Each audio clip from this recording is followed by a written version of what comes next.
everybody, welcome to the WardiTV Summit Cup playoffs. It's quarterfinals day today. Sorry for a little bit of a late start. I got caught up a little bit just before we got going, but we are good to go now.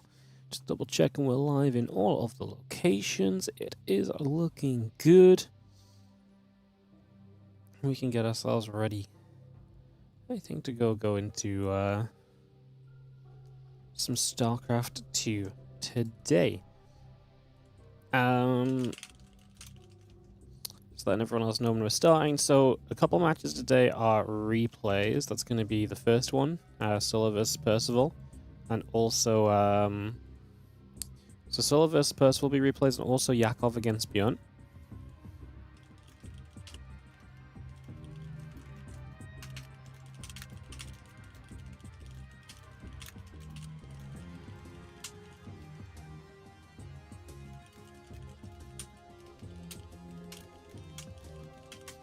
Just letting all the casters know what the plan is for the rest of the day in total. Cool. So again, this is the Summer Cup. Builds into the Summer Championship, and the most important thing is that top 4 gets a big seed into the Summer Championship. The top 4 will join the seeding matches, and then the seeding matches basically guarantee you potentially playoff positions, or at least guarantee you to start further in the tournament than you would otherwise. So, yeah, kind of getting a win in this best of 5 right now is a pretty big deal, because you get to skip a bunch of the groups essentially in the Summer Championship. I haven't figured out the Summer Championship format just yet, but it will, as you know, following the Spring and the Winter Championship formats, there will be a benefit for having come through the top 4. And in the Winter Championship, I think you went straight into the playoffs guaranteed. In the Spring Championship, you played the seeding matches, which at the very least skipped you past Group Stage 1, for example. So yeah, whichever way you look at it, it's definitely going to be a benefit. It is going to be a positive, no doubt. Yeah, so sorry for starting late. Like I said, this is going to be replays to start off the day, as we're going to begin with the blue Zerg in the bottom left corner of the map. This is Solar, looking confident in his group 3-0, 6-1 to advance on through into a high seed position. Percival on the right top corner is going to be our red Terran player. And, yeah, he got second place in his group. A loss to Shin, I believe it was. Yeah, a loss to Shin. 1 and 2. Percival's been playing pretty solid TVZ, though. Has definitely been, kind of reaping the benefits of the Terran Command Center cost change. Feels like Percival really is someone who's been able to kind of take big advantage of that and get into a much better position and get into some better spots and so on and so forth. So, yeah, it's been, cool to see that be the case. As we kick ourselves off now.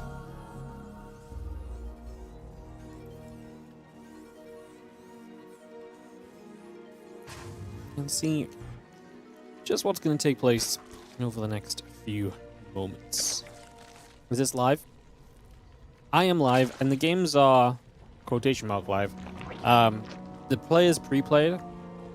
Percival said he couldn't play today, so they pre-played so that we could still have a tournament. So there's 2 matches today that are replays. They both got played yesterday. It's going to be Solo vs Percival and Bjorn vs Yakov. Both Percival and Yakov said they couldn't play today, so because of that, we allowed them to play ahead of time. Obviously, I'm not sure. I don't know. I don't think it's StarCraft related. I don't think anything else StarCraft wise is actually on today. So yeah.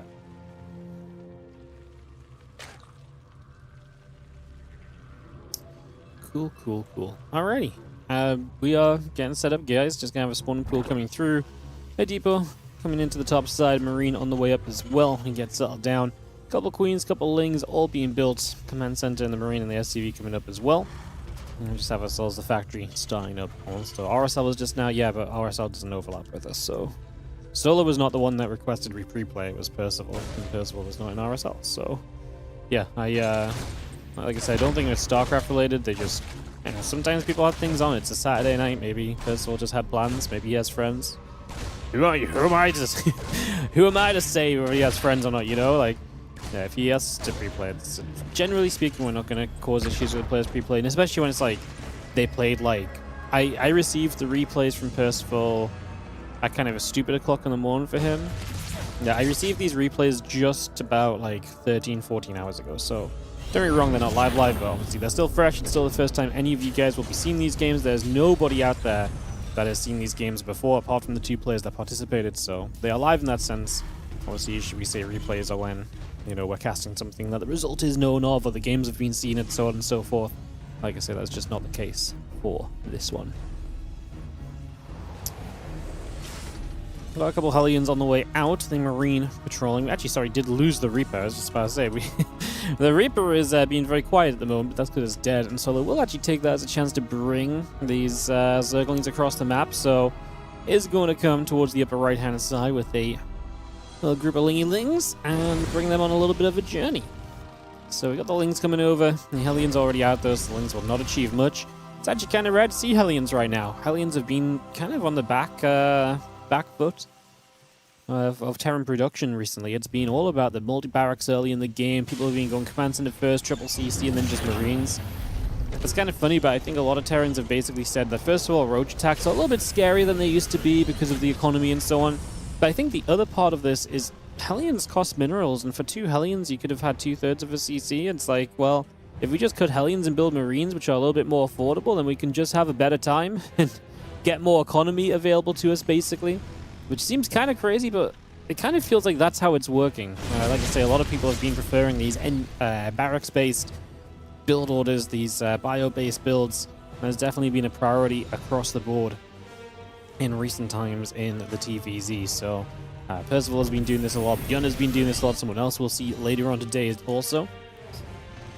Like I say, big best of 5, because the winner of this does get that better seed into the WardiTV Summer Championship. And we expect both these players to be playing, but like I say, it's so nice to be able to skip some of those group stages and to just be able to be already kind of deeper in the event than you would be otherwise. Then that's your benefit for getting, like I say, top 4 in the Summer Cup. So we'll see which of the 2 players claims that by the end of the day, or by the end of this series. We've obviously got 4 best of 5s in total, guys, so plenty of SC2 happening. Loads of StarCraft coming up. 4 best of 5s. Tomorrow we wrap this tournament up with the rest of the tournament semis and finals. There's obviously, while top 4 qualify, there's prize money across the board as well. And that's going to be our next couple days of StarCraft action over this weekend into next week, Monday. We're going to have the Monday Cup as well. A couple quieter days next week that I'm still filling in, so we'll get that figured out. A couple of these medevacs then still heading to the bottom of the map as well, trying to find out just what else is going on. We're going to unload these Marines. We've got ourselves this Overlord just chilling up onto the high ground. It's going to be hanging around at the moment. Just going to see the Queens are still stepping up. More for Hellbat's in. This is not like overcommitted pressure. It's just, you know, I've got an armory. He did build the armory early for this, so it does make this a bit of an attack. You're not necessarily needing to do a ton here. You're not so committed, but it's like, okay, got to get something done right now. We see those Lings going to get turned back around, going to go the other way for a few moments. This is being kind of handled pretty aptly, I would say, thus far. Just going to be having the couple SCVs went down. I mean, it's been a bit brutal on the side of Solar, so those resource loss is actually kind of bad. I was just thinking, well, he hasn't lost too many workers, and he does clean the majority of it up, and that's pretty big. If you get away with like 2 medevacs and Marines here, and you do a bunch of damage, then the pressure just keeps continuing. You never really clean that up. That's just permanently going to be a problem for you. But that's not quite going to be the case in this one. As you see, those few Marines just loading, leaving, and getting out of there for the moment. Melee carapace, bailing speed coming by, the extra drones and the Banes coming up, the 1-1 medevacs and the tank coming over as well. What do our Marines want to do next?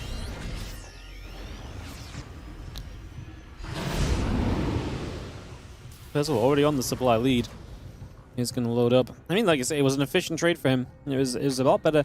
I know he was killing like a lot of the Queens. I guess didn't really appreciate just how many Zerglings had given themselves up there in the attempts to make something happen, to be fair. Just have the Marines stimming on forward and getting straight towards his left side.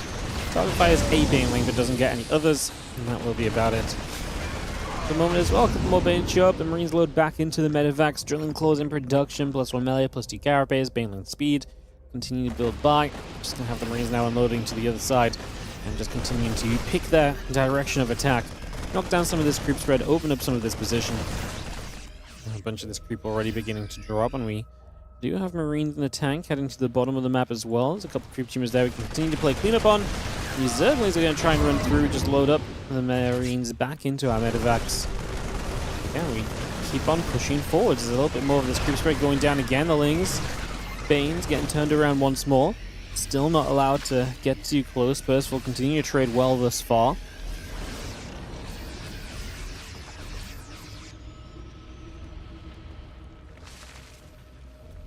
Kind of rough because now Percival's going to start expanding. Terrans expand pretty quickly as Banes got close. I was going to say Terrans expand pretty quickly nowadays. And once they start expanding, it feels like they never stop expanding, as we just see the Wing Bane Hydra. I honestly made a pretty good cleanup here, getting very close on the bottom side. We do have a few of the units that jumped up into the main base, so we're still trying to deal with this, although not doing great just yet. The Wing Hydra combining to do what it can. These medevacs out of energy. We'll have to just lift and evacuate, and that will be the case as Percival still rallying to the center. I understand he wants to keep the pressure up, but I also feel like he himself is also in a good spot if he just lets the economy breathe for a few moments and lets his advantages, you know, really just have a moment or two to actually, you know, sink in and kick into place. And Bane Hydra just going to continue to come through for a couple of moments and chasing straight forward to really, again, deny a good amount of this in the initial stages. So able to push that back, able to shut this down for a few moments. We got the Marines getting after a couple of those drones. Percival still just scrapping with a lot of these lower HP units. Now some more units going to get up into the center. A couple of Lings going down the Hydra. Stepping forward, we get rid of these last couple of creep humans. We lift up in that medevac. We evacuate away. Firestones again. A couple of Widowmines burrow. Going to try and turn onto the Hydras. Not quite able to do much. A few of those Zerglings going to try and run forward. Also, not going to see too much success. The Marines unload to the other side of the rocks. Once again, just trying to keep up some pressure. And we're just going to grab ourselves another creep tumor. Load up once again. Move down to the bottom. Ling Hydra, Overseer Force still gathering up over to the right side.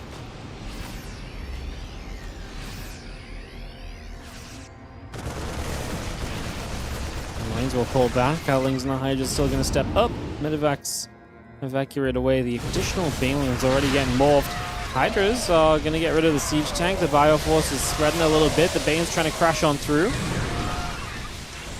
Another Widowmine gets rid of a couple of additional Banes as well. These Hydras are still trying to get up this ramp in a couple of different directions, but Percival's spreading well, and I mean, the Banes can roll into those Marauders if you want to on the top left. I mean, I don't think Percival cares if one Marauder is tanking a bunch of Banelings. That's generally going to be seen as a good trade for you. As now the Zerglings continue their way around. Also, Hive coming up. +2 missiles is beginning. That +2 melee upgrade is finishing. Solar's going to start making the tech toward the Lurker Den. Usually, ZVT for Solar is a game of survival. And once he gets to those Lurkers, it becomes a very different game. As it does for anybody, right? Lurkers are, you know, momentum changing, and they do a lot to make things look very different. But it really feels like Solar is an absolutely different beast with the Lurkers. Like, he goes from being this player who's so good at scrapping and surviving, but man, when the Lurkers are out, he's just dominant. So yeah, I get a little bit worried for Percival that the Lurkers are on the way, because most of the time when Solar gets to Lurkers in a ZVT, I would say he actually has a very good time. Like, I would say he's probably got a very high percentage win rate once he gets to Lurkers in the matchup, so, yeah. It's going to be seeing a few Marines still trying to protect these rocks a little bit. I mean, obviously, Zergs like avenues of attack. They don't like Terrans being unflankable, so knocking those rocks down is a priority for Solar. It's something you can't really stop from happening realistically as Percival forever, right? I mean, you know, these Hydras can sit on the other side of the rocks and just shoot at them. It does force Solar to do it, but like I say, it's just part of the map that is guaranteed to open up soon, and the Zerg is the one that wants to prioritize making that happen. That Widowmine burrowed late. Didn't think it was going to fire, but it got a good shot into the center of the Lings, softening up a good bunch of units there. Percival is the one that shows up to deny a hatchery, and has to lift. I mean, I guess we don't have anything to really punish Medevac still. It'd be really nice if we had some yeah, I mean, obviously Vipers are out now. Just ways to kind of, like I say, shut down the Medevacs. You got the Hydras, even a Hydra Lunge can sometimes grab you a couple of those medevacs, but we're also just not able to invest in that tech just yet. We're focusing on other things, so I get it. The lurkers are on the way out. The upgrades are coming through. It's just the medevacs are, for now, a very efficient way for continued trading to happen for Percival. As these lings get in, they're just going to have to make the most of it now. They're going to turn back around, immediately get choked up. They got rid of a siege tank that was behind the natural wall. We are going to see Percival making a mistake, massive baneling connections, as we deny all of those ghosts on the left-hand side. Percival with a massive set of losses, losing so much in those couple of moments. That was extremely expensive as Hydraling Bane still gathers up. The couple lings nearby, blocking the command center from coming down and landing.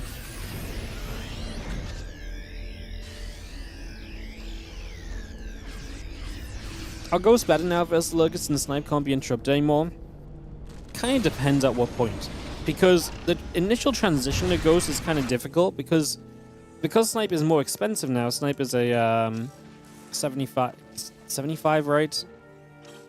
Can't remember what the number is, but snipe is more expensive now. So the problem is that as the Terran, you don't get as many snipes as quickly, which, while more of your snipes go off, you were kind of guaranteed to get snipes off in the past anyway. Whereas now, each single ghost can't do as much per fight, and you can still have enough ghosts where you can guarantee that you're going to get the snipes off right now. You have enough snipes. But getting to the ghost count initially can be kind of tough. Now in this game, Percival's had a lot of control. It's been very comfortable. Even losing that ghost count, he's able to rebuild right back up. But it is something to think on. Like, him having 6 ghosts right now, if this was like 12 lurkers, it actually would be kind of difficult for him to really do everything that he needs to. So yeah, I mean, even right, I mean, this is also one of those things where because you can force more ghosts, then you can also kind of do well with Lingbait and Hydra, because also sniping stuff like Hydras and so, which you see, saw a lot of in the past, that sort of stuff is not as powerful as it used to be either, right? Because now every single snipe is just more expensive, so if every single time it's more expensive, when you snipe those individual cheaper units, it just isn't quite as worthwhile. The Ghosts are going to go running, the Liberators are going to get jumped on by a couple of these Hydras as well. See the Overseers coming back over. Solar has really taken the supply lead into his favor. The last couple of fights from him have been pretty darn successful as we come committing through. A couple libs going down already. The Ghosts again getting caught and denied immediately. The Lings end up turning away. Another Ghost and Tank backing away from this one also at the moment. Gonna go diving through. Just gonna be seeing the Siege Tank gets jumped on. The Lingbait and Hydra all gathering together. Command center still nearby. Planetary Fortress continue to settle in. And again, this thing is just going to get that Marauder. Now a couple of Banes are going to roll back. And top left-hand side, we have the hatchery. Bottom right side, we have the hatchery. So 2 blue gold bases actually mining at the moment from Solo. So his economy is very good. Obviously, so is the Terrans. Has been able to get to the 6 base setup without really too much issue. Like, we obviously had trades, but having 6 bases behind you is a lot of economy for a Terran. What I don't like is that Percival is attacking before being maxed out. This is the moment where he's meant to establish more army supplies than the Zerg. Right now he's fighting with kind of even army supply or less army supply because he's just going too soon. Like, he's attacking before he really needs to. Solar making the most of that, knocking down the Planetary Fortress to the left-hand side. Bioforce is going to try and come back through. The Hydra's going to turn back into this. We go back and forth on those trades. Scanning up once again just in the middle of the map as the creep teamers continue to go down. Another snipe trying to land. The Ling is going to get blown up by Widow Mines. A few mines onto the Hydras. The Libra is holding their own and actually doing very well against those Hydras as well. Once you get rid of a couple more workers. A couple of these Queens going down also. Solar has not got a bank behind it. So for all the bases that Solar has, he does not currently have a bank, so he can't instantly remax, which means that Percival has absolutely won this fight.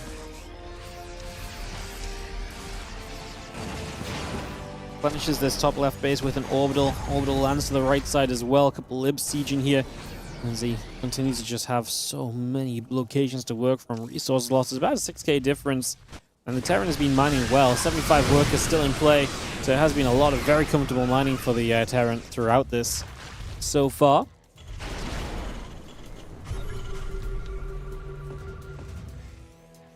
A little scan comes out, fuelings move around. You see it goes off to the far right-hand side. Some Hydras are going to try and make their way in as well.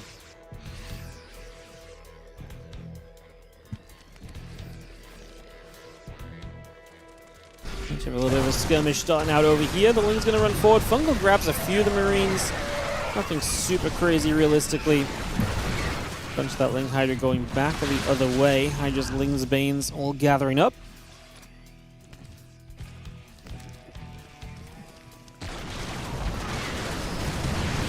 You're seeing a little bit of a push through, trying to deny a base. We are going to see a base likely getting denied on the other side of the map at the same time, however, so it's going to be base for a base. I mean, Solar is not rich right now, so he is not going to love trading bases like this. Like, this is not going to do Solar any favors at all. And this base doesn't even die. We lose 20 SCVs, but have you heard of this little thing called the Mule? It's a powerful little unit that's likely going to be a big part of the reason why Percival is absolutely loving this situation right now for himself. He is, I think, truly in the best spot as he's continuing to just pick off units as well. So scrapping around, losing units as they go this way, that way, and whatever. It becomes a little bit pricey, perhaps. I mean, we're going to see another fungal actually nice catch on the ghosts. So the supply still trailing, though. A couple Widow Mine shots are good. Bio will try and hold its own. Trying to get a little bit extra done here. We'll find that Infestor as well. No energy left over, so we'll not be able to do too much else on this one.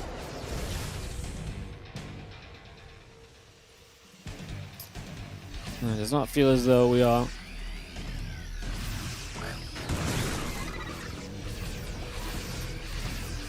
going to really have too much opportunity for Solar at this point because his supply is just down. He still doesn't have a bank where Percival does. Percival has this very scrappy style of TVZ where he actually ends up playing very... Like, it feels as though he's like constantly fighting even when he may need to kind of be a bit more calm and so on. And I feel like there's so many fights I watch of Percival, I'm like, oh, is he kind of losing? It just feels like his army's not great, but it works, man. Especially with the amount of command centers you have behind it. You just have enough to make it work all the way throughout. And just having that economy there is absolutely massive. Of course, we'll get rid of a bunch more Lings. Just going to see the Ghost able to get rid of another Hydra. GG says Solar. Percival will take game number 1 of this best of 5. So Percival is going to be finding himself with the 1-0 lead heading into a second map here in a few moments' time. We'll get that ready to go, guys. Just get some ads running and everything. A couple of seconds.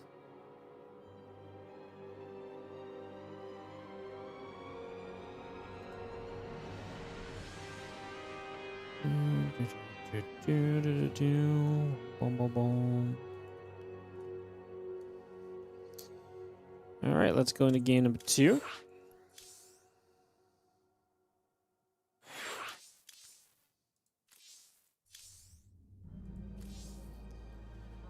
Throw some invites out. We'll just take us a moment, guys, and we'll get this all started.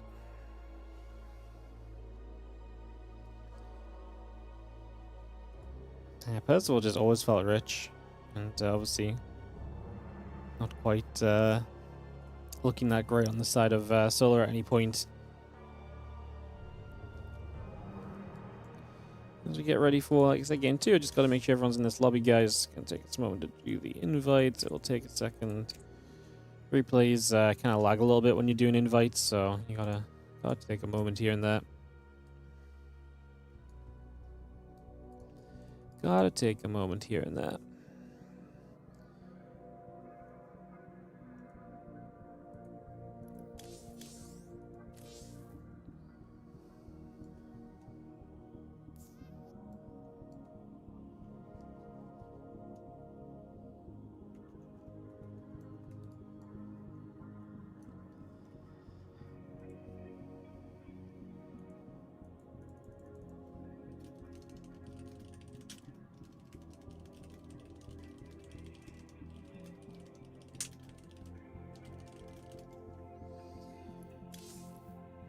Alright guys, just like I said, taking a few moments to get everyone into the game.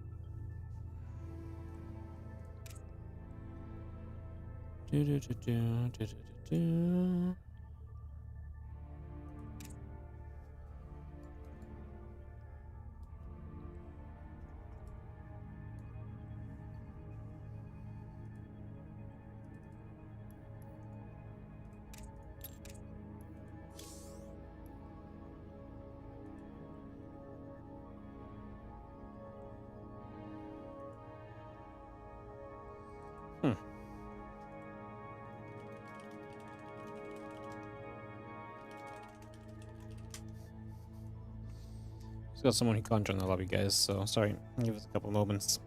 Try and get this sorted out.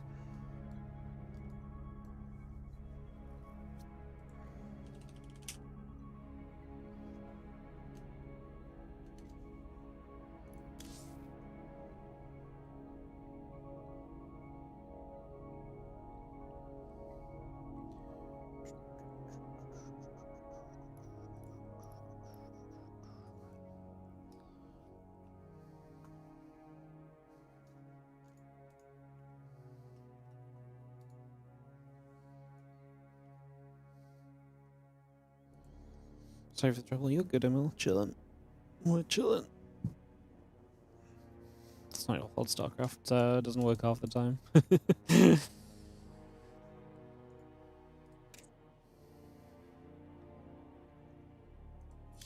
Sweet. Alright, let's jump into game number 2 of this best of 5 series, guys, between Percival and Solar. So Percival strikes first. Again, I think some people might be surprised by that, but recently Percival really has had very good results, especially against, I think he's actually beaten Solar a couple of times even. If I have a quick peek at the history on Illiculat. Percival's beaten Solar the last 2 times they played, 2-1 and 3-2. That breaks a 4-match losing streak that he was on otherwise. So yeah, he's definitely had a little bit of a better streak recently, and like I say, I think let's say people might be surprised. I don't think that's like an unfair, way of thinking about it either. Like Percival is generally speaking the weaker player to Solar in terms of results and so on. But he's been grinding it up, man. Like he's been really making some plays lately and getting to a much better position, and like I say, having a good time with it. So. Been fun to see him continue to push, continue to improve, and all of that goodness. So looking to bounce back in this best of 5 in this game 2 here on Sanctuary. See what kind of a game we get. See what the players are going to give us.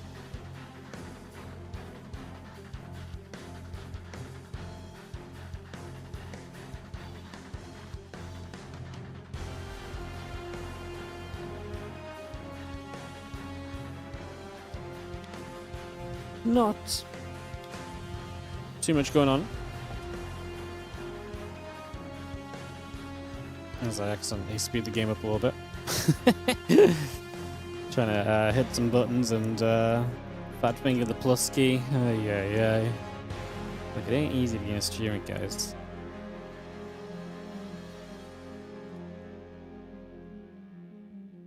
It ain't easy being a streamer. All these buttons to click and not click and...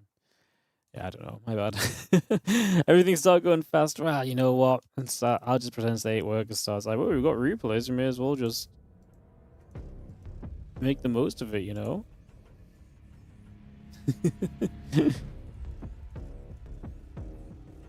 Make the most of it.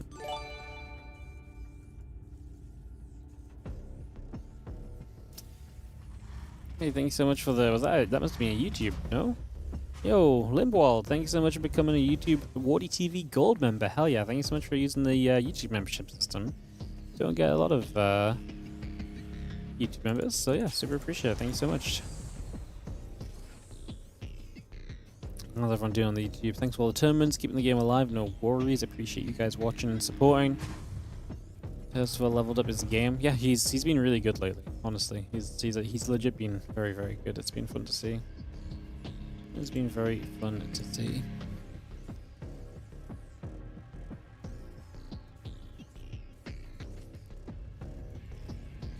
Marine opening. Multiple Marines out early. Is going to be the barracks, command centers, and shock horror. It's once again this kind of skipping of the. It's the skipping of the Hellions. Now, I say shock horror, but obviously this didn't happen in game number 1 from Percival. But it has, like I say, been generally speaking the way that, the thing that we've been looking at a lot of lately. So, yeah, interested to see what more we get as we continue to come around. This thing is going to run around a little bit. And this line just gonna step through. And again, having a little bit of a journey across. A couple of Marines, the barracks, and the orbital coming online for a few moments. And yeah, that Zergling speed continue to produce at the moment. It's going to be done very shortly. Give Sulla a little bit of something to work with there.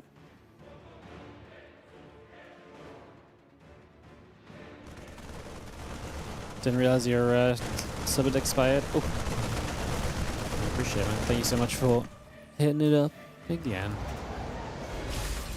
Thank you, thank you, thank you. Yeah, just waiting a few moments, guys. Got that stem building, hatching the Evo chamber, and so coming in. So you can see Sulla would like to get Carapace upgrade here. Anytime you're playing against heavy barracks, marine-based openings, Carapace early in the game is just super valuable. Because Carapace really devalues the Marines a lot. And obviously every single Marine shot does less damage. And so if they're going into a lot of Marines early, it's so much more worth it for you to be able to get in and basically deny those, you know, Marines from dealing damage right from the very beginning. So that is generally a pretty big plus, a pretty big positive that you want to be moving towards. Stim pack and combat shield continuing to come online.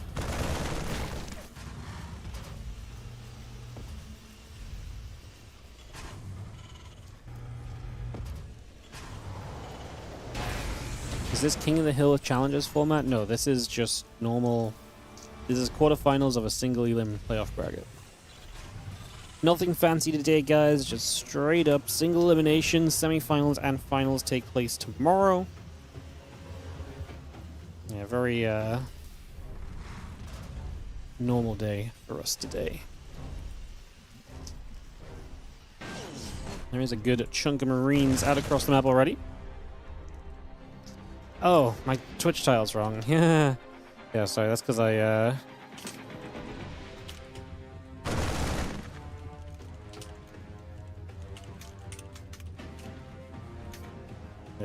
I started late. Sorry, I had some issues before we got going, so we just didn't update the stream title. Unbelievable. Of all the things to forget to change, the stream title really is one of them, isn't it? Sorry, now I'm tapped out as the Marines are fighting. The Lings are looking for a wraparound. Queens and the Banes going to come across. We get a little wraparound. Those Marines going to get caught. The Lings will be good to play cleanup for a few moments at the very least. That layer still building through as well. Just finished up now from Sulla. And that Carapace upgrade completed too. So we got Carapace in play. I'm going to try and come forward here with these Lings once again to see just what else they can find. The answer is, right now, honestly, not too much.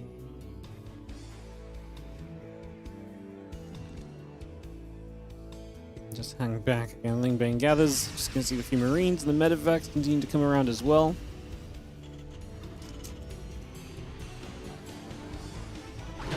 It's gonna be the double drop even from Percival loading up and making moves. Yes, guys, this is not King of the Hill. That's my bad.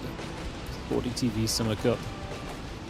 I'm not gonna lie, usually nobody reads the stream title anyway, so... yeah. You guys actually read the stream title. I mean, that's good to know. You can put important information in there now. People actually read it. Nice bit of target fire on the Bane lanes. You can see Sulla's scared to bring the other Banes in because he knows they're going to be shot down, and then he does bring them in and they do get shot down, so he wasn't wrong. And he really wanted to deal with that because the Lynx around was not getting the job done. Super efficiently, at least.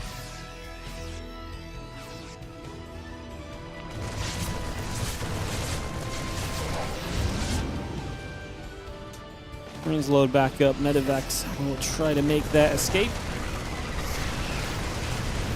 Just having the tanks are going to show up with this, and Percival going to start making a little bit of a bigger shove here on Sanctuary. Right down into the bottom. A couple more creep teamers going down initially. Happens to be the case that you're literate. I mean, that's great, but half the time if I actually want to write things like in my chat, like nothing comes of it, so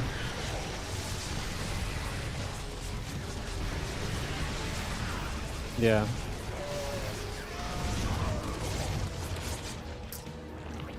Usually stream titles do nothing, man.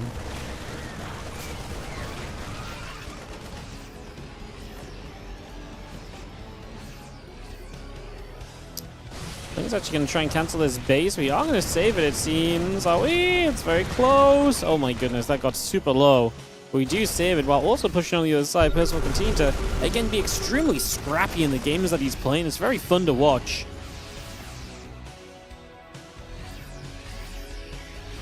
As the Marines gather up, the Ling's going to run through the center slow zone. Slow zone has been one of the most impactful slow zones I've ever seen, by the way. I mean, I guess that makes sense to put it right in the middle of the map, but like, this slow zone has been absolutely huge a lot of the time as these Lings are going to get cleaned up. Did force a couple extra stims, other Lings. Again, Solo's trying to fight Scrappy with Scrappy, essentially. As we are going to lose a tank. A few more Marines still going down. Medivacs up on the other side. Marines are going to gather. The Spore Crawler will drop. So now Percival takes into the main. We've already got a Hive. Adrenal Glands, Eye Kindness playing coming up, so good upgrades. 10 minutes in. Already seeing that Hive coming through. The economies have definitely not been forgotten about over the course of this game. It's being big eco, big macro, and huge amounts again set up. Got Medivacs coming through, the extra Marines and the Medivacs joining. Ling Bane going to get over to that right side.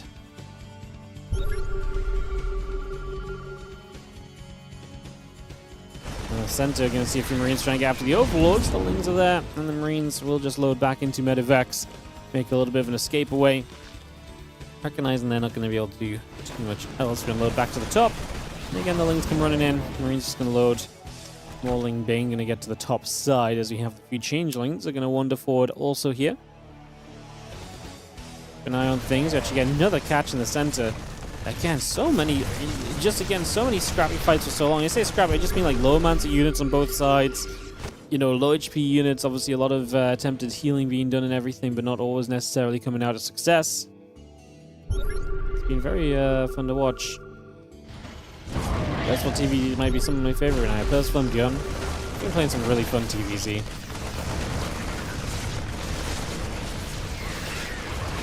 Load back up into these Medivacs. We escape away once again. So just going to pull back with that. Again, 3-3 Engineering Bay upgrades are coming through as well. Still got the Ultras and the Queens coming about also. Spire is about to be done from Solar. The Marine's going to be there to push the Lings back a little further. The rest of these Marines coming forward as well. Parasite bomb landing. That's this Bioforce still pushing through the center. Marines, tank mines. And straight through the middle of the map. Just going to see that scan coming down as well. So Bane's falling. Just going to see the Widow Mines going off. A lot of mines, but we do play the full cleanup on this army, so having to pull back. I still just don't love where Sol is at, right? Like, okay, worker count good, but he's never able to build up a bank. Percival is trading so consistently that it's extremely tough for Sol to ever really generate a whole bunch of like build-up resources. Slow zone here going to be very beneficial for the Zergers. Oh, the Widow Mine hitting the Marines as well. That's a good fight from Solo. Wins out quite heavily over those couple of moments, seeing a good bit of success for himself. He'll be very happy about that, I have to imagine.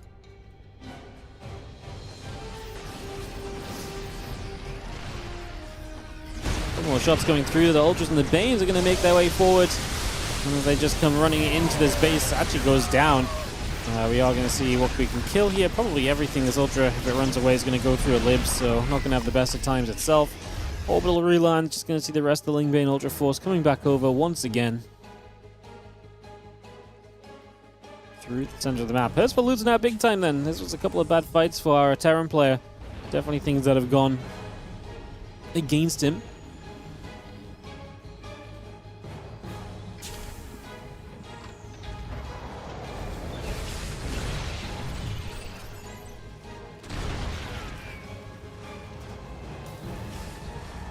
CC's still building, Medivacs and the SCVs coming through. Just gonna have the bio on the center of the map, but more Widow Mines are gonna try and get burrowed. Widow Mine gonna hit the Overseer, the other couple Lings going down. Another Widow Mine for the Banelings is nice. Take those.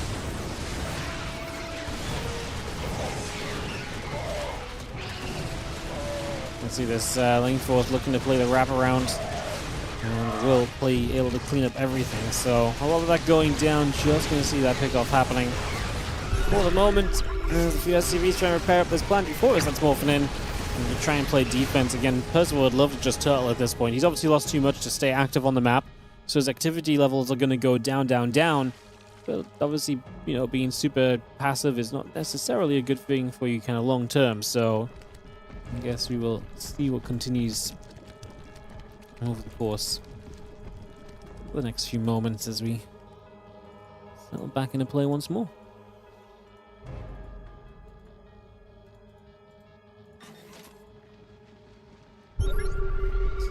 Things Ultra is going to come around. Wouldn't shot goes off. I like that I always like the Wouldn't aggression.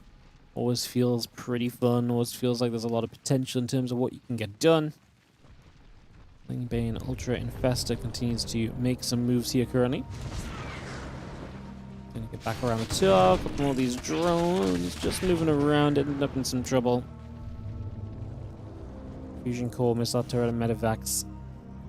Yeah, I mean, your best route at the moment is to play passively and to play super just slowly, right? And that's exactly what we're starting to do.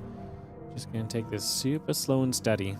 The Medivacs gather up. Just gonna see the Lingbane Ultra moving around. The Corruptors join together. And the rest of this Biotank Force and the Widow Mines coming over as well here currently.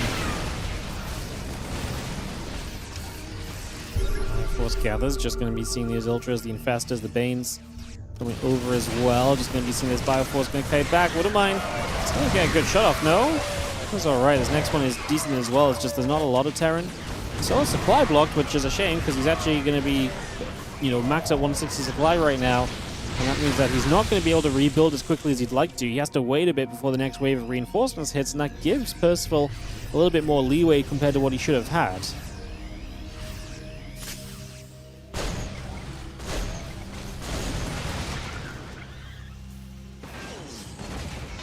Pyro still chasing to the top. The CC would like to get in position in a moment or so.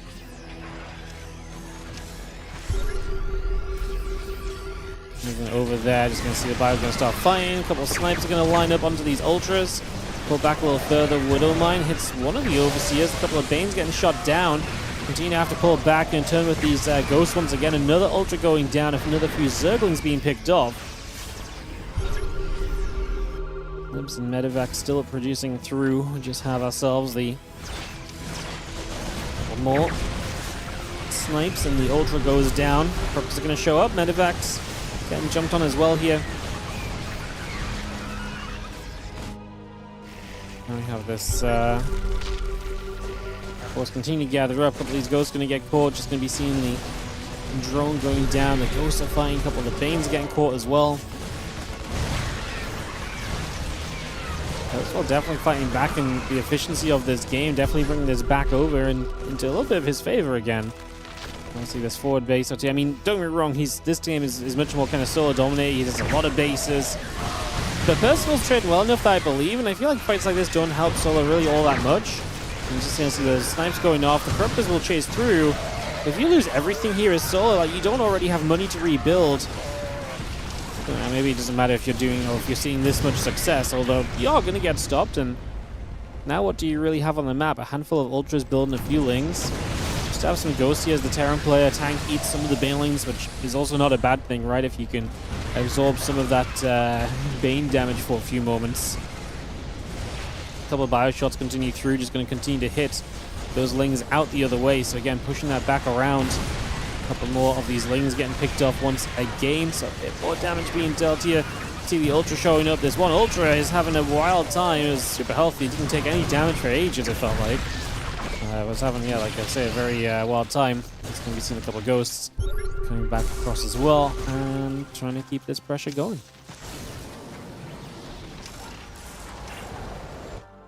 And the Ghosts gather. Extra Ling Bane continuing to morph in. The additional drones coming by as well. This is going to be a Widow Mine going off onto a bunch more Zerglings.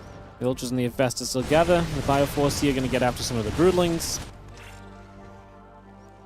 36 additional Lings on the way up right now from Solar. So bringing a lot of those Lings up and running. The drones are going to transfer over to the right-hand side. And there's Ling Bane Infestor Ultra Force. Gathers in the center. A couple Banes already coming through. See the Ghost already spreading out.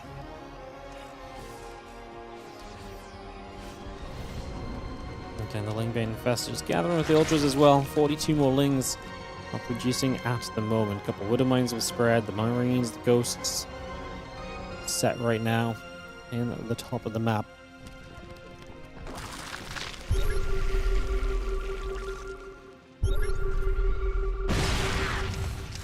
Another round of Banelings begin to move forward. And just pull the Lingbane Ultra back along the left-hand side. Biocon come across, just going to jump straight onto this hatchery. The hatchery goes down already. Taking that out. Another Widow Mine shot, getting pretty decent though as well. Hits a lot of the Lings. We pick up and we go before these Corruptors get there, so able to make an escape here. Percival for the moment. About to hit the 20-minute marker of another game in this series. There's a few Ghosts in the mine. We'll back up towards the top. The Ling getting after that Widow Mine for a little bit. The few Marines stim in. It doesn't save a mine from firing all that much if it matters too much, although I guess there's units here, so every mine shot is likely going to help on the defense. Solo waiting to move in with the main force before he moves into the top. Microbial Shrouds on the ramp, so anything coming down that ramp takes a bit less damage for a few moments. Fungal's good on the Ghost top side. We did crash a bunch of Banes in the tank on the bottom, which I didn't love. And running over here in the Planetary and Mine combo look as though they're going to pretty much deal with this, apart from one Ultralisk. That's kind of nice. Pulls the Ultra back to at least do something which it could be significant for. And now just run away from that Planetary. Don't let it stick around. Don't let it die to the Planetary. That would be really, really sad. That would be really, really sad. Ling, Bane, Ultra Corruptor still gathering in the center there. A couple Widow Mines burrow up. Try and take a CC top left side, but there's already going to be Overlords creeping it up, so that Overlord is not going to let that CC land easily at all.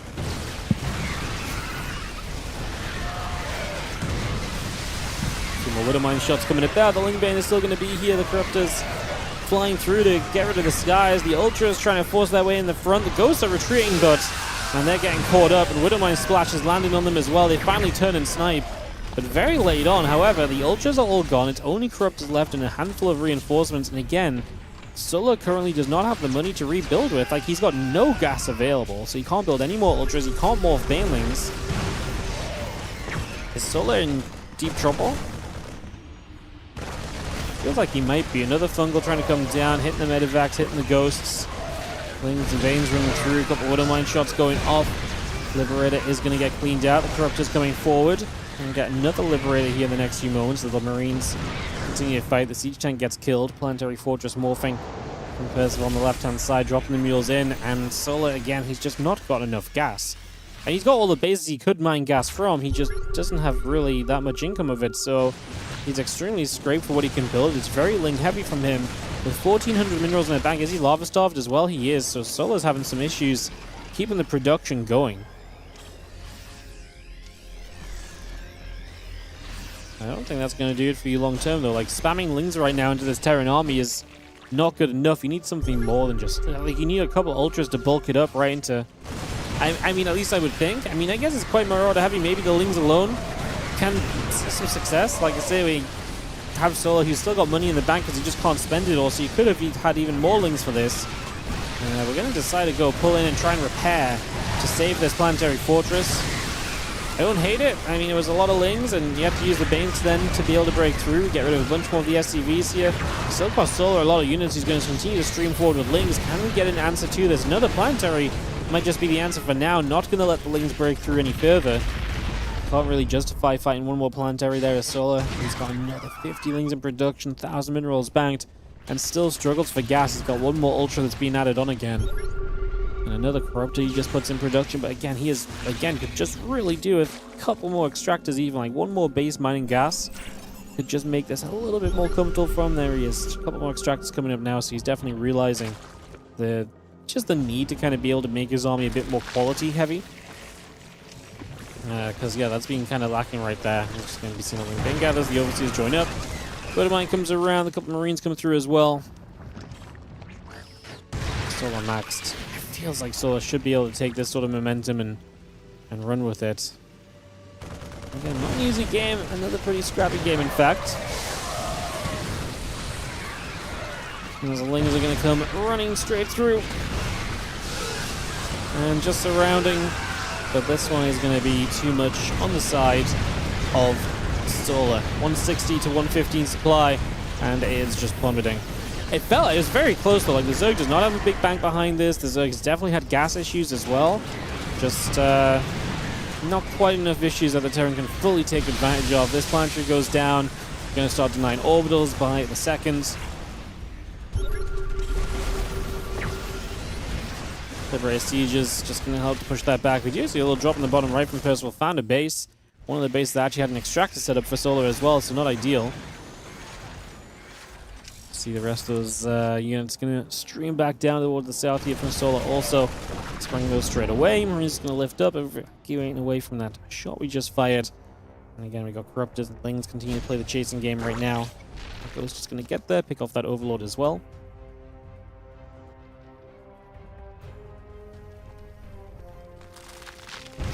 Things continue to move. It's got the Lings coming by. Couple libs and the Marauder will be producing here as we now have another round of Lings ready to make a dive in. The Banes are going to start crashing into a bunch of these Marines. The Ghosts going to start getting jumped on as well. Another Widowmine shot. This Ultra is going to be in trouble. Apparently it's going to be GG from Solar, and it's going to be Percival to win this. What?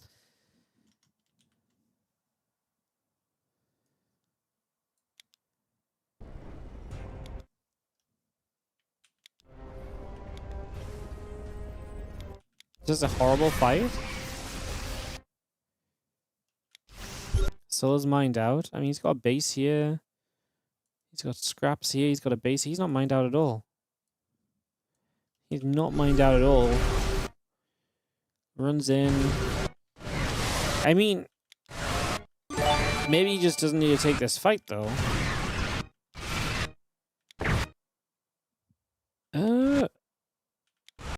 I mean, what a moment of GG, no?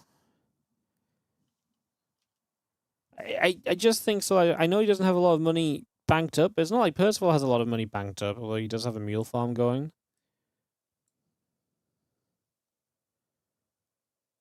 Wow. That's a pretty crazy final result there, I'm not going to lie. I mean, misread by Solar. I think Solar didn't need to be running forward and fighting in the first place. As thank you, by the way, Garrus82 for the 5-month resub on the Prime. I don't think Solar needed to be kind of running forward and trying to engage anyway. I think Solar could have just sat way back. I just don't think you need to leave the game because I don't think the Terran can justify attacking into you. If nothing else, like, I just don't think the Terran can attack into you, right? He couldn't kill the Ghosts? Yeah, but he has bases. He's got mining. Like, he's got 70 drones to build some units that can kill the Ghosts.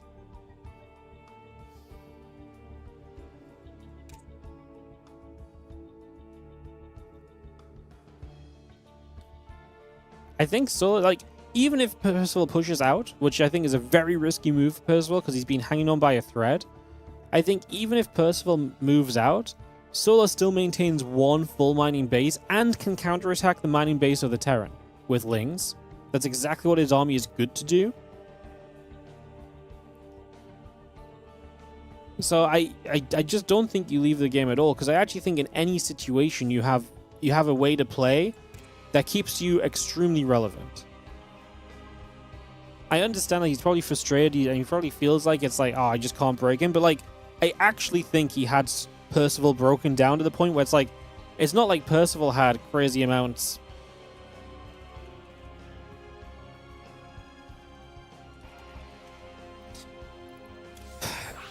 I'm not trying to, like, Percival's army was good. I just don't think Percival feels like he can go and do something, and Solar absolutely benefits more from sitting there for a moment and just building some more units.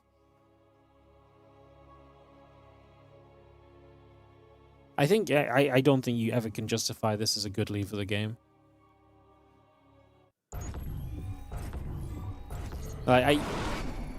There's just no way that you can look at this and tell me that this was meant to happen. Yeah.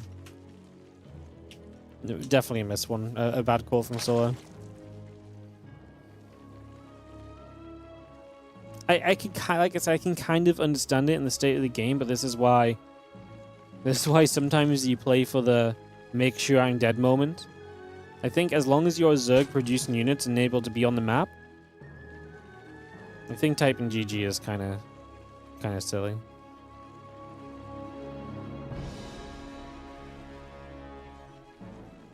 With the army, Percival could take that expansion to the left easily. I don't disagree that Percival can still come, but you don't play StarCraft off ifs and buts, right? Otherwise, you know what I mean? Like, I think so. Like, even if Percival sets up and starts mining that base, Sol already has mining bases. And if Percival's going to expand to a base, it means he's not going to attack you. So you actually get to rebuild up, and you can build a few Banes. I actually just think if he gets enough gas to... I think throughout this, if he just had a bit more gas to morph Banelings, he could have actually just set himself up for so much more success. Because he could have actually put himself in a position where he just throws Banes at Ghosts. And Ghosts do not trade super well with Banelings. Right? Like Solo could have absolutely had enough Banelings to actually make this very, very rough.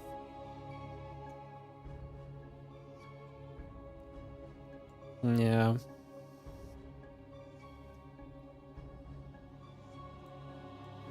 Bad choice to leave, and again, I think Solo just really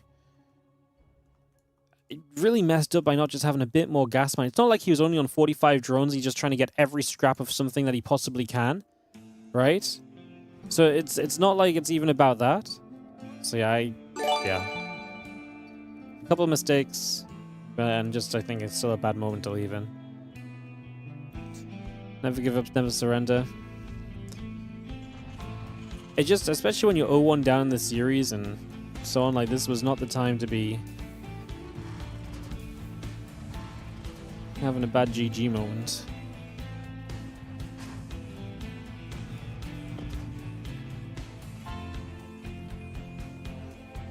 Do, do, do, do.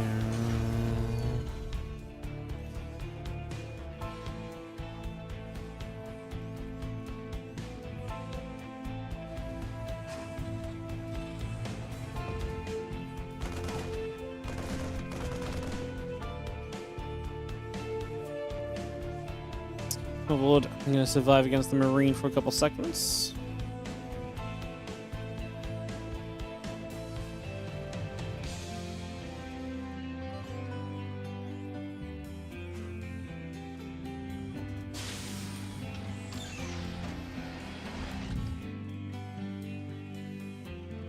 He's going to be chilling there with his Overlord. The Orbital Command coming through. Link Speed is building on the spawning pool. You have the Reaper hopping up and is going to come a little adventure into the base. I'll look to see what's going on. Reaper going to get pushed back for a couple of moments as well, so being handled there pretty decently for a moment or two.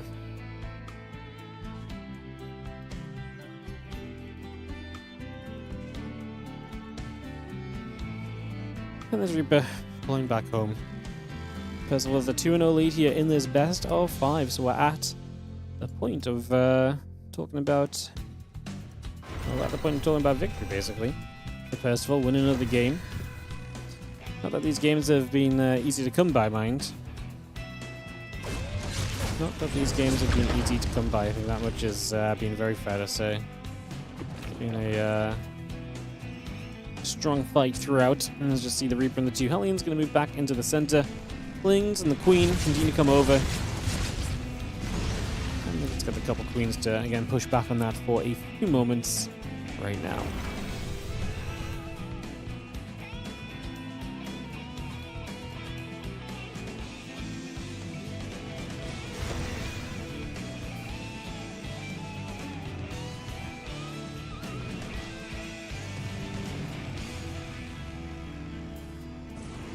Let's come towards the upper left. Just going to see the feelings move around as well.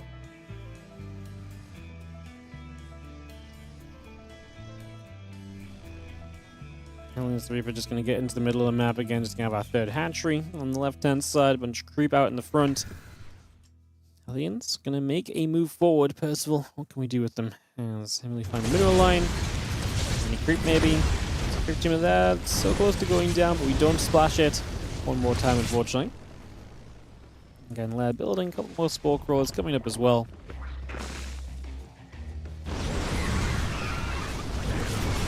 Hellion's going to get rid of, again, a couple of those lings and the Queens just get pushed back. Hey, what do you want to ask? What's better for spawning you? Watching on YouTube or Twitch, or both? Whichever you prefer. It doesn't really matter to me. You watch whichever one is better for you to watch on. The most important thing is you have the best experience. So if that's watching on Twitch, watch on Twitch. If you can't watch on Twitch for whatever reason, or it's more difficult and stuff, then watch on YouTube. It's really up to you guys.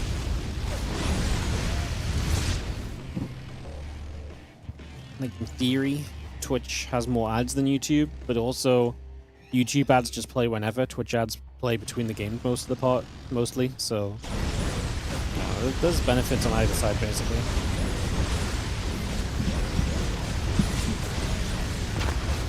Really goes, anytime anyone asks about support this or support that, like, the answer is always just whatever is best for you. The most important thing is that you feel good supporting, because the fact that you support it all is incredible. And obviously that goes in terms of just watching as well. Like, just watching it all is amazing, basically. So appreciate it.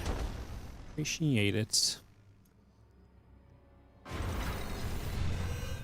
Aliens continue to come about for a couple moments, then we take a few seconds.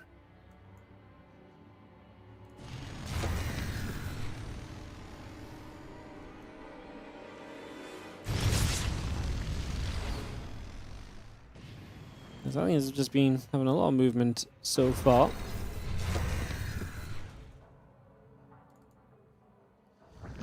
And the Reaper will gather up. I'm just going to be seeing the melee upgrade, the Bane Speed coming through, Spire and the Evo Chamber coming up as well. A little bit more coming into place. The Hellions are going to hit once again. A few more shots, and these Lings are going to get in there, and those Hellions are going to get grabbed. So that is going to be a shutdown for the moment. Shame to lose the Hellions just before the main push arrives, because obviously having the Hellions alongside these Marines in the tank, pretty big deal. Can generally be very nice for you, but yeah, now we do not get that combination, unfortunately. So we've seen the Lings or Banes already running up. The Marines have to lift back into the medevacs and get away from them. Lings just going to run back through.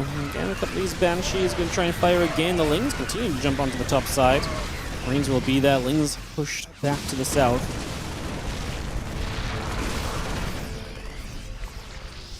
TVZ looked unplayable for Beyond this morning. Beyond's really struggling in TVZ at the moment. I'm excited to see him versus Yakov later, because like he's actually having a lot of troubles, honestly. He's having a lot of troubles. As our few Zerglings pop, we're going to see Ling Muta. He's going to combine into the middle of the map now, just going to take a chase on toward the siege tank.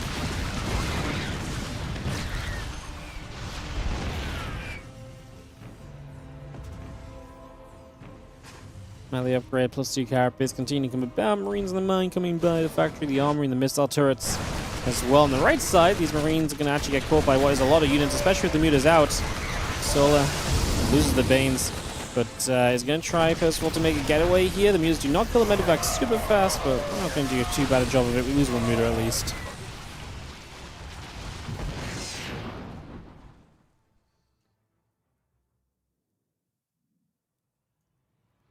Rest of the Lings coming back across again, bottom left, just going to be hanging around. Just going to see this hatchery morphing on the right-hand side.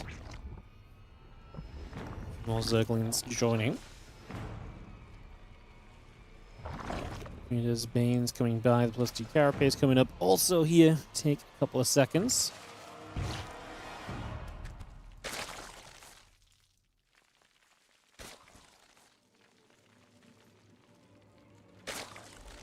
A swarm of Zerg. I mean, I do like the fact that obviously Solar is going into what is a much more a different style, right? Going in toward the Mutaling Bane rather than just Hydraling Bane. Maybe give you a bit more control, a bit more action. Maybe can do something to help you out here long term. It's definitely not been ideal so far in this series for him, as the Muta's going to force a liftoff, and this 4th base has to evacuate. Percival has the counter stab though. Bunch of Marines show up, creep spread going down, and this 5th hatchery of Solar likely falls. So while Percival's 4th gets slowed, Solar's 5th base actually dies. And that is going to mean that we become 4 base versus 4 base shortly from Percival. So in the grand scheme of the game and the setup at the moment, it's really not looking bad for our Terran player just yet.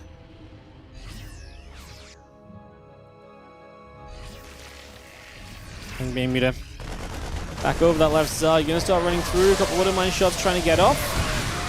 Bang, bang on a couple of hits right there.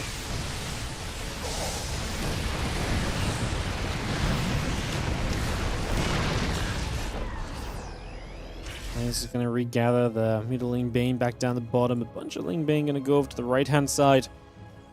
Again, it's a lot of Lings in production. The muta's coming up, +2 melee, +1 fire carapace. Marine's still heading down the left side.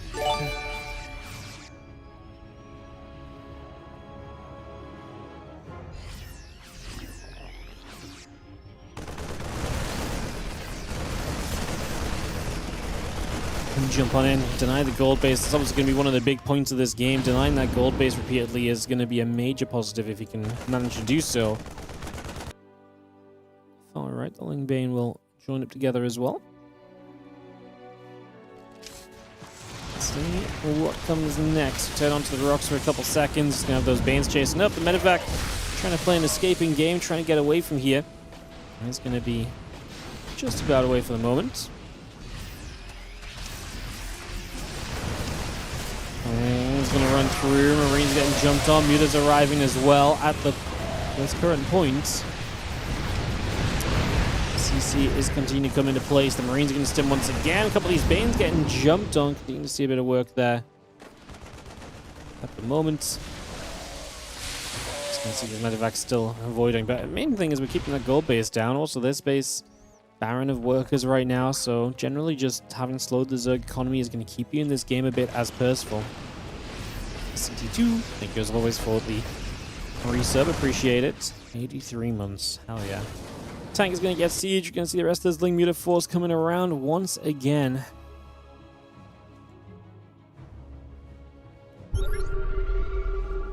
Ling Bane going to get up to the top. We are going to see the Marines on the bottom side. A couple of these troop tumors already getting picked off. Bane's getting blasted right now. The rest of the Lings are showing up. The Banes are going to try and run in here. Just having the wrap around on that. A little bit more value. This is going to be Adrenal Gland starting from Solar also. Big map out of Eternity's Edge. The way these two are playing, I'll not be surprised if we've got a bunch of time left on this. As we figure this all out, just going to see the Marines, the Medivacs gather up once more. The Lings are going to come running straight through. Medivacs load up. Pulling away to the side. The Muta's ready to go and jump on this also. This Widowmine shot is going to connect. We just take some damage. +3 melee still coming through. Adrenal Glands, +3 carapace, the Ultra Cavern all being added. Big bio shove, going to get a hatchery in the bottom right-hand corner. Percival's been so good at just continuing to find the counterattacks and the backstabs that just nail him like an entire hatch pickoff is crazy. And being so active with medevacs when there's mutalisks on the map as well, also pretty crazy because it's so difficult to not just lose these units to the mutas. But the activity all over the place, he's really abusing where the Zerg is not, and like he's making his getaways in plenty of time. This drop will not do too much else, but we can lift, we can leave. He's already going to threaten on the right side, so the mutas have to consider where even are the mutas? They're already on the right side, okay. But this is nice then for Solo, because now he actually is in the right place to deny some of these drops. Please tell me. Oh my god, the one medevac that's super low actually got the acceleration boost out of that speed zone. We are going to kill everything though, so I think Solo is going to win a fight here as those medevacs continue to drop. On the left-hand side, Solo getting a catch on this army as well. Bunch of this bio taking a few more shots. Ling Bane still coming through. A couple of mutalisks are going to get in after the command center.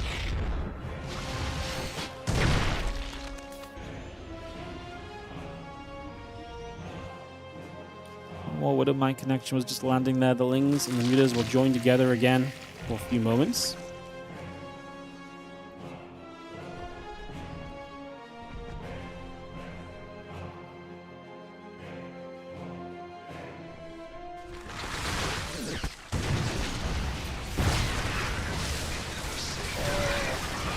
Shot's gonna go off. Oh, massive Widow Mines. 9 and 8 kills, but it looked like a lot. They were deadly into that group of Lings. Percival actually getting pushed back a little bit here. Solo finding a bit of momentum forward. Planetary Force not quite morphed to help out. We'll finish morphing now. The Banes, enough firepower, enough roll power to get through and chase those ghosts. I was gonna say, we're gonna go Ghost, Planetary, or Mineral Line. We end up getting blown up on the Planetary, which isn't ideal. Obviously, hit the STVs would have been a lot better. So that's a good surge, but obviously the big downside of a Zerg army is you've got to get away with your reinforced, with your kind of last dredges of the army, and that's why you see a lot of damage end up being taken, essentially.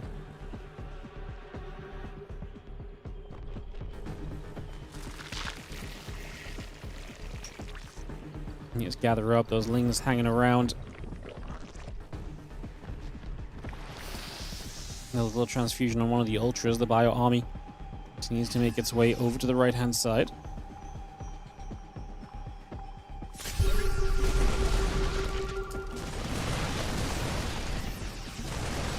See a bunch of that creep going down once again. Vexal going to take that moment to load up. And unload on that right-hand side. Lingbane settling.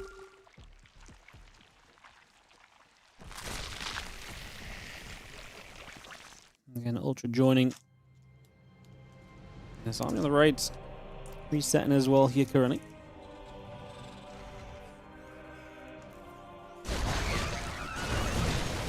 Big Muta Force actually going to just come flying on through. Very dangerous for a couple of moments. On the right-hand side, the Lings and the Banes. Going to try and get down there. We do manage to take down an Ultra. Here's a pull back over the edges. Trying to come in once again. Not going to see too much success overall. More hits coming by. The Lings and the Ultra still coming through. Just going to see the Mutas coming up as well. Fire Force stepping forward, a bunch of this troop spread being taken out. Just currently. Gets a cancel on this base in the bottom left-hand corner as well here.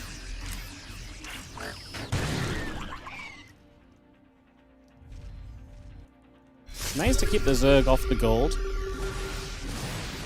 It's definitely a step in the right direction, right? It's definitely something which helps you, because if that Zerg gold base does come online, immediately this is just going to be such an uphill battle for you at that point. Ultra's still trying to come through. Bane's crash in. Bunch of the bio has to step out of there for a couple moments as well. Just going to see a couple more of these Widow Mines continue to come across. You just get up to the top. Ghost trying to land a snipe. A couple more Ghosts going to land snipes onto these Mutas also. Motivax in the center, just going to pull away one more time. Getting out of here. But there's the flyer attack coming through. Liberators, advanced ballistics, mass attack to the top right side. It's probably going to be everything dying. Base included, or Percival once again just says, cool, then I'll counter. Straight through the center of the map here is going to be his choice.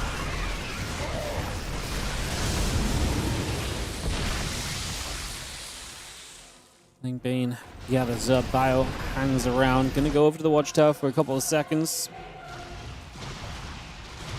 The top right, just see the Mutas able to get straight in after a couple of these refineries. Still the Bioforce coming into the front here. Ultra takes a bit of damage as well. And we're going to see one Liberator, two Liberators being picked off. Bio still pushing forward. Overlord's going down. Creep Tumor's being cleaned up. We're going to evacuate backward in the end.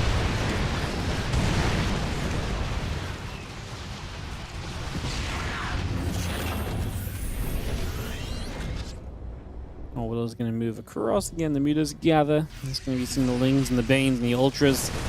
And continue to join back up. The Bioforce ready to fight. I like the Libs in anti-air mode. They do okay against the Mutas. Although they didn't do as much as I thought they would. I guess +1 fire carapace, and also the Libs not having any upgrades for themselves. Makes them not look as great. Shoot, a couple Lings getting blasted. Ultra popping over there as well.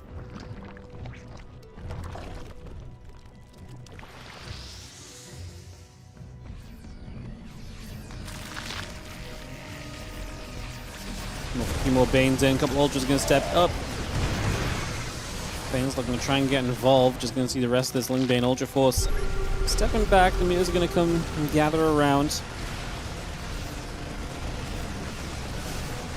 Handful of Ghosts, Lingbane, Muta all coming through. The army coming around the right. Banes are going to connect. The Marines take damage. A bunch of drones end up on that upper right side.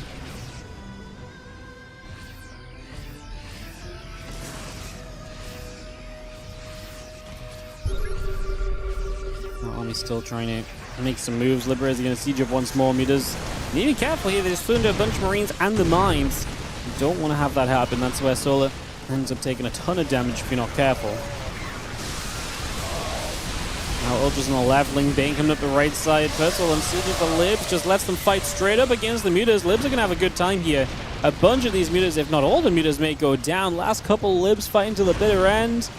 Now, Lib maybe could have had one more meter if it turned to the top, but most of the meters are gone. Solo begins to replenish those with Corruptors. However, Percival lost everything else in this fight. The Ultras, Lings, and the meters continue to chomp their way through for success onto the top right base. Obviously, it's lifted up as an orbital, but the SCV's gone at least. Percival having to take some time to recuperate again. Solo does not have a lot of money banked up here. Very noteworthy.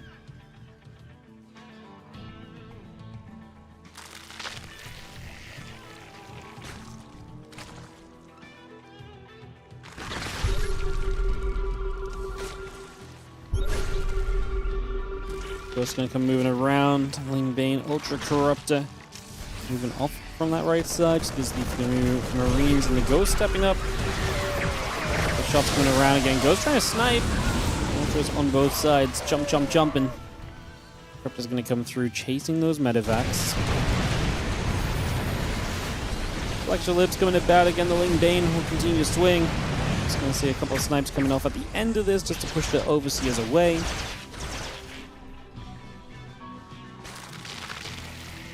This is Percival, who is still just hanging on here, but this game starts to feel okay. This game starts to feel like the previous game a little bit. Solo kind of finally getting a lot of bases set up, but again, took him a long time to get here. Not super comfortable on the bank, and Percival's pressuring a lot with the army he has, which is competitive. And again, Solo very mineral heavy on the bank account, not a lot of gas. Corruptor's looking to get rid of these Libs. The Ghosts have to evacuate, and they do have the medevacs in order to do that, as these Libs just keep showing up. I feel like they gotta run. We've got the Ling Ultra that's going to be chasing through Banes as well. Some Sim City here to save the day for these Ghosts.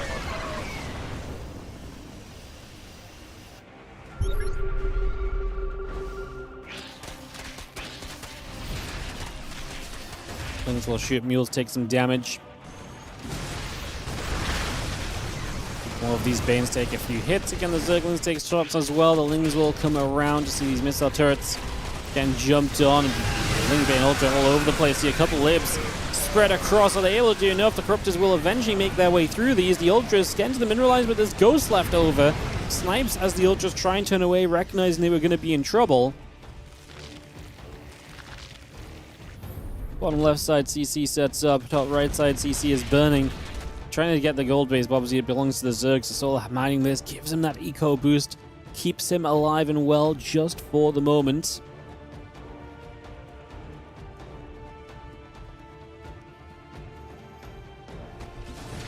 Percival ahead on army supply right now, so still a little ways from this being kind of Solo's game. Like I say, it's got vibes similar to the last as we do dive in. Ling Bane coming straight through, crashing on the mules, crashing on the planetary fortress. Now going to have those Ghosts continue to come back over. A couple of Marauder shots hitting the Ultra, the Marines getting after this hatchery.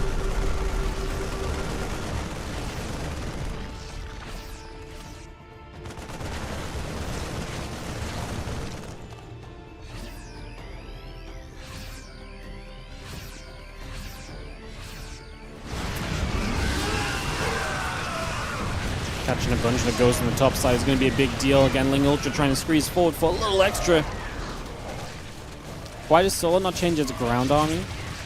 Again, once the Ghost count grows, Ling Bane en masse is actually pretty good for you, generally speaking, as the Zerg.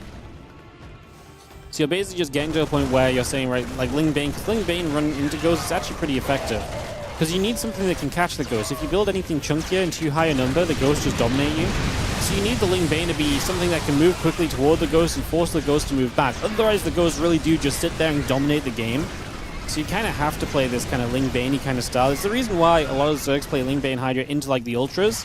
And then you're like, wait, why have they gone... Ling Bane Hydra into Lurkers. And then you're like, wait, why did they stop building Lurkers? It's because there's at some point you just need the Ling Bane count to actually... and the mobility to kind of move around to get on top of these Ghosts. Otherwise, they just dominate. Now, could he make this army better? Yes. Infestors, right? Vipers. Both of these would be pretty useful. I feel a few Infestors are absolutely just completely game-changing. So I would have loved to see some Infestors at least. These generally, your upgrade in this stage of the game is to bake some spellcasters, right? So, yeah, I would like to see, like I say, some spellcasters maybe coming into play or something along those lines. There's 14 SCVs are building at once. Holy shit, Percival just became a Zerg player. What is that? 14 SCVs in one moment? That's utterly ridiculous. That is utterly ridiculous. My god.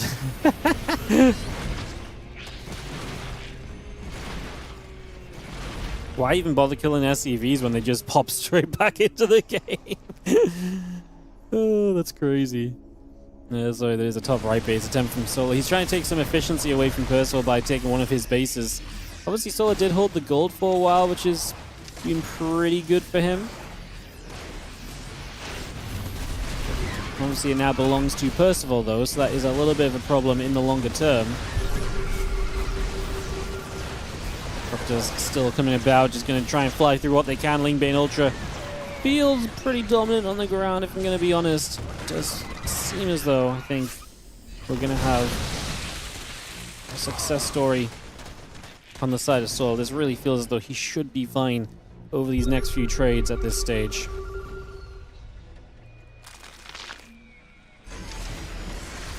Ultra coming about, the Lingbane still gathering through. I'm just going to be seeing the couple of medevacs. The Ultra still coming by. We are going to make a push down to the bottom left side as well.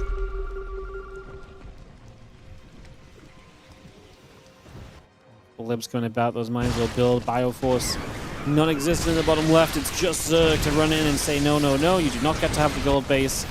And again, Percival says you don't get to have the rich Vespian gas base, so central base denied.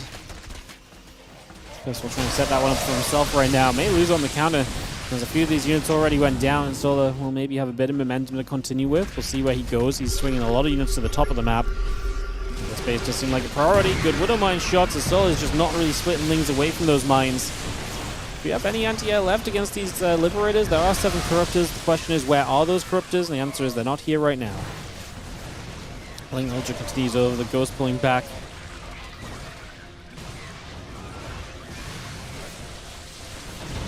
Vac's going to load and retreat. The Lings and the Ultras still pushing on in. Just got the units up in the skies. Solar with enough Ultras. I think he's just going to win this. Corruptor's Cortex spraying down a base as well. These Medivacs cannot justify unloading their units. They're going to have to in a moment, though. The full Medivac goes down, sniped by the Corruptors as Solar is finally putting the finishing touches on the game in this series to take himself to 1-2. Put a map on the board for him today.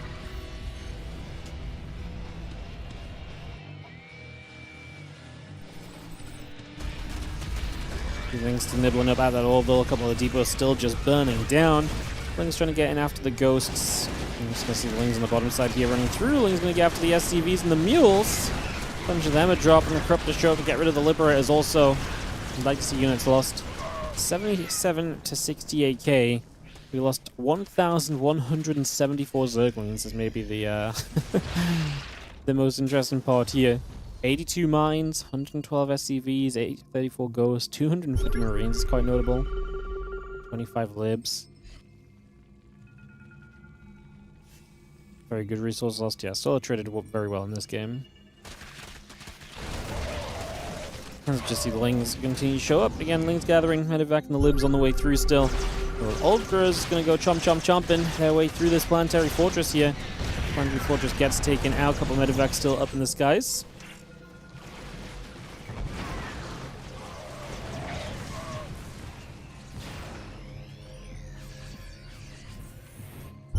Ultras just floating above a mining base of the Zerg. Never a good sign.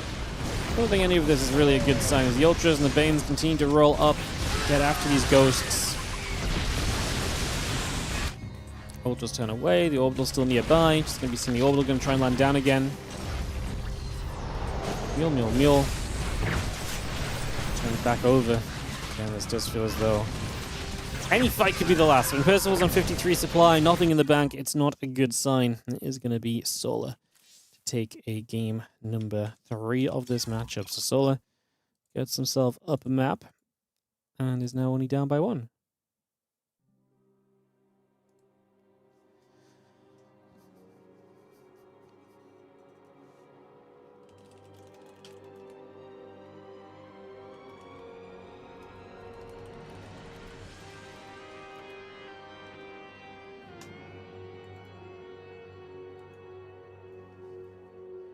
All right, we are going to jump into a map 4 here in a moment, guys. We've got ads on the way. Pretty necessary, obviously. after some long games. Pop them up over here as well. Let me do invites, guys.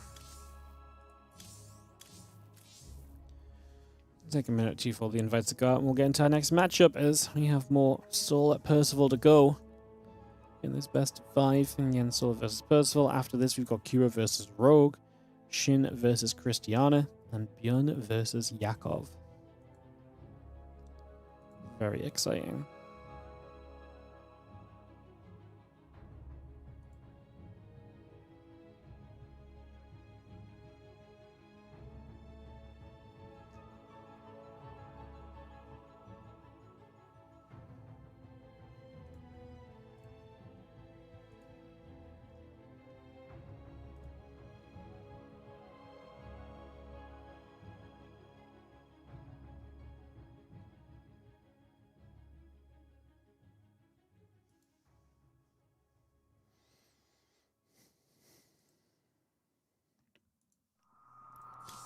Just getting everyone in. One person is BRB. And we get ready for game 4, guys. It is going to be, what's our 4th map? It's going to be Rainfall. As we're still on match point.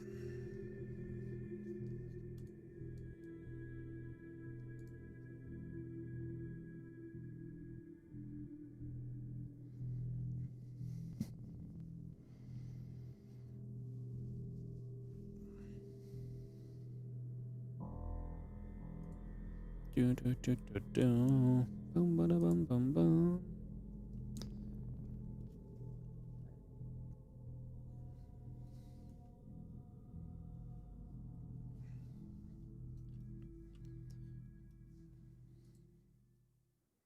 Just waiting to resume in a moment, guys. Appreciate your patience. Do do do do do do. Do do do do do do do. Do do do do do.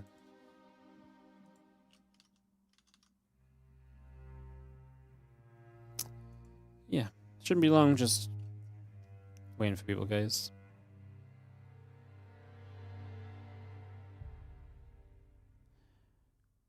Oh, right here. Let's go game number 4. Percival versus Soul. Been a long first match of the day. They've been playing some long games. You can say Kira versus Rogue, Shin versus Christiana, and Björn versus Yakov coming after this.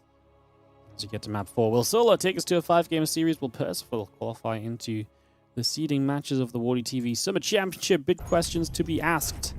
As we are going to have in the bottom right corner the Blue Terran, who has got the 2-1 lead and just needs this map to send him through to the semi-finals. It is Percival.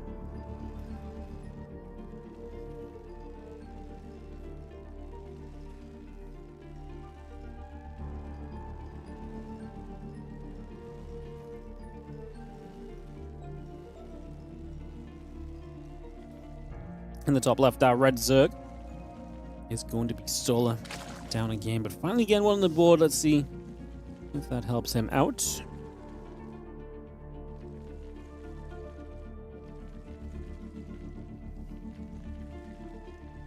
See if it's enough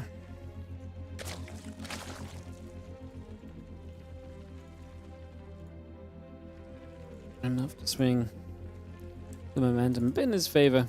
Get on track. Get going.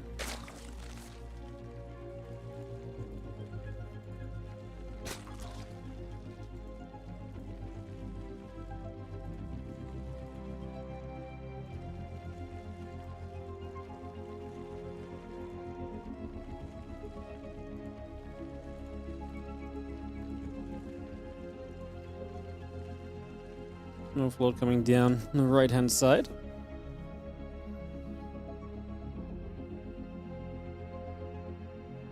Thank you for joining us, by the way, today, guys. If you're on the YouTube, hello. Got 300 people over there. Do not forget to hit the like. And you know it, the subscribe button. We are finally on the less than 100 countdown to the 50k YouTube subscribers. We have been building towards this for a long time. And we are on like 90 subs to go on YouTube to get to 50,000. So if you're not already subscribed on YouTube, consider going across, clicking the button. Very exciting. I mean, we might get to 50k this weekend with a little bit of a push for the fact that we're just super close. So, yeah, if you watch the channel at all, then you'll if you watch the channel at all, then you pretty much know that we you know, we have a lot of we've been building towards the 50k sub count for quite a long time on the YouTube, so kind of a big deal to get there. It's funny, I was looking back at I've been looking back at a lot of the old YouTube videos lately because of the 24/7 stream, and it's funny seeing we held like a tournament for like 10, held like a show match for like 25k YouTube subs and stuff. Ain't got the money to do that this time, guys, but we can celebrate just hitting the number and it being cool. A couple lings coming down.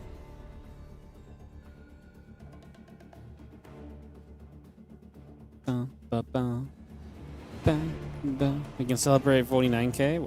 Well, then we're already late to celebrate 49k, though. You know, you should have been celebrating 49k ages ago already. Duh. God, imagine celebrating late. Crazy.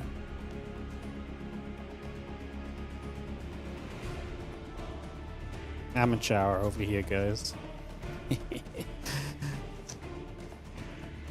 Following these couple lings.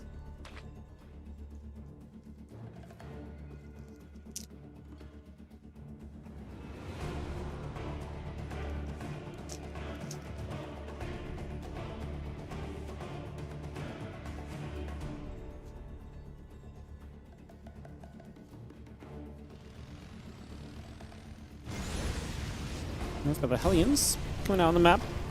I'm going to say it was no Reaper opening, but we are going to have Hellions and an Armory and the Medevac of Marines. It's going to be a bit of a Hellbat attack here from Percival, switching it up. Keep Solar on edge a little bit at the moment.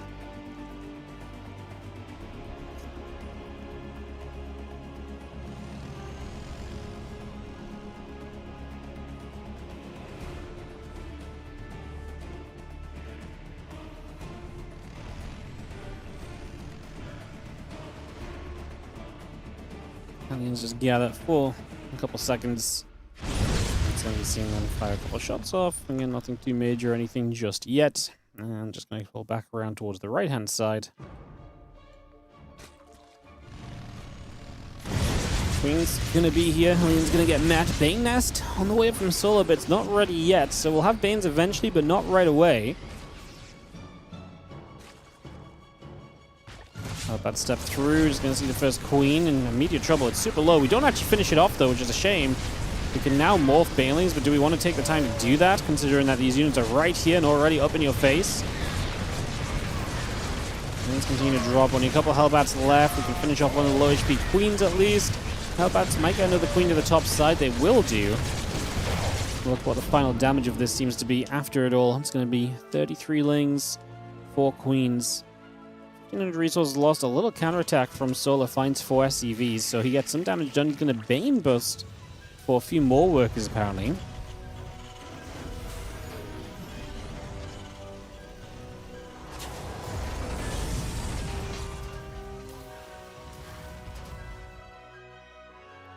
Stimpack on the way. Drilling Claws as well is going to make use of this Tech Lab factory. These Banes that Solar just morphed. Gets a couple more SCVs. Obviously nothing super crazy there, so not too much being done.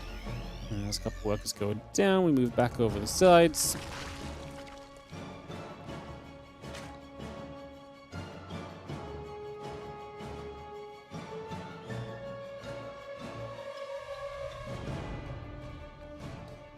As the rock expires soon, map opens up a little bit, but not much else going on. Going to be a little bit waiting to see what is actually going to come out and happen next, it would seem. We have a couple of units pulling back to the side. This Medevac going to come boosting over to the right also. And again, Bane speed, carapace upgrade. Continue to produce through for the moment, bringing a lot of that online. And again, seeing what's going to happen. A few of these Hellbats will morph on forward. Liberator pulls back. Sorry, I did not watch the Liberator at all. My apologies. Didn't do much, only a single kill. So well defended by Solar. And as we do see the lanes open up The rock's just a little bit faster. Creep's starting to touch them, right? So if you want these rocks open, you have to finish off himself. So we'll do that. The Queens are going to be there. Medevac getting pushed away. That will continue to take some damage already as well.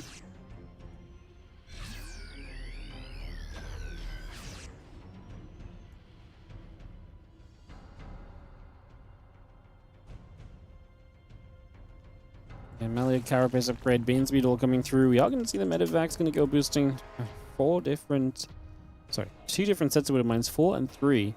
And obviously with Drilling Claws done, they will burrow very quick to potentially do damage. Link Cannon going to meet the Hellbat, but should not do much. So that will not go very far.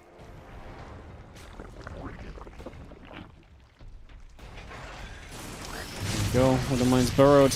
Oh no. Entire mineral line getting blown up, and now the Natural's turn. What?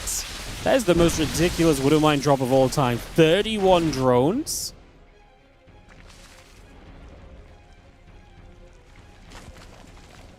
That is utterly brutal. Oh my goodness, that is absolutely brutal. Goodness gracious, that is... I don't get me wrong, it's 7 drilling clawed mines, but still, like... Oh, not even done. Oh my god. -4 more. Damn. And some damage on a Queen. We're going to go across the map here as Solar. Boy, does he need some work. He's going to lose most of the Banes in the front line. He steps back as a well-placed defensive tank. This puts Percival in a killer spot. Great job from Percival to absolutely maximize what these Widow Mines have been able to do. Some burrowed up here again. Just 1 per mine this time around. Can burrow a little bit away from the Spore Crawler, forces the Overseer, which is nearby to be fair, so shouldn't be an issue. Oh my god, we soak up a couple of Banelings though. That's also amazing. Soaking up a couple of Banes goes a long, long way. And drones go down, Medevac loads back in.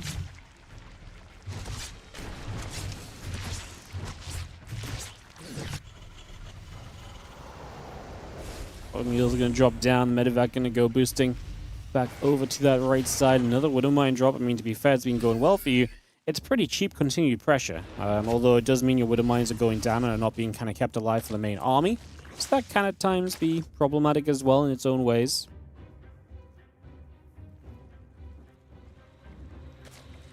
Bane Hydra regathering again. Marines, the tank. 2-2 upgrades coming up also. Marines and the mines will continue to step forward here. Just going to see a couple of these Banes rolling on up.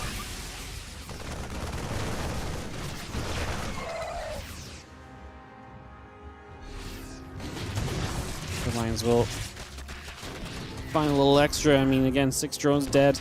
Got 1 more mine to go over in this position. Just going to get some Ling Bane. Yeah, still not a bad trade for the Widow Mine. And it's obviously the distraction to Solar as well.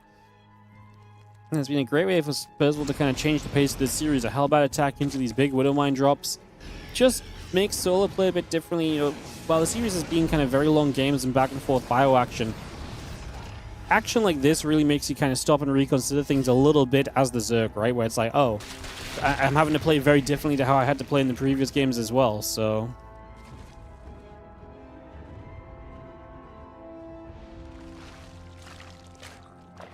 And Hydra coming back through, just going to see the 2-2. Finishing up momentarily from Percival. Again, Lingbane Hydra coming about, the Medevacs and the Bioforce stepping through. A couple of those Widow Mines already get burrowed.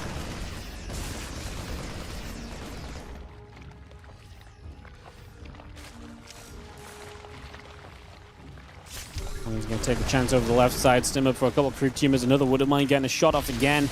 Lingbane Hydra Force looking to wrap around and put some work in as you just see this force coming back across. Marines and a couple of mines now up into the middle of the map as well. The Circling's going to start getting whacked. Widow Mines. Good for a bunch of Lings. A few Marines taking damage. Going to pull over to the side. I'm just going to see the Bioforce getting after the Overseer as well. We get the Overlord.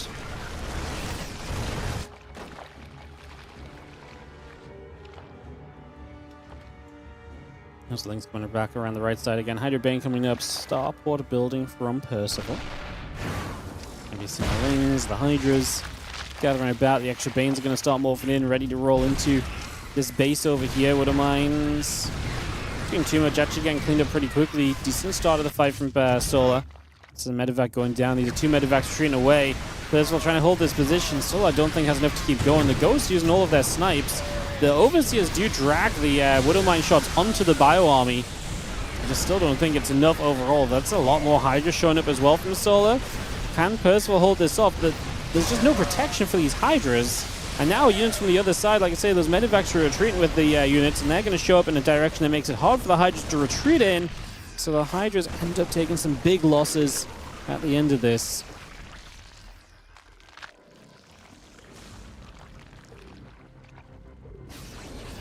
Bit of Bio pulls back across. And reset for a few moments. Well, that was a big shove from Solar, and I just don't think it did enough for what he wanted it to get done, honestly. Did not feel like enough at all. Felt like you could have done with a little bit more of this, as you just see.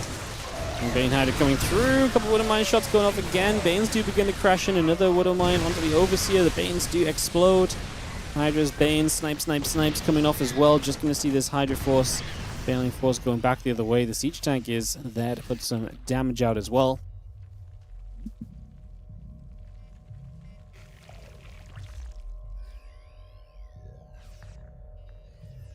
+3 attack on the engineering bay. Again, the cloaking coming up. Just going to see the Lings, the Banes, the Hydras.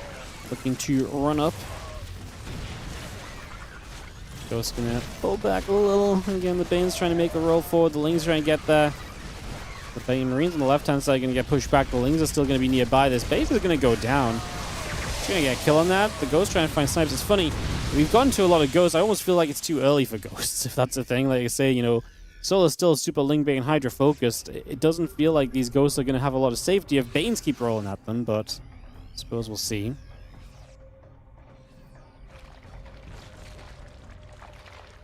This extra Bane's going to morph. The Bane's over here, going to get finished. Again, a couple of Ghosts, Libs, Mines on the way through. Widowmine's burrow up. Bio will fight. A couple Widowmine shots already going off. The Ghosts would love to find a few snipes here as these Banes keep rolling in. I just put some damage onto the Morphing Planetary Fortress. It's going to get repaired back up. It's going to hit full HP. So we'll survive this time, the attempt of the 5th base. Solar is going to push through onto this one again. Still wants to try and make this happen as the Hydra step in. The couple of Banes going to force these Ghosts back. Once the Banes are gone, the rest of this looks good. And Percival is going to book himself a slot into the WardiTV Summer Championship. Part of the WardiTV 2026 series as he locks down this series 3-1 against Solar. That's 3 times in a row that Percival has beaten Solar. 2 best of 5s and a best of 3.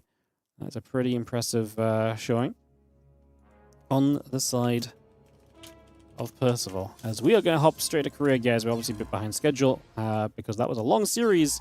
It is going to be QA Rogue coming up next. I'm going to throw you guys to a break stream for a couple of moments. I'm just going to grab I've got a bag of crisps from my lunch from 2 hours ago to try and eat. So I'm just going to go do that, and we'll come right back. More StarCraft in just a few. Yubby.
Just waiting for one final person to join our lobby, guys, and we can go.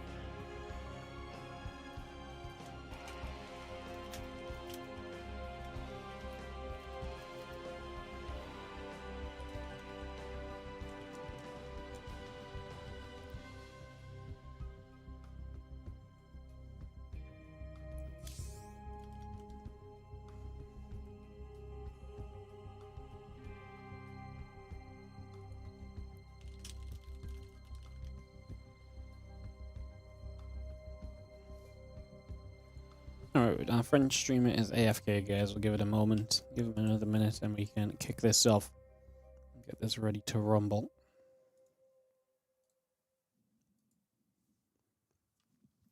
Shouldn't be long. I presume just it'll be a minute or two. Well, we got our vetoes done. And it's going to be Rogue versus QF again, a slot in the Summer Championship on the high seeds. Chance to play Percival in the semi-finals tomorrow as well.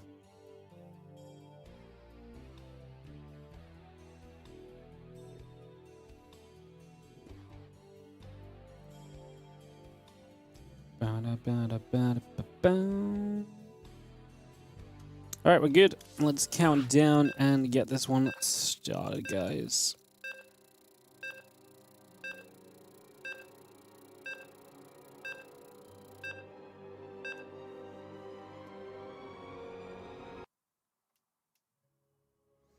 Alright, let's jump into Sanctuary.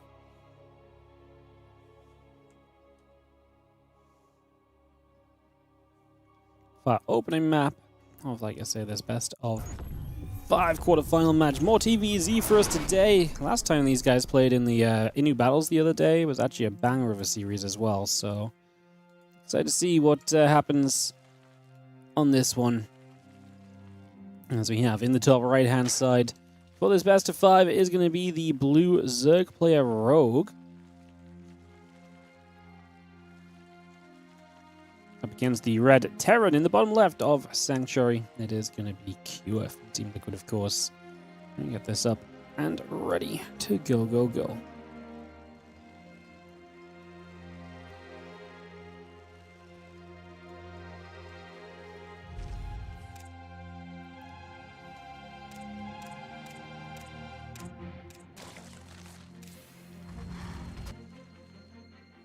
Bit of an upset from Percival already, although, like I say, an upset maybe for many, but a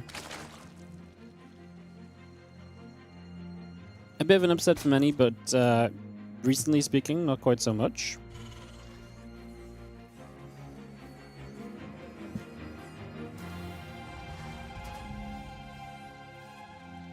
Max and the gas coming through. And yeah, spawning pool coming up into position, get that started.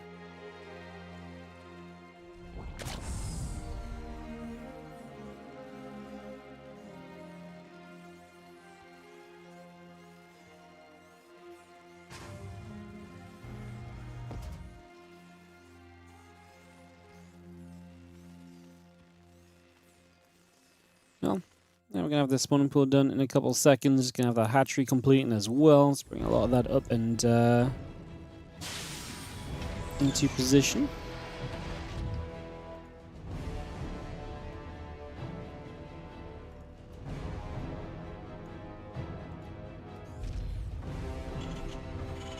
Yeah, the C down. It's going to be after the Reaper, so pretty standard build, honestly, on the side of Cure. Which is interesting because that's not always what we're seeing from, like I said, Terrans right now. Terrans are doing a lot of bio-heavy openings, getting rid of a lot of the kind of Hellions and so on. We'll see what we do here as Kiri's going to go Reaper into the Marine, at least to begin with. So we do start out with that.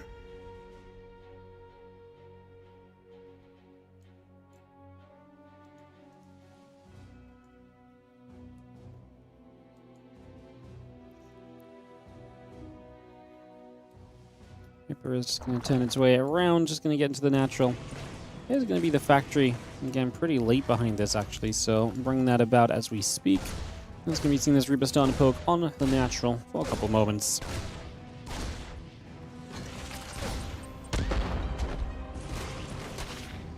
Lings hop up. Reaper is, again, continue to take a bunch of damage here. It's Just going to put some more damage out onto the Zerglings for a few moments. A little bit more being done on that. And yeah, Link Speed drone and the rest of this continue to come back through. Reaper pulls back along and down. Again, try to see what else we can do with this as it gets moving. It's going to be seeing the Queen denies it though, so actually going to be goodbye to the Reaper. See that going down already, so goodbye Reaper right away.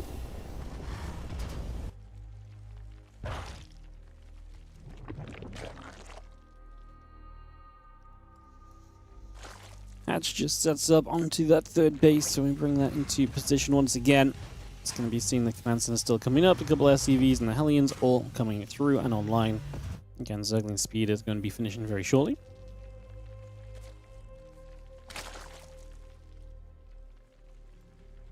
Yeah, this Hatch just cranking out a Queen. CC finishing soon, Stimpak on the way.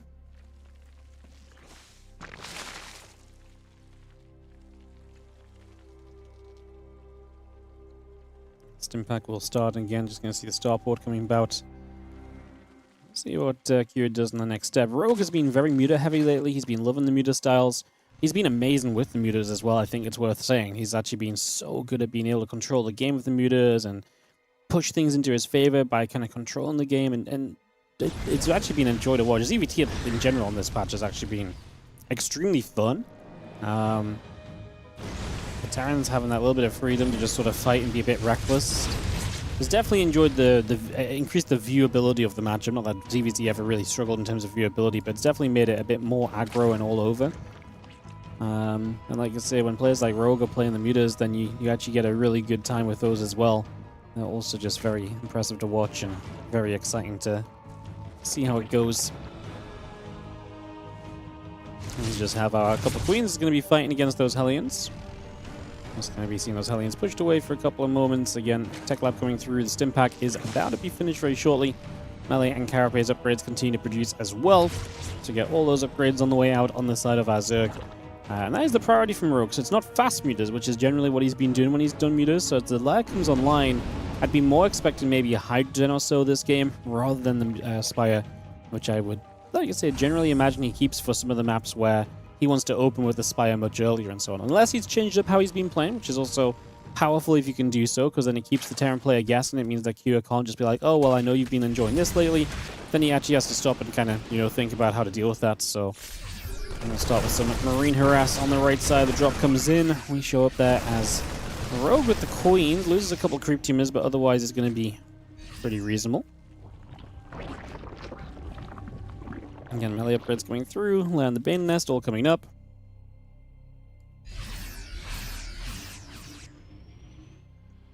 And Marine's going to sit to the side, get rid of the creep teamer, get rid of the Overlord. And Queen's pulled back around as well.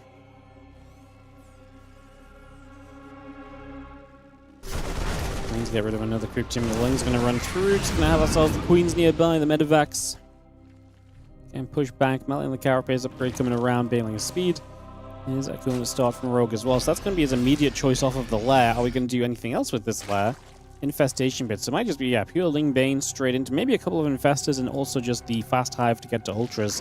Seems to be Rogue's plan. Actually, very different from... I don't think I've seen him do this once while casting him recently. Maybe like one time, but it's definitely not been the priority. So Rogue pulling a bit of a different style of play into action, which is, like I say, is actually very cool. It's actually very fun.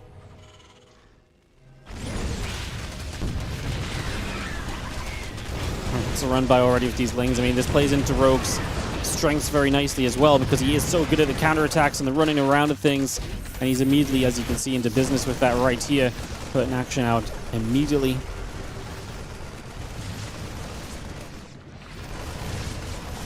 Seeing these Marines still stemming up. SCVs have gone down already. Where do we go from here? Just going to be seeing this attack I don't think is actually really going to be able to do enough. You got the Queens knocking the tanks down. The Ling Bane looking to be in pretty good numbers to follow this up. Rogue is on 70 drones behind this as well, so his economy is booming. Feeling good on the eco, feeling good otherwise. I'd say it definitely feels like a very positive experience from Rogue over the course of this first game. We've got a few Marines left, and they're finding a little bit of value toward the very end of all of this. Otherwise, like I said, it has been a very positive experience for for our Zerg player. Coming out of this now, moving into the next step, as you just see a few Marines come across. Gonna move around with those for a little bit. Try and figure out what else we can get on the go here. Again, Orbital just continue to produce through. 2-2 melee and Carapace upgrades, both building about, bringing those straight into play at the moment.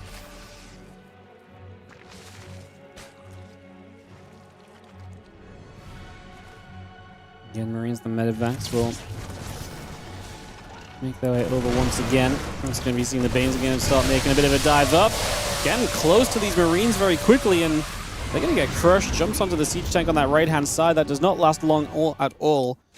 Rogue also going to be faster to upgrades, by the way. +2 Carapace finishing, +2 melee, about 20-30 seconds ahead of the 2-2 of the Terran player as well.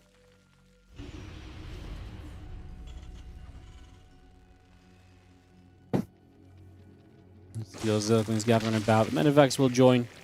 Settle in for a few moments. Again, just see the rest of these Marines taking some healing, moving back around at the moment as well. Now we take it easy, it would seem. A few of these Marines just going to come stimming on forward. Going to try and get involved. It's going to get aggressive here as we do force the units to lift up and back away from that. So, again, having to pull back pretty quickly.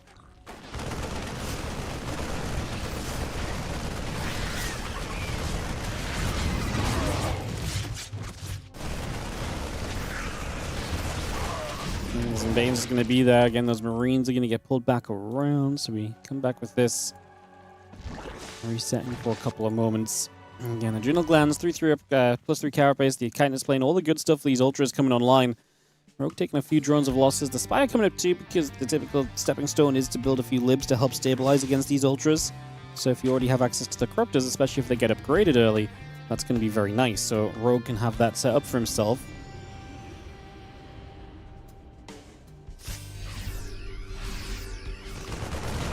Marine stem forward, a couple of these creep tumors already being cleaned out. There's a couple of Liberators. I'm going to get sieged. The Ultra stepping away. And Overseer's Overlord's in some trouble. The Ling Bane making a push forward. A couple of Lib shots. The tank shot nicely in position as well. And it's going to be seeing the extra Banes morphing in on the right-hand side. Still is pressure from Cure coming up. A couple of Lib shots already coming down. Pushing that Ultra back. This hatchery going to be under some heavy fire. And it will fall. Things will run in. SCVs are going to get shot at. Again, these Marines continue to put some damage out. A couple more of those Lings getting cleaned up. Bane's getting turned back around the other direction. Kindness Plane will be done soon. And the Marines get rid of some more Lings. The Ultra popping soon. Also going to be in some trouble. A couple more creep tumors going back around.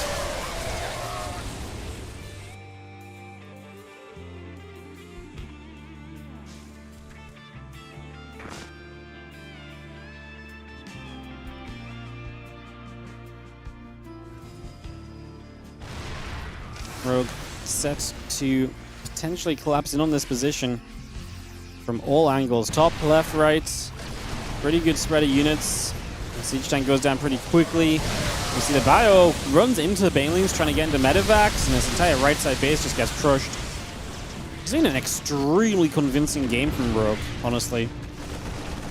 This has been an extremely convincing game from our Zerg player.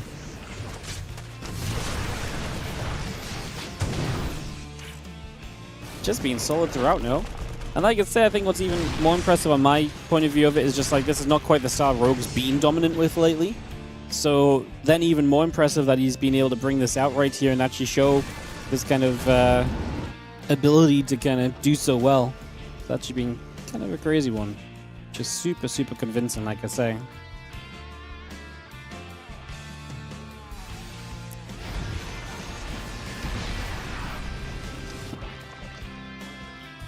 The Lings begin to siege the Queens. And go throw some creep down. Ultra's going to just run through. The couple Corruptors already getting in after the Liberators. This Ultra Force is making its way forward. Again, having a very good time at the moment. Continue to trade very well.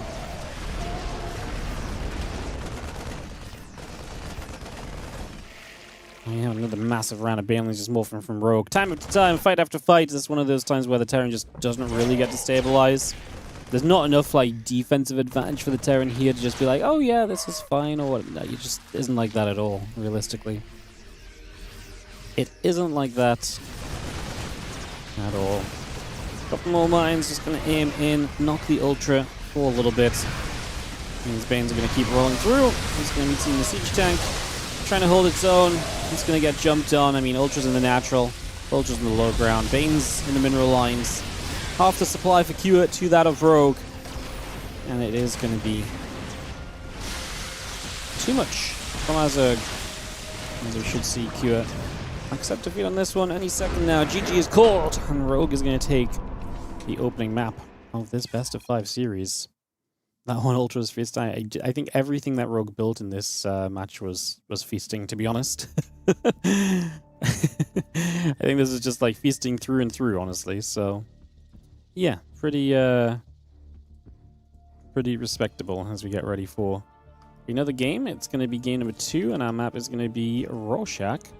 This is actually going to be Rogue's map pick as well. That was Cure's map pick for the opening game, so not a great start for Cure as he goes down by a map already. Get this ready to go. Oh. Okay, I pressed spacebar by mistake, and apparently that just started ads anyway. Cool. As if I already had the ad button kind of clicked or something. Alright, everyone can join us here, and we'll get this started in a moment. Rogue, who am I missing on the caster list?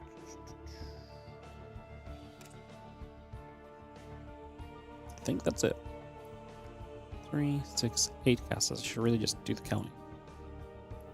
Should really do the counting. Counting good. Counting good.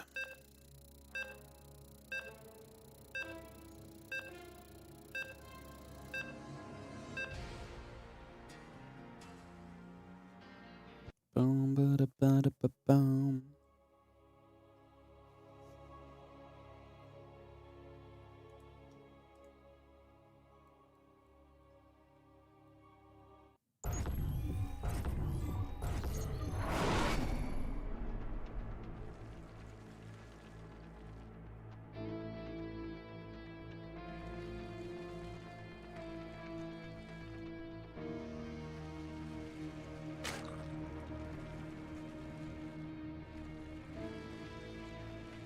Alright guys, sorry. We are good. Let's do this. Let's jump in again, 2. In the bottom left-hand side with the 1-0 lead, our blue Zerg player, like I say, dominant performance for him in that opening game. That is a Rogue in the bottom left-hand side. While in the bottom right, our red Terran is going to be Cure.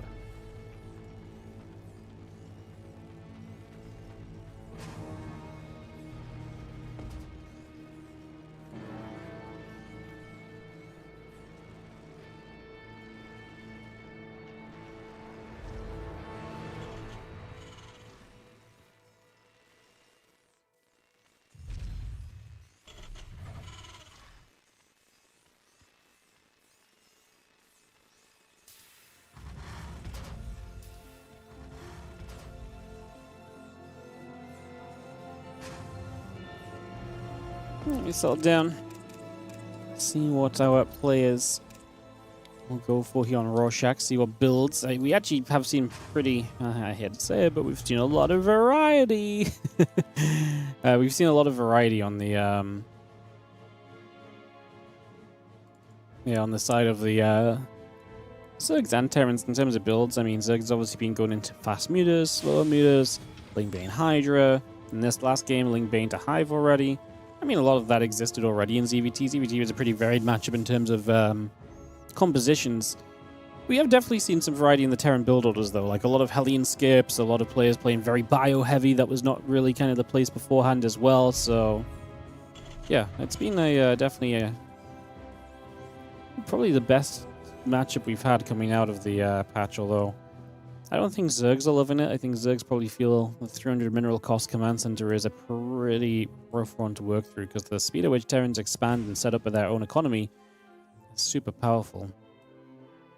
It does feel like what has happened is obviously we've been we've obviously kind of like slowed the game down with the 8 workers, and then we've obviously done a lot of things to speed the game back up again. For the Zerg with the lava, with the, you know, for the Terrans with the Zerg with lava, Terrans with the command center mineral cost. And it feels like it's Protoss' turn to get sped up a little bit, because they do feel a little kind of left behind currently on the current version, I think. And we'll have one Protoss in the playoffs of this tournament. It's Christiana. He plays Shin in the next round, which, I'm not gonna lie, I'm not super hopeful for, but I pray for the upset, I suppose. Pray for the upset. We'll see how it goes, as we are going to have ourselves the couple extra Marines coming through. It is a factory, but it is off the 2 racks. So again, playing the kind of more 2-1-1 kind of element of this initially.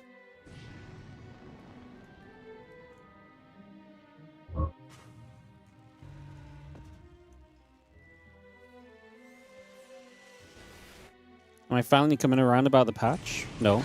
Absolutely horrific change. Game has been made a lot worse for it. Well, stunned by that, but I mean, if you make changes that undo a lot of the things I had an issue with, then yes, I'm going to find some positives with it, right?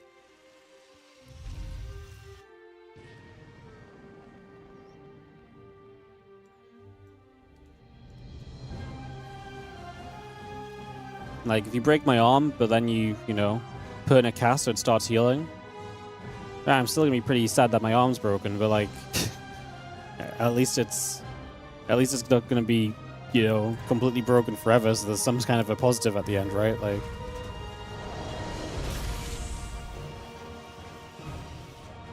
would rather we just didn't break my arm in the first place, but you know, well, that's where I'm at. I mean, believe it or not, guys, I'm not just permanently negative. I just, you know, I just talk about things how they are. Recently, things have been negative, so we've been negative, sure, but like, real talk, like, that's not just how it is all the time, non-stop, you know.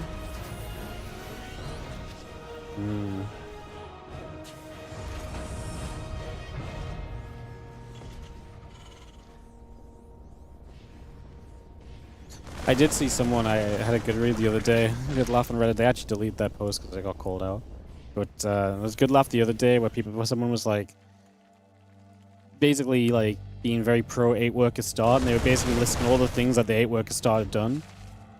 And all the things the 8 worker start had done by their accounts was basically all the things that was done because of the 8 worker start ruining the economy. It was a good read. Like, see, 8 worker start did this, and it's like, well, actually, no, they changed that because of the 8 worker start, making the matchup unplayable. And they're like, well, they at least had the brains to delete their post, so they didn't keep getting flamed. It's pretty fun, man. Give the last positive thing I actually said.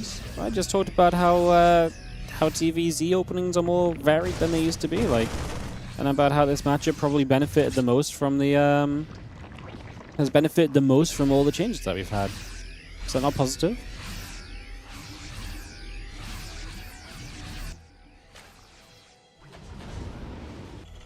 Not positive enough?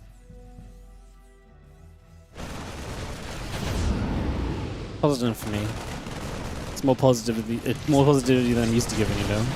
Alright, we got drops coming around. This game is, again, going with the 2-1-1 aspect. We got a third CC from Kyo back in the base, so he's going to move around with that for a little bit as well. So a little bit of an action and moving around there. Just for now, as you do see, the Marines are going to step forward. A couple of those Cryptumors going down. One of the benefits of having these Marines on the map is you can obviously creep and so on. Ooh. That's why we had to leave, because the queens were getting close. We weren't going to be able to keep saving things once those queens got there and got close for too long. So it's a nice little save on the side of Q to keep a couple of units alive. Nicely done. Just recognizing when you have to leave is a pretty big positive a lot of the time. You know, it's good to know when it's time to wrap it up and move on to the next one already.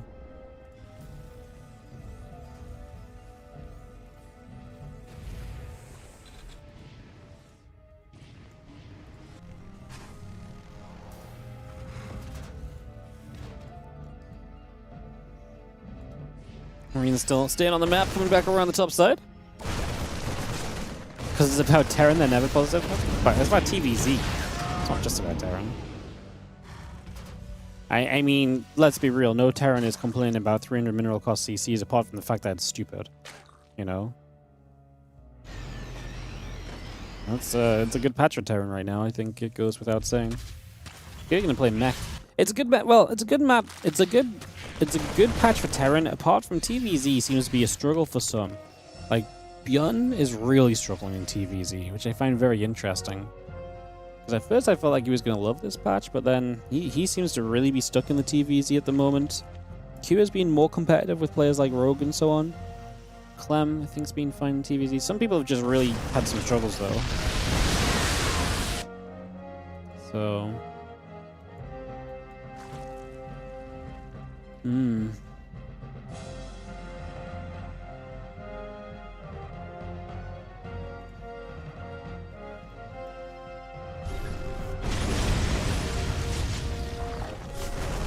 Just gonna see the Marines coming about, just gonna fire a few more shots off. Just gonna see these Marines coming through, trying to get a little bit more of this creep cleaned up. The Ling's gonna come back around as well.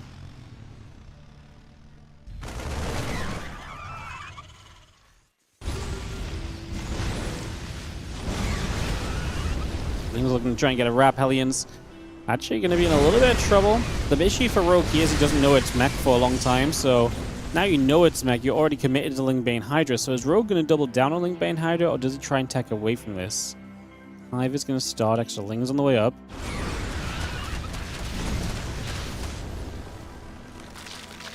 Extra Bane's going to morph, again Lingbane Hydra comes through, Viking Tank Helene coming across, Magfield, and the mech weapons all coming in. Rogue's ready to attack. I mean, it's obviously not going to look like a super efficient trade for him.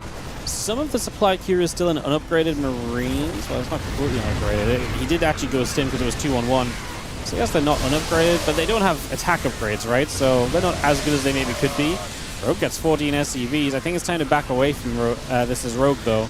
I think he's done enough, and there are going to be a Marine Hellbat attack to the top left side instead. Just going to be seeing the Hellbats, the Marines. It's going to keep pushing through. The Queens have some transfusions available. Like I said, I think it's time to back away on this right side. Defend on the other side. It's actually supply-wise very good for Rogue, and having gotten so many worker kills, very positive for him as well. These Hydras are trying to get as much done as they can. Do we have nothing to show up and defend here? How many drones are we going to lose? Really sad if we lose 10 plus workers, because this was so good for Rogue on the other side of the map. It means it's going to cost you units here as Cure, but obviously the Marines he doesn't care about as much. He's looking to play full mech from this point. I'm going to build a Lurker Den, which I don't love the Lurker Den right now either, because I feel like the Lurkers are something which are going to struggle a lot going up against the siege tank count, which is going to be high because you're playing against mech, so I don't really love that at all, actually. Feels pretty brutal as the Hellions and the tanks try and play cleanup. We friendly fired a tank down at the very end there. Rogue up about 30 supply. And Cure going to continue to Hellion and tank it up right now. Bum, bum, bum, bum, bum.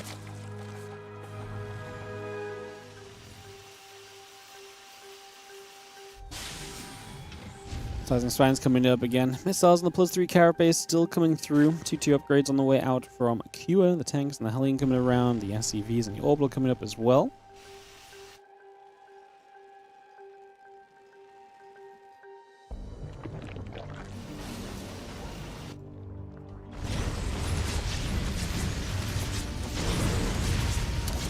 Lings is going to go. Lings is going to go running for these Hellions. They get a bit of a catch. Top side with defending as well. Just gonna fully clean up these Hellbats. Well, are we? Because they more from the Hellbats. Well handled by Rogue. Ran the Lings off the Hellbats. Let the Hydras do the work. Obviously, the Hellbats are slow, so the Hydras actually do manage to catch up. The Vipers are starting to pop. That's where the Vikings of Cure are very important. Being able to shoot those Vipers down and trying to stop their spell casting. Just being as much of a consistent, essentially. So seems like a pretty good plus right here.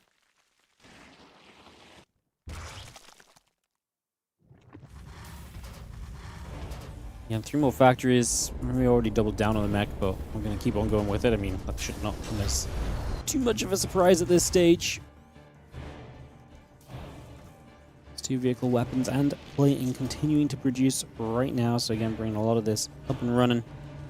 Continue to get that into position. You'll see these Hellbats going to blue flame their way through a bunch of these Zerglings. And still running by. Just going to be seeing that siege tank getting jumped on for a handful of moments as well. There's about 6 SCVs here, which is a decent little push in. Obviously, Rogue would really love to try and keep Kua down on the economy at this point.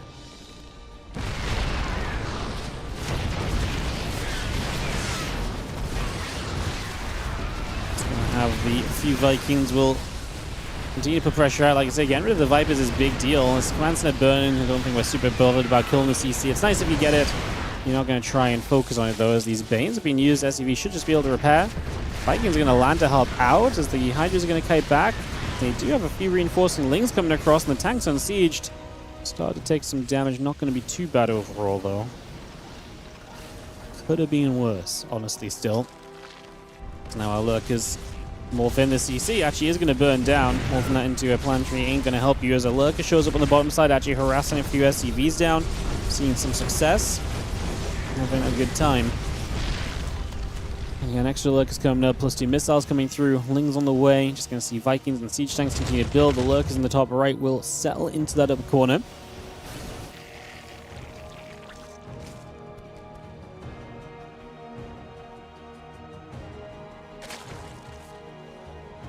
It's going to be the gold minerals being mined from Rogue. So taking control of the map is big for him. Allows him to stay very efficient over the course of this as well. Also a big positive right now.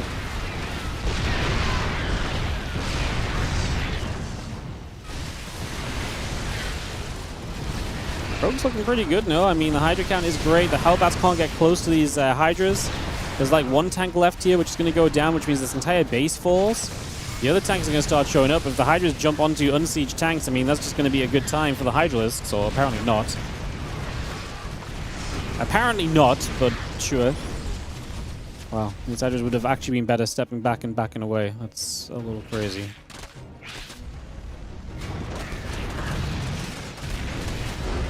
Jesus, Kua. But Rogue does have too much in the end, but I'm still a little bit flabbergasted by the fact we just watched unsieged tanks just push back a Hydra line.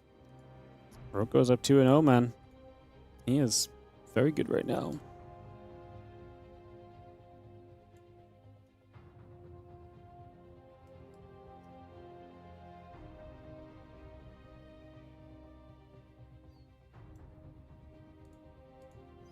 Alright, our third map is going to be at Eternity's Edge. Let's get this hosted. Let's get this on the way.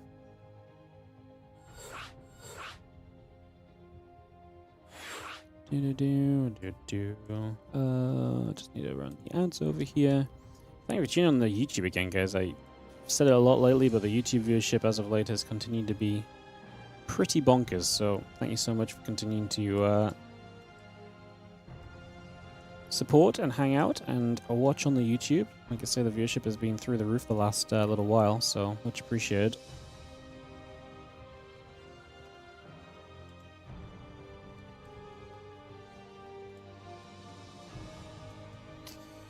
Alright, get Kua into the player slot. I said 8 casters before, right? 4 and 8. Well, if I didn't, then saying it now. Go-Go's and GG's. Kua fighting for his tournament life as Rogue continues to look fantastic. And getting this on the go in just a moment. Get this ready to start. Let's jump into At Eternity's Edge. Let's get this started up. See what happens.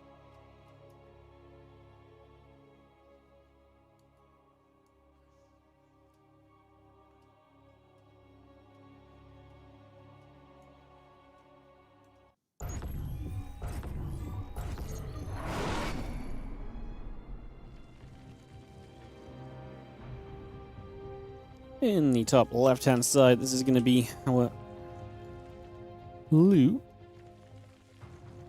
Zerg player with the lead in the series at the moment. It is Rogue. This is the bottom right, our red Terran will be Kua.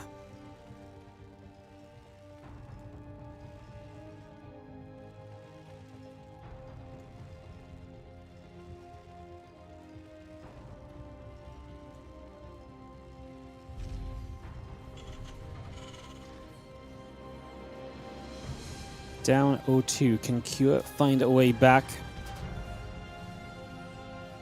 Has always been a little bit of a tough matchup for Cure, I think, the TVZ, but generally speaking would be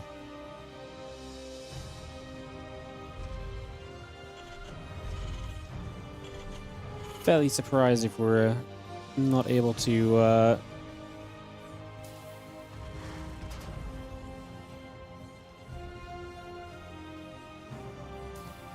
take the map over. I mean, like I say, Rogue is being really good lately, but Kyo did put up a good fight against him in the Inu battles the other day. A really fun tournament we had a little while ago.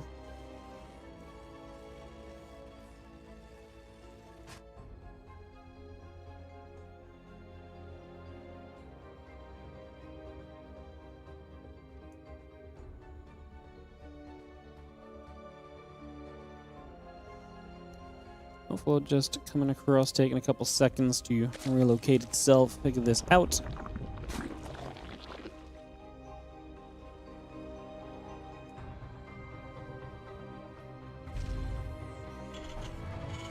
Just having that CC dropping into place, getting that on the go for a few moments.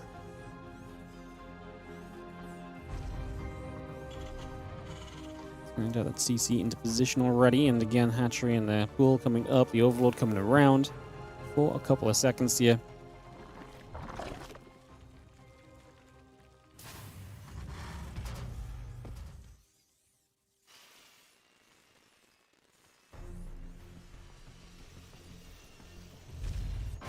This Ripper just takes the watchtower. I'm going to see that factory up early, so again, going to give us access towards the Hellion kind of style of play.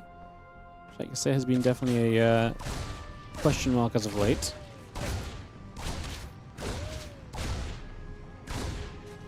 Whether we make the Hellions or not, and a lot of people have chosen not to make the Hellions.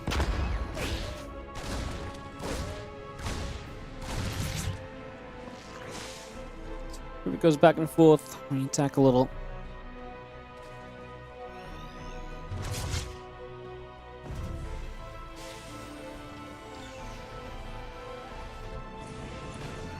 Old command still building, CC coming up, that's our third CC from Cure, so again trying to get that economy online nice and early.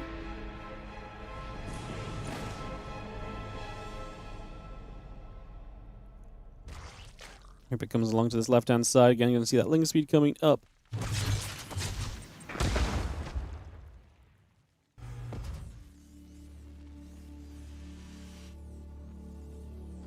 Ring gathers.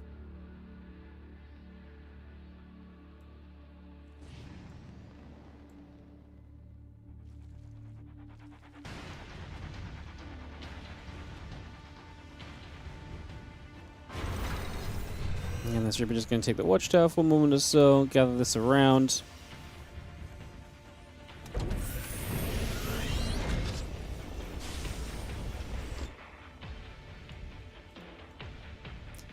We got 5 drones, a couple queens, all building out for a couple of seconds here, so again bring that into position at the moment.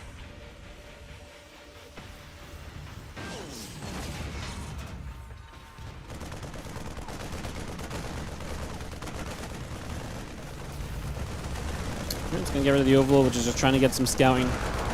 And it's going to be straight mech from the beginning this time around, so a bit of a completely different approach here.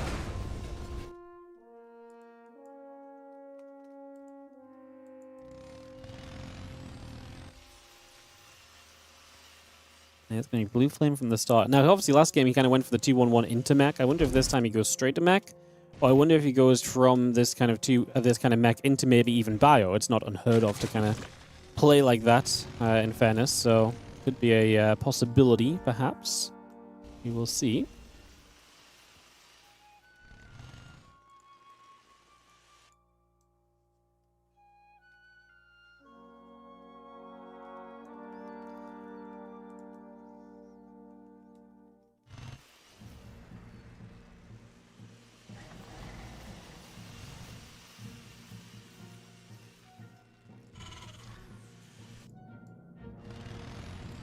Hellions, Reaper, just going to come back around for a couple of seconds. Just going to be having the early movement. And Rogue, right now, Blair on the way, but it does not seem as though he has any idea about the fact of what this overall is going to be. So that part definitely seeming problematic at the moment.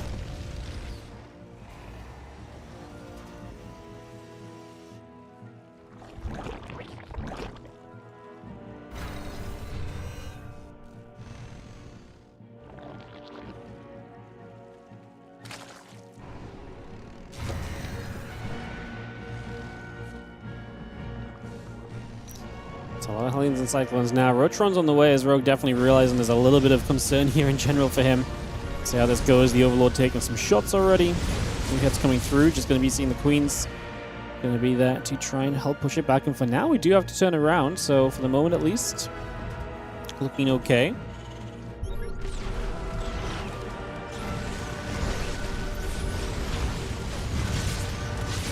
The Cyclones locking on, the few Hellions continue to come about as well, just for the moment.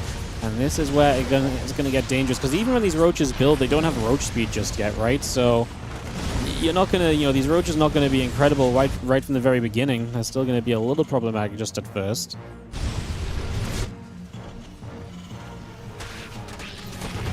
He's going to counterattack again. Rogue trying to at least pull some attention back the other way, trying to give himself the best possible chance to ensure he's going to be alright here overall. Because he's obviously going to have a tough time on the other side. He's going to take a lot of inefficient trades. That's kind of the way that just goes.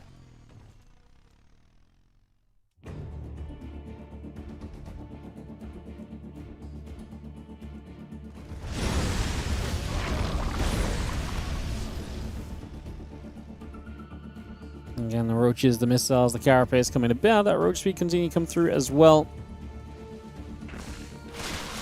The units will move back around from Kua. He's on a supply lead, which is obviously usually a very good sign.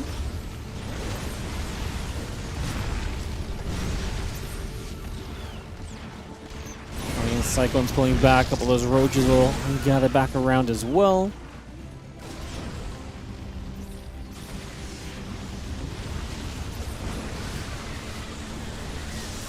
It's going to be a good catch in the bottom left, getting rid of a lot of the Hellion Cyclone there. Q again pushed back with a few units on the right side too. Just going to be having our Roaches going to try and get an extra kill. The problem is if these Roaches commit, the Cyclones will lock on and then they'll be able to chase them back even further, which definitely becomes a problem.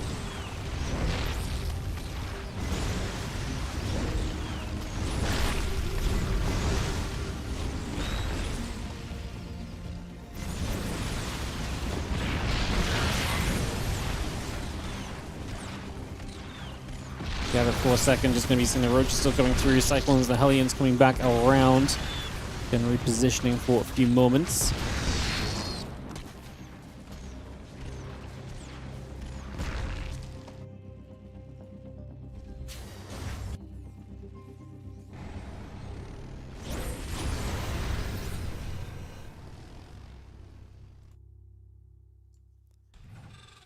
It's going to be having the SCVs going to gather back again, plus some missiles, melee upgrade, continue to come through, the Bane speed coming into play as well.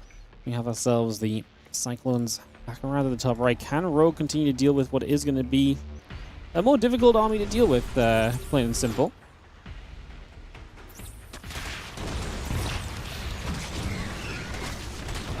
SCVs are going to pull down, just going to be seeing the Cyclone getting caught. Other units coming about as well here currently. Let's see those Hellions coming back around.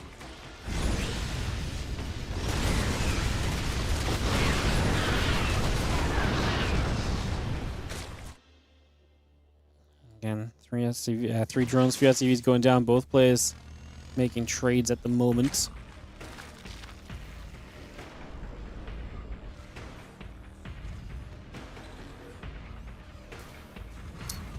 +2 flyer attack, +2 missiles coming up as well. So again, a lot of that coming straight into play here already.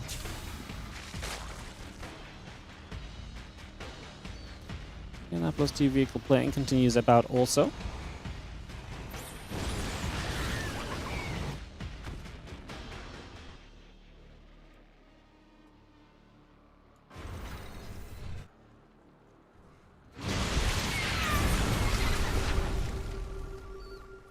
Rogue again has stabilized this game. We've got a lot of command centers coming up. Secure getting into a very comfortable position, continuing forward for the moment.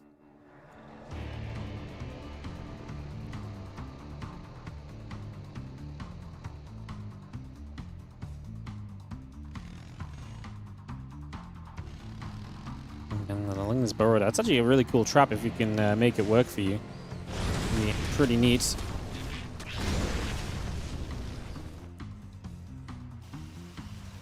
You're seeing the SCVs and the mules gather about.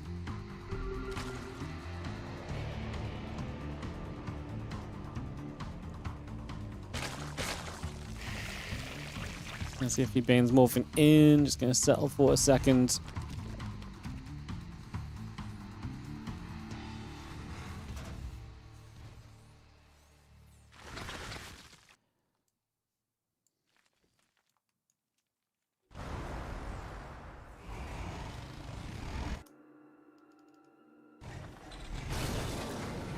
A lot of Mac all set up over here for the moment.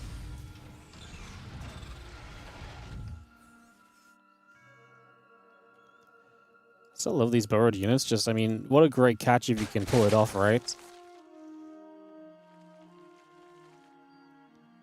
Great catch if you can pull it off. We'll see if you can pull it off is going to be the big question mark. Just going to be having the Neuro Parasite on the way. 2 upgrades from Rogue. Giving himself more tools to work with in this later stage. So continue to settle this down.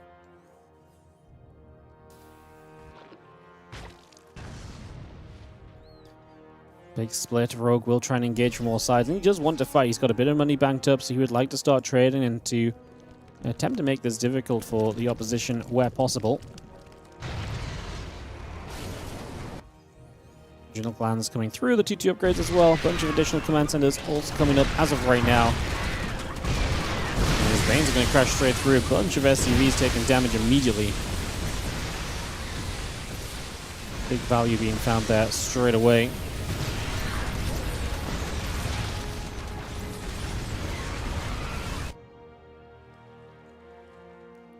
And a couple of tanks, plus 3 vehicle plating coming up and online. We continue to bring this through just for the moment. Having the adrenal glands and the upgrades all continue to come about for the moment. That's going to be great. So bringing a lot of that up and running right about now. Going to have a couple of orbitals coming through. The fusion core is going to build as well.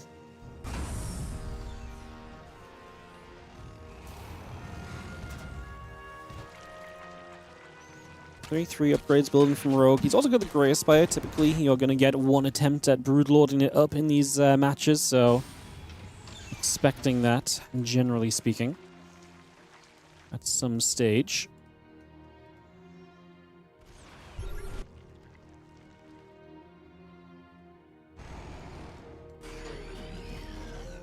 Still very Cyclone, Hellion heavy, right, as well, which is also kind of interesting. Seeing that knockdown on this gold base. Rogue is not being allowed to get a lot of bases up, is pretty fair to say as well, which is probably, you know, what should be happening when you consider the fact that it is going to be, you know, a very active mech style with the battle mech. Battle mech is meant to have map control. It is meant to make it difficult on the side of the Zerg player. So we're kind of seeing things play, like I say, kind of as they should be for the moment at least.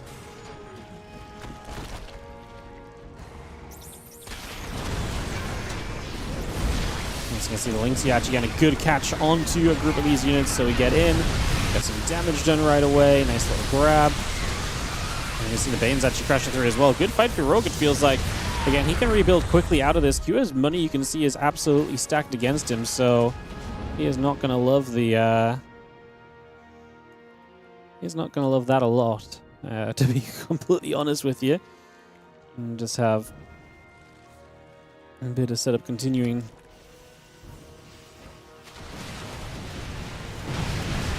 Roach, Bane, Ravager moving through. Got that Microbial Shroud coming about right now as well. Trying to use that to just decrease some of the damage output that these units are taking. Trying to just make them survive a little longer where possible. So I'm trying to find as much of that as we can get at the moment.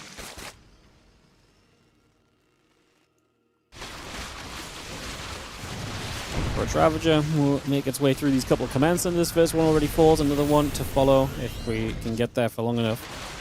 Again, that's the, it's nice to get rid of CCs, but at the end of the day, we also don't care too much about the command centers, the Terran anymore. I mean, they are so cheap. So, you gotta try and kill them, but at the same time, like, sometimes it just doesn't matter what you can do. So yeah, it's a definite factor. Things to consider as we do have the advanced ballistics coming into play, so again, getting that up and online.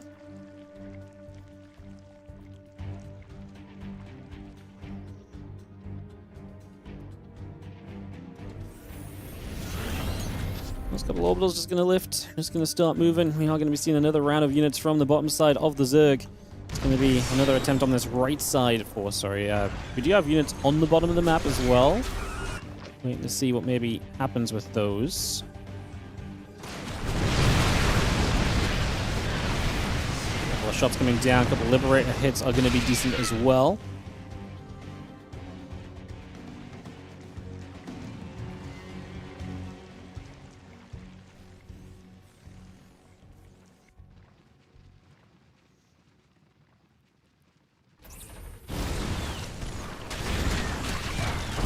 Seeing the Lings actually get another catch. We see a lot of these catches coming through, but you always have that kind of secondary effect of how much do we actually lose in the process of clearing some of these things out. It's not always as clean and as simple as it might seem.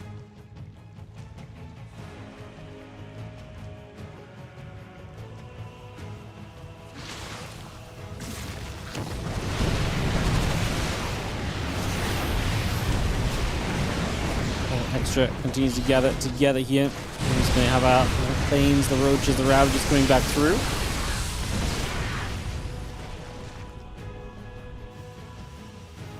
Last CV's going down once again. We are just going to be seeing the nukes are on the way. So Kira's ready to play into the Ghosts. When you get to combine the Ghosts with the mech, it's pretty terrifying, and that's obviously what Kira's going to be aiming to do here in the next few moments.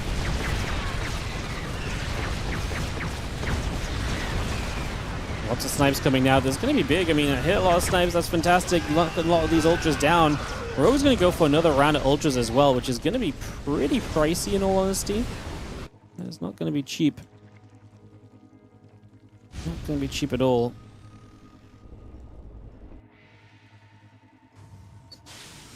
Rebuilding those ultras. Don't get me wrong, Rogue has a bunch of money in the bank, but the question mark obviously becomes, are we going to be able to, you know, still break through the Terran with that amount of money? The Terran has a good amount of base. They have a good amount of mining still available as well, so that part absolutely stays very reasonable here.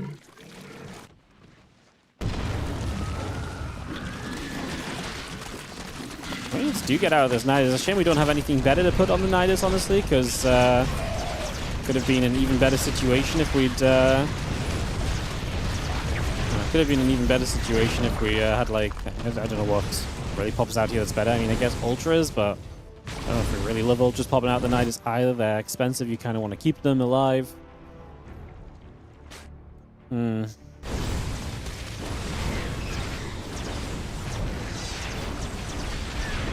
Ultras over here going to chomp on through. I do worry at some point, do we need something a bit different? Do we need something a bit improved to really see us through into, like, a positive outcome here for Rogue? Like, Kira continues to hold on, and as long as he's holding on, this seems very respectable for him.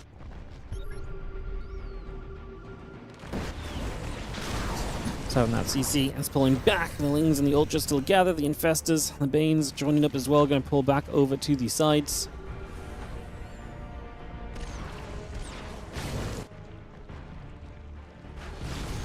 We've got 4 more Overseers building through. The Thorn, the Hellion continue to be added on. A couple more command centers. We do just push these Hellbats away.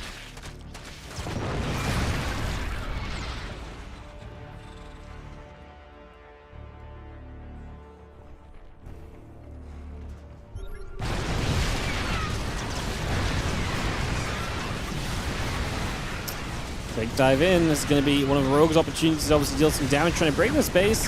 Obviously, you can't kill the base because you will 100%. Yeah, I mean, yeah, you can't really kill the base because you're just going to have it lifted, right? So it should always just lift.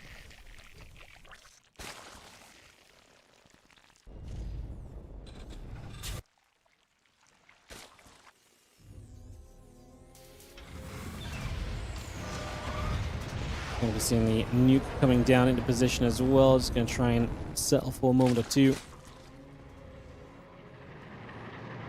And it's going to land onto this base, but we have evacuated, so we're already handling this well at the moment, dealing with this nicely. Once more, though, we've got more action coming in. It's again Rogue's attempt to break a position as he tries to get there, tries to do as much as possible.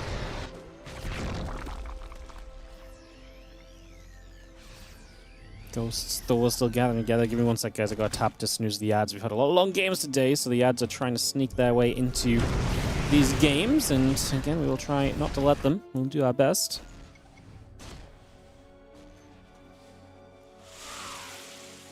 Again, just gonna have the Ghosts producing through. Ghost, such a big addition at this late stage. Can Rogue find the efficiency that he's realistically looking for? Is the big question here, I would say.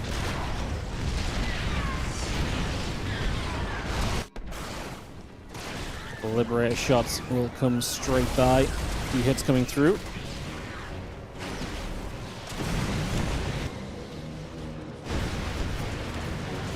Corruptors are going to be here hitting a few of these Liberators as well, to put a bit more damage out already. Again, the Corruptors join, the Ghosts are going to step over. Take a few moments.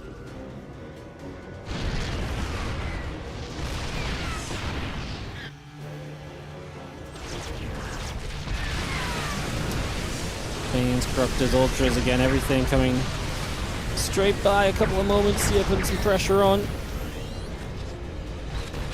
We're not going to deny a base from Cure. Cure as Rogue down on supply. Rogue has got to decide what he wants to build here. I think is going to be one of the bigger problems, more than likely.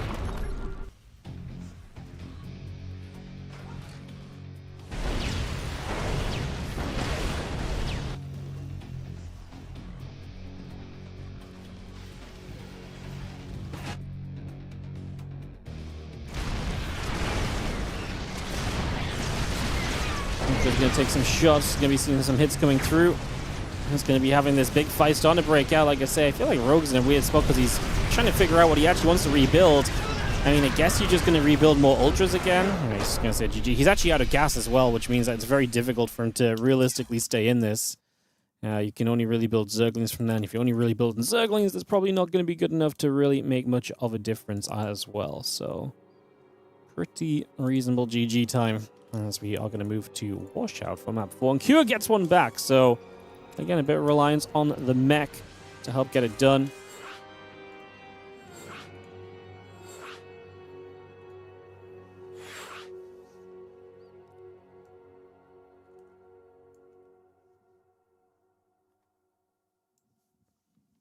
So yeah, just going to move Cure into the player slot because you don't want to see me fighting against Rogue. I will not make it look as cool as Cure did.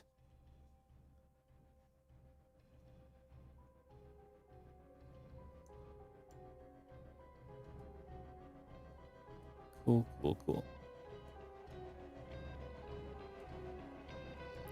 Alright, players ready, 4 and 8 casters, so we are good there as well. Looking wonderful.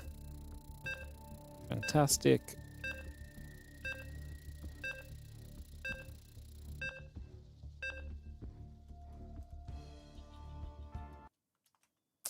Just got the ads on YouTube acting up a second. Let me try and deal with them.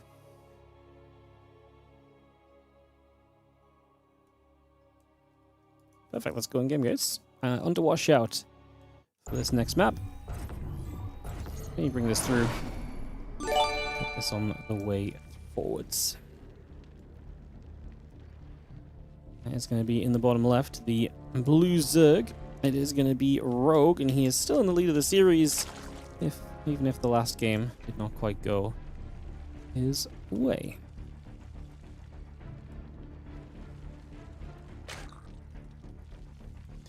Cure in the top right side, looking to keep things going in his favor. Our red Terran player here in this best of 5, finally getting a map, which is obviously a big deal. We like to see that. We'll get into game number 4, see how it continues.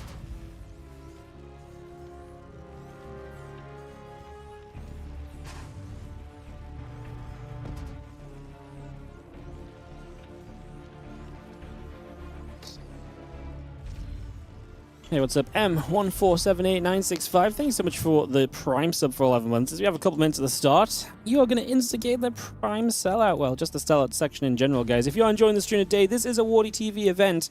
WardiTV events are supported by you guys. One of the main ways you can support these tournaments is by checking out the Patreon page at patreon.com/WardiTV.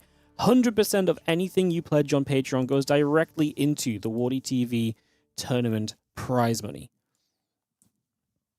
So really appreciate it if you take the time to check that out and to support.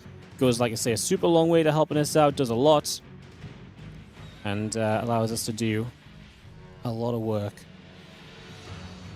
And a lot more StarCraft 2, which is obviously kind of always our goal, so we're always looking to try and promote as much StarCraft as possible, so do check out that Patreon. Plenty other ways to support. First of all, just keep on watching. You guys being here today and just tuning in is already one of the most amazing things you can do. Obviously, if you're around, do not be afraid to hit the follow, like, and subscribe buttons, especially if you're on YouTube. We are on the countdown to 50,000 YouTube subs. We're less than 100 away, so if you want to help us out on YouTube, hit that sub button as well. Obviously, other ways to support monetarily. One of the best ways is Prime subbing, because it doesn't cost you a thing. If you've got your Prime sub available, give it a home here on WardiTV for the month, and we will turn it into more StarCraft 2 content in the future for you guys to keep enjoying as well.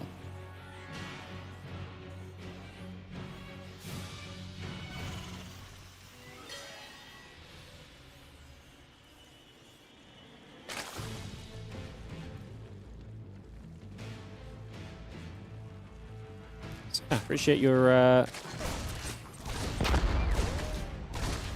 support, guys. Appreciate you coming out with the primes. Appreciate anything. Again, it all goes a long way. It all allows us to do even more StarCraft 2 content in the future. If we're coming around, a couple of Lings gather. Drones and the Queen just going to join in there as well. A couple of CCs will be building.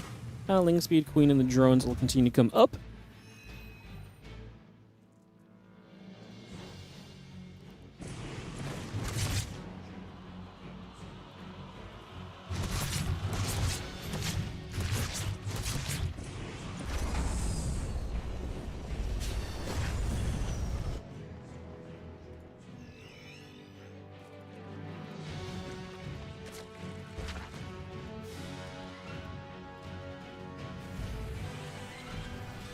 The action right now, obviously, Starport coming through, game starting to get settled into a little bit more of an exciting place here.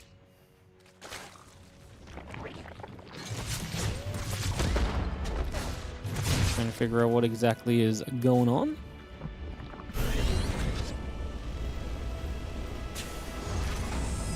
Starport gets over the tech lab, just going to sit down on that, so you're not going to be able to get the Banshee on the way. There's going to be some Hellion Banshee to start us off initially. Get this on the way. Get this started.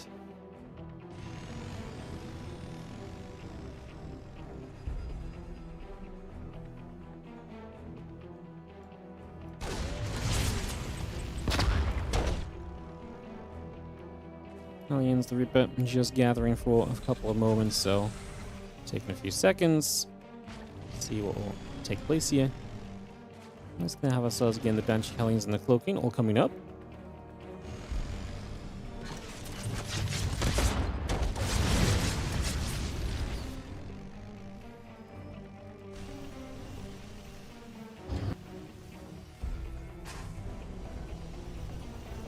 And Banshee Hellion obviously allows you to put a good amount of pressure on the map, typically as the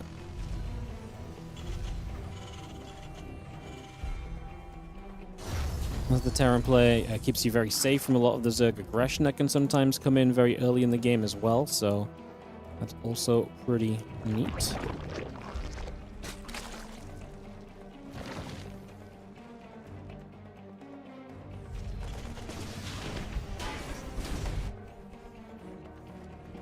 This is going to be done very shortly. Again, just going to have the Cloaking, the Stimpak continue to come through for a little while. Well, drones coming about, Queen on the way, barracks on the way, depots on the way, SCVs, guess what, on the way! As our Hellions get turned around by those Queens, again, the extra drones coming up, the extraction of Lings, get the Spire started as well as the Overseer in production here from Rogue. The Hellions want to come and pressure down, and actually, Rogue trying to catch them, but not enough Lings. The Hellions got a good shot in those Lings initially, and that freed you from being kind of surrounded at all, so that kind of got denied from ever being a problem. pretty darn quickly. So handling that very well. As we can see, the Overseer is flying around. Obviously, would love to get some info. Rogue trying to play in the Spire. Kira stepping back away from mech play into the bio play now as the Lings get through. Well, a bunch of additional SCVs.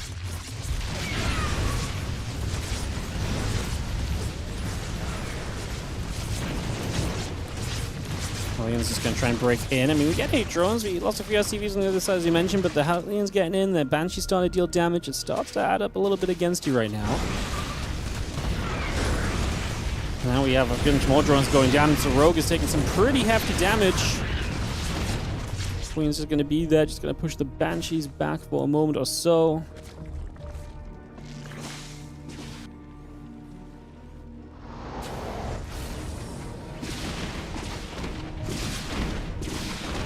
Banshee's just going to be shooting. We do some damage already. Just going to be seeing those rocks. That's Cooling Tower going to get collapsed. Oh my goodness, a queen! Okay, she's alive. Woof! You deny the minerals. We can't kill the queen, though. We can't kill the queen, apparently. Again, 1-1 upgrades continue to come through. What's going to be seeing there's extra meters coming up. Eva Chambers, Bane Nest coming online as well. Medevac's going to come boosting down, so Q looking to get across to potentially deal some damage here in the very near future.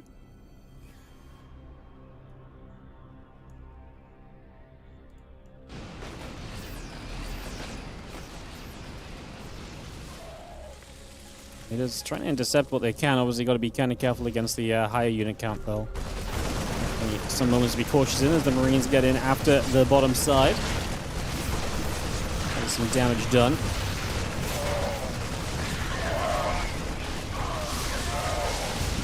Medevac's taking some shots. Just going to be seeing the mutas continue to chase. I mean, the nice part about the mutas is obviously unloading with these medevacs, and so it does not exactly go super well for you, so that's definitely a bit of a problem.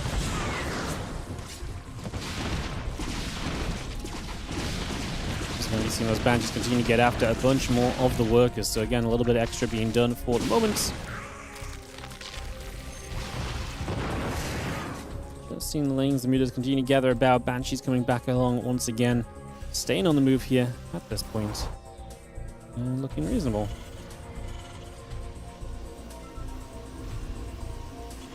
Melee and Carapace upgrades both building through.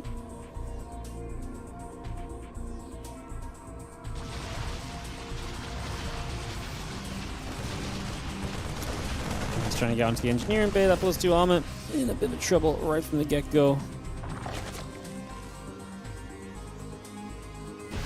Again, still going to see the mutas just continue to come across. Hive is building by. Melee, Carapace both producing as well. It's going to bring that online at the moment. And again, the obviously mutas would love to take a bit more map control here, and I guess they will start to do that over these next couple of moments. Obviously, at start to threaten some of these positions, make you have to play a little bit more defensively around those spots. Rogue was so good in those first couple of games. Definitely got pushed into a bit of a weird spot in the the straight-up mech game. That last one as well. Struggled there a bit more, but now back into the bio. Based on what we saw earlier, expecting Rogue to do really well, so I think it's cool to see what Q does to try and deal with it. Obviously, again, he's playing against the mutas this time, so that's going to give you quite a lot of control on the side of the quite a lot of control on the side of the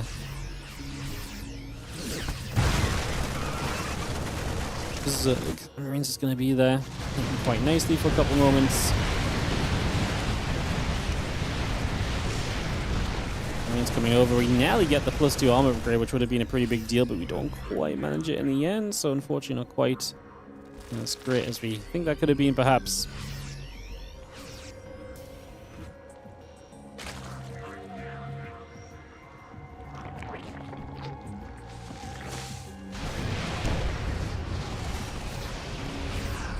We just come around, the Marines showing up.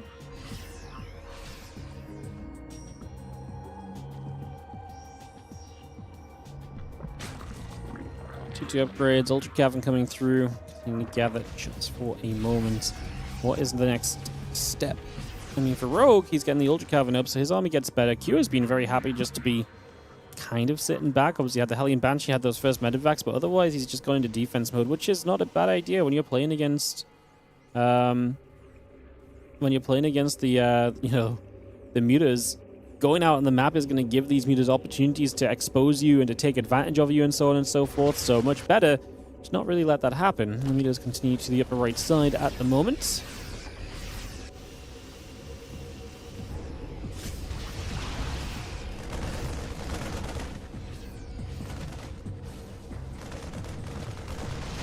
Mutas just continue to join up and gather in at a moment or two. Adrenal glands on the way, 2-2 upgrades, chitinous plating, all the good stuff coming around for now. This Bioforce still gathering up nicely.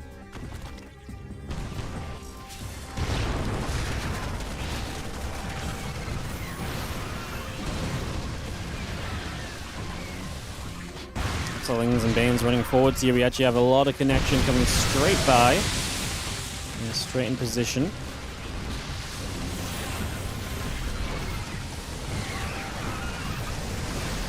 We get in, we get a lot of SCVs, but it is going to be a lot of units dying after that as well, so it's going to be a bit of a problem.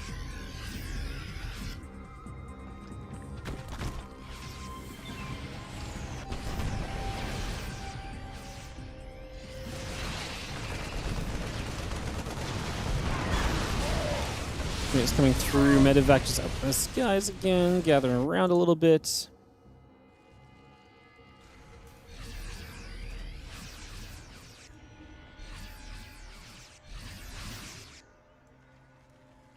Again, 3-3 upgrades, Bane's Ultra, continue to come about.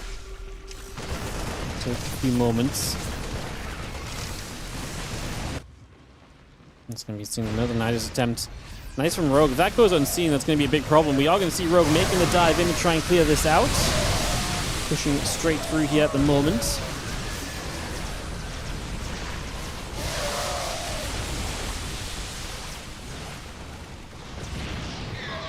And away we go.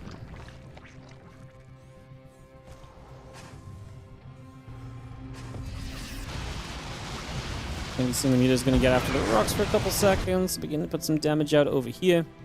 Some work in for a couple of moments as well. Now we're going to have ourselves the meters getting turned around.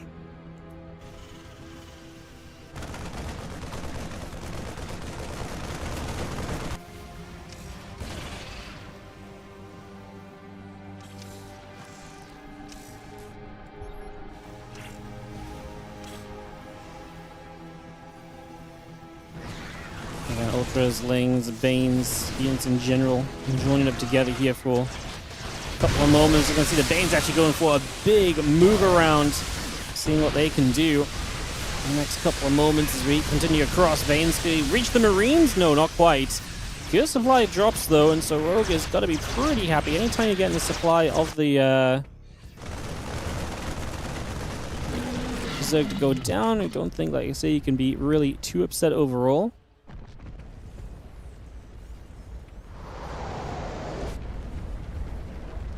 Orbital still coming around, just going to be moving across to reposition here as well. Mario Force coming in, the Mutas, Overseers coming over also.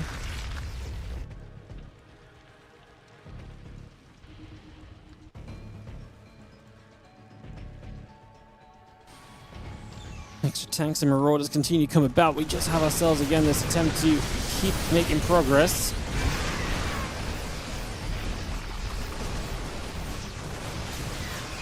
Ultra is taking some damage. Big dive forwards. Rogue wanting to push back what he can. Again, Rogue's money. I'm a little bit worried about the amount of gas he has. I'm worried that he doesn't have enough gas to actually see him through all of this pressure in the long term. I think that's a big issue as the meters come through. Just going to knock that Sense Tower down as well. Continue to pick away at that one. Just for the moment. Overseers meters come back across.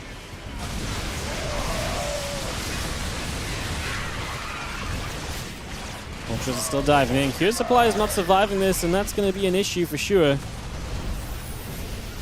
If he can't re-stabilize right now and the Zerg is still kind of on top of him, like I say, that is really not a good sign, plain and simple. Here's the Ultra coming back around and continue to reposition. Seeing the Unitas gets picked away at there. The Mutas are going to go all the way up to the top.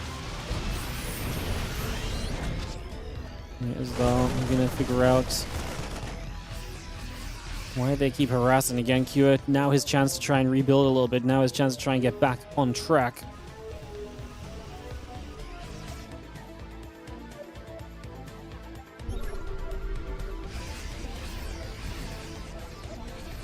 He can just survive through a little bit and just deal with some more of this pressure, then we're really talking. Let's see. We're going to dive into Lingbane again.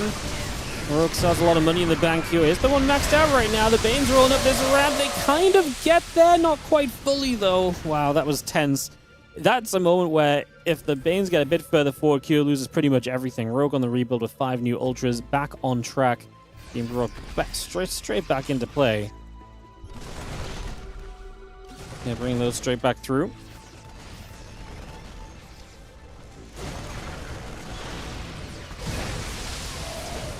Couple of meters overhead, flying above the ghosts. Very terrifying, because if those ghosts go down, you don't have a good time. Well, you kind of need the ghost long term. I think Rogue is just breaking through Q a little by little right now. Continue to settle into this, continue to get a bit more done. Just seeing the Marines able to clean up the Ultras, but again, Q's supply is just not good enough, and he's not able to bring himself back into position here well enough over the course of this. Seems as though this is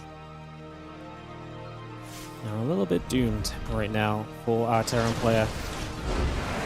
And Q does seem to agree. GG's is going to be called, and Rogue is going to take game number 4.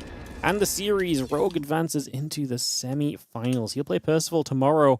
But most importantly, he's qualified into that higher seed position of the WardiTV Summer Championship. He'll get to play in the seeding matches and be able to guarantee himself a spot further in the tournament. So obviously that's great news for him.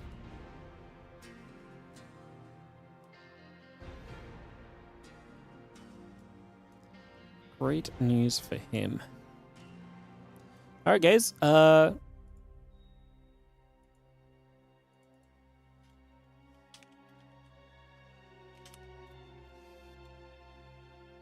We will take a second and resume with Christiana Shin. So we'll hop on over to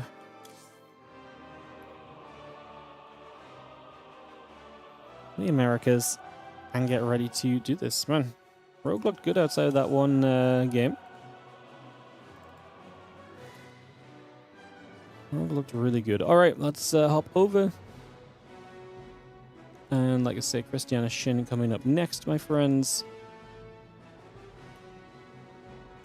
Bring this up in a few moments. Let me go to NA myself. So Rogue Percival, going to be our first semi-final tomorrow. Rogue and Percival both. I mean, this is exciting because actually that's 2 players who did not make the seeding matches of the Spring Championship. So it's actually already looking really cool in that regard. Very, very cool.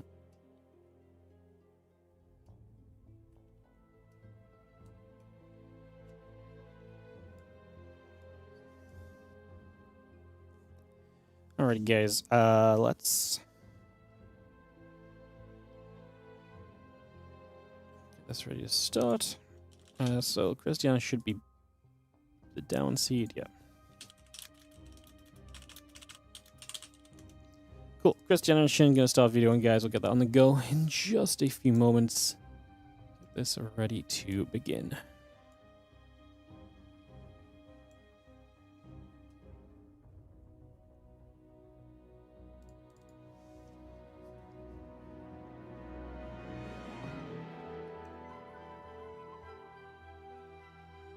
Do do do do bum bum bum bum bum bum.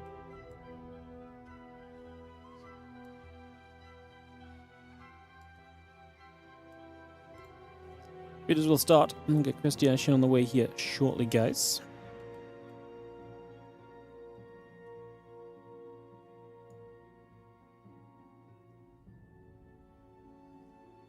Get this party started.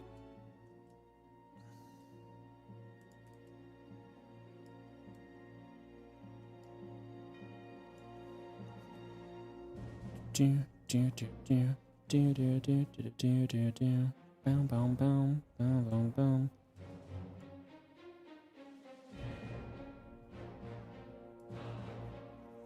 Fear and Faith, Porshak, going to be our first couple of videos right off the bat initially. And thank you for joining us today. How many subs are on the YouTube? Surely we're close to 50k. Surely we're close to the 50k marker. Let's have a look. Drumroll. Brrr. Why not? Nah, we're 86 away, which is very close, but I don't know. For some reason, I thought I might have gone up a bunch today. It has not, though. It has not.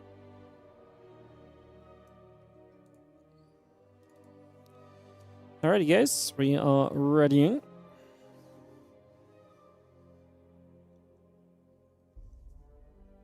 Just another video made, and we are picking maps, and we'll be ready to go. Get this started off in a few moments' time. Just waiting for that first map pick to come in. Hilton Temple and Lockdown vetoed as well. Washout will be map 1. Chin with server advantage. He has the high seed.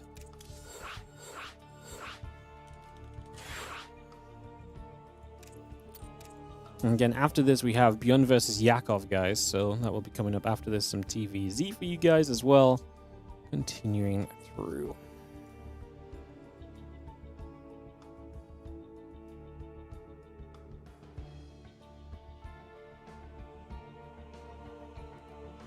Boom, boom, boom, boom, ba-da-bum, ba-da-bum, ba-da-bum, ba-da-bum. Shin, Christiana. Got 7 casters, just missing number 8. And waiting for the rest of the maps to get picked as well, actually. Would be also very useful.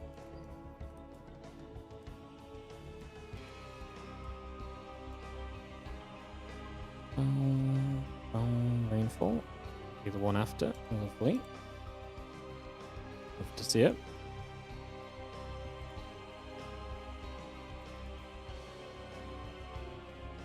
Bam, bam, bam. 2 rain, 3 at a turn, 4 sank, 5 black. Perfect. Players are ready. We can get ready to send this.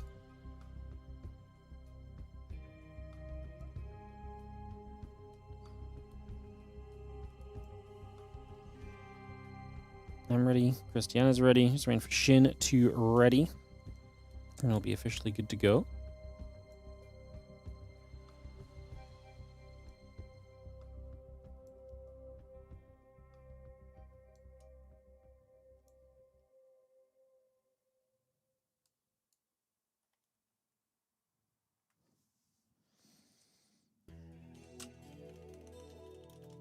Double checking Shin's ready, just in case he doesn't realize that he didn't type. And we can kick this off, guys. Alright, PVZ, best of 5, continue through the WardiTV Summer Cup, Percival and Rogue. Like I say, it's actually very interesting, because, again, we look back at, the 2026 series this year, and you look back at, like, the Spring Championship, and the Spring Championship players that made it to the seeding rounds from the Spring Cup was Zaun, Bjorn, Shin, and Solo. So Shin is, like, the only player that could actually... Shin and Bjorn are still the only players that could make it, actually, as, like, kind of like repeats from last time around, so that's very cool. We're seeing some variety, seeing some mix-ups. Let's dive in to the upper right-hand corner. It is going to be a fresh best of 5, guys. Appreciate you all hanging out and tuning in with us today. It's been a pleasure to be here with you all already. As we have got our red Zerg in the top right corner, it is Shin. Taking on the blue Protoss in the bottom left, Christiana. Get back in for some more StarCraft here. Get this ready to go, go, go.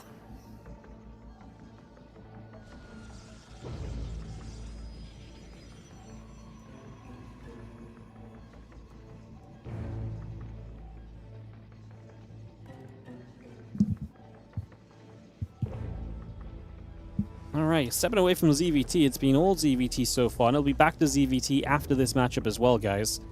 We'll see who can get the best in the ZVP, though. Christiana has not had a good time with Zergs lately. I know he's been struggling a bunch. I think Shin's going to be a tough opponent for him. We'll see if he can maybe magic something up here. I do think, like I say, it's going to be a little bit of a tough time overall.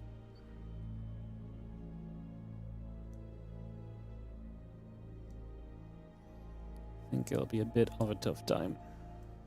But let's see. Let's see.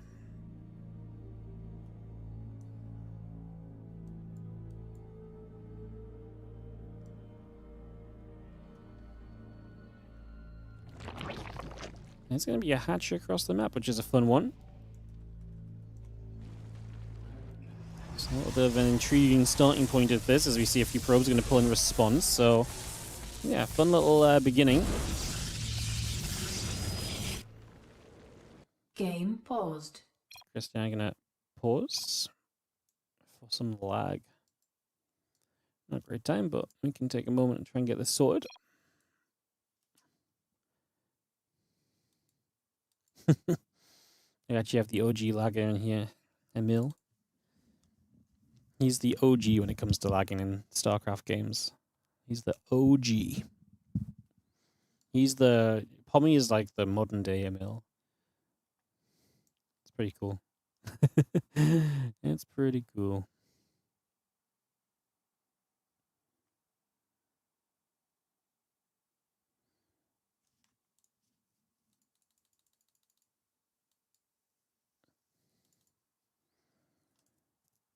Alright, we give Christiana a few moments, hopefully get this sorted out, guys. Get back on track.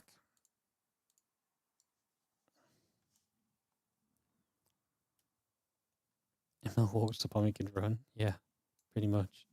He gave us the the baseline of how to lag games, you know. Some true heroism there. It's true heroism. Alright. We are just hanging out for a moment or so then, guys. Take a few moments.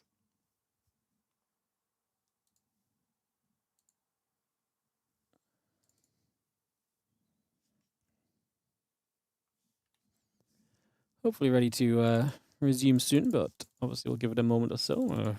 Again, obviously not going to rush Christian or anything. Happy for him to just take the time he needs and get this sorted out.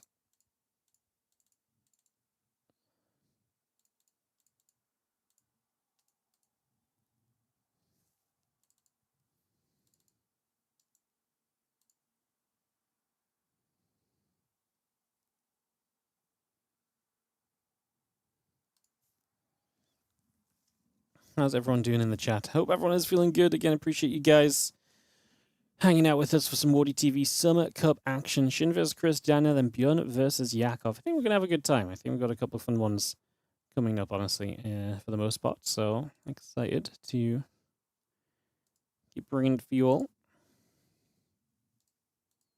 Should it be fun? Should it be fun? A couple of best of fives left today. Tomorrow we've got the semi-finals and finals both going to play. So, yeah, like I say, excited for all of that.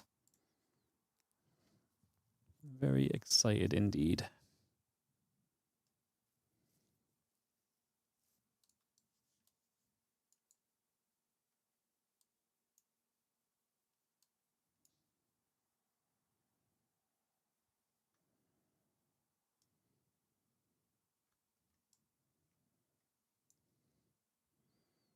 Yeah, obviously Christiana having some lag. Looks like we're testing now. Maybe we're good. Got to test the ones, then the twos. Yep. 3 and we're ready. Game We're back. resumed. All right, back at it. The probes were harassing on the other side of the map, of course. And putting some pressure on.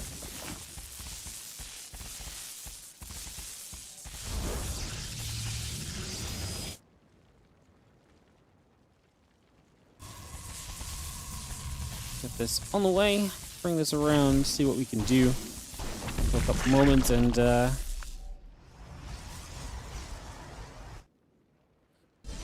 keep this a rolling. Obviously forced to cancel on the hatchery. Wonder if Shin's kind of okay with that. Wonder if that's like good enough for him in his eyes so far.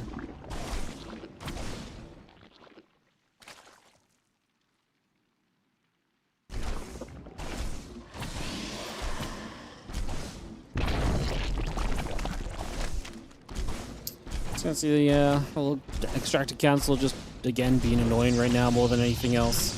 Just trying to remain annoying for a little while. Is the current plan of things. So yeah, being annoying. Just gonna be seeing that zealot and a couple probes still striking for a few moments. A little bit more damage out. And again, for the moment, at least that's gonna be about all we've got going on.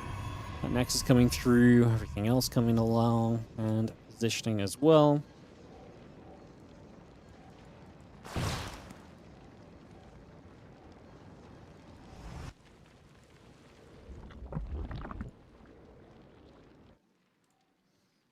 Okay, we're coming about. The probe is going to position. Again, link speed, adept, probe, Nexus continue coming into place. A few drones just going to transfer over and take that a couple of moments as well to get themselves set here.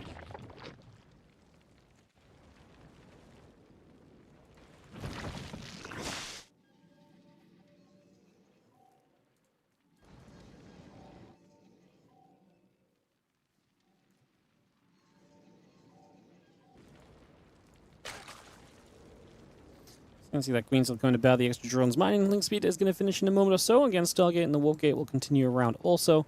Just continue to bring that up just for the moment. Again, there is the rest of this coming around.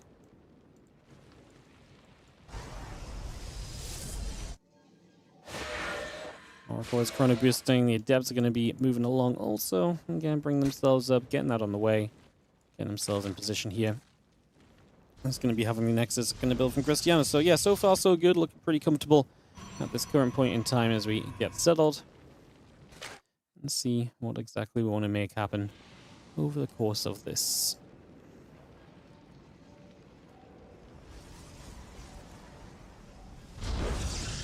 Again, Oracle and Warp Gate will both build. Just going to see the Gateway and the Nexus coming through. The couple spores and the Evo Chamber drones as well. See what comes out the Evo Chamber from Shin. Melee upgrade was always very popular, and still could be as well. Game music, yeah, we've just hit the point in the stream, guys, where we're 3 hours in. So at 3.5 hours in, it's been programmed for the game music to stop nowadays. They added it as a patch. It said if you're playing 3 hours of StarCraft, it's probably too much. You know, take the hint. We've made these patches to specifically make you stop playing StarCraft. So now they've added an in-game timer that essentially says, no, 3 hours, you really got to stop. We're not going to loop the music for you. You've played through all the music. Like, this is it. Yeah, it's a bit of a bug, so I have to actually... The problem is you have to fully restart the StarCraft 2 client. It's not just like a... Even a server hop doesn't fix it, so you actually have to full restart SC2, which is just annoying because it's easy to forget to do that between games, because the music also returns when you're out of game. It's only in-game where the music is gone, so... Yeah. Yeah, it's just a little annoying one. It'll be back after this one. If I don't remember, well, whatever happens, just mention it in chat, guys. Be like, Wardy, relog for the music, and then I'll hopefully remember, and we hopefully get the music back. Fingers crossed. That is the hope. That is the hope. The Adepts are going to show up and get turned away. Christiana on his way to Blink. Christiana, usually a big Archon drop player, but not going to open with that here. Obviously, over the course of a best of 5, you'd imagine he needs to add a couple of different things in, so I do not mind him mixing it up, even away from his norm and his comfort zone. I don't think there's any point starting the series off kind of, you know, just in your comfort zone, and then if your opponent knows what's up and just plays against you, it's rough. It's not like Christiana's build is super cozy like it maybe was in the past as well. The current patch is maybe not as ideal as it could be for Christiana.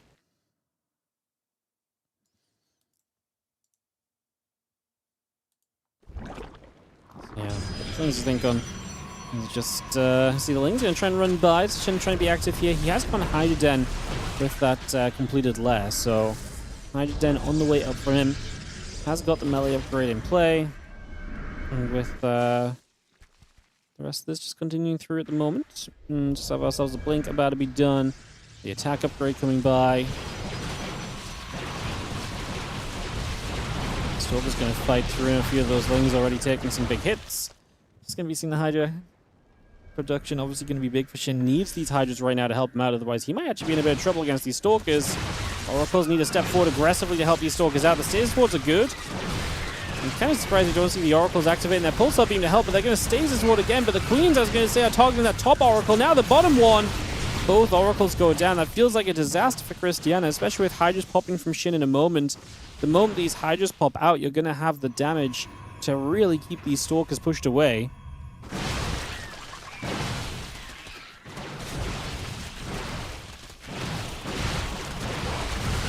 Let's try and get that. Just going to see that pylon denied. Yeah, I mean, Christiana's still going to push this position. He still has good army supply, but it's just going to be so much tougher now with the Hydras out, and the Hydra's able to kind of push the damage back the other direction as well. It's going to be a lot more difficult for you to get much done here. Lings just keep running through. Again, Bane speed, Muscular augments that Hydra speed. Continue to come up also. And again, a few more Hydras and Lings. Still in production. +1 charge coming by. Templar Archives, the Nexus coming up as well. Those few Banelings are going to try and go wander into this mineral line and blow up a couple of these probes already. Stalkers pulled back. Hydras are there to help defend. These Banes would like to try and get a bit more done. Does find the 9 probes. Eventually, those Banelings connect for some damage. Up there eventually. Ling Hydra trying to come back in again.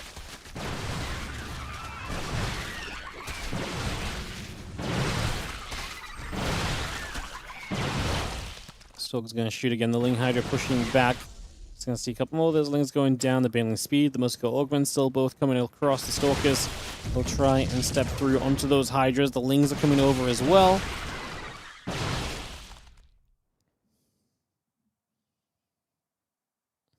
The Hydra's coming up again, +1 missiles still coming around. The Lings are chasing. Hydra's pushing also. Just going to see those Stalkers stepping back once more. Continue to blink out of here. The Lings will chase. The Hydras will charge in. Just going to be seeing this army of Christiana continuing to run. The Hydra's just too good in this scenario. I mean, Christiana's on his way to Storm, which is what he needs here long term, but obviously we need to get to, we need to actually get it up. He put a lot of pressure onto these Stalkers and a lot of belief into these Stalkers and what they were able to do. So, we will see. I'm just going to see those few Lings going to get over to the corner. Bane's morphing in. Hydras do not get all the kills before the recall is good.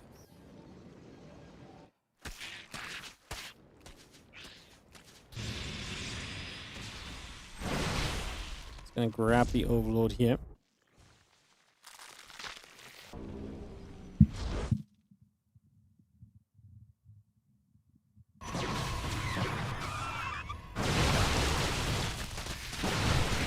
Lings, Hydras, Bane still coming over. Just going to see these Stalkers continue to pull back. Just going to have the other Hydras pushing through. A couple of Zelds getting caught. The Archons as well.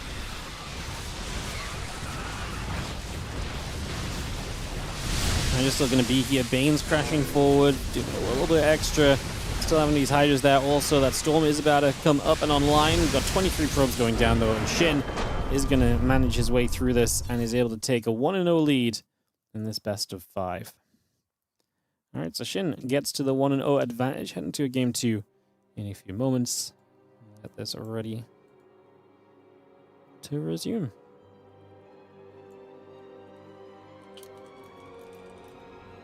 Alright, we are all going to relog. Because it's been enough time that the music has broken in our games. Jump into game 2 here in a second. I love it. It's just a thing now. Like, all the casters have to restart their game at the same time because we've all been casting the same game, so our in-game music timer is synced. It's so funny. It's so funny.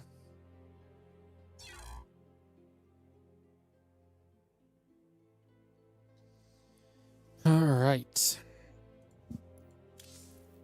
Second map going to be Rainfall.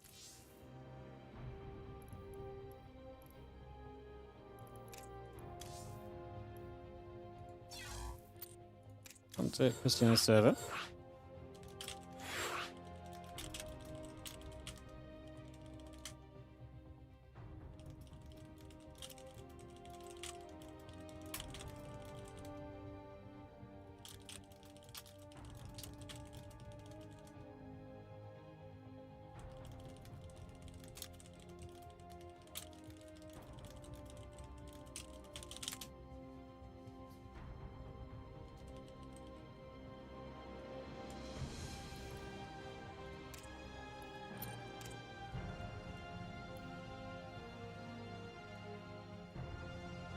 Alright, get Shin and Christian in here, get ready to go.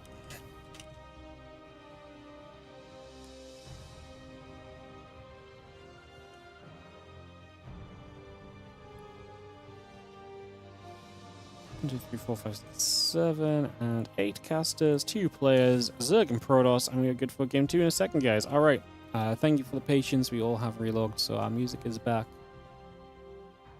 Perfecto.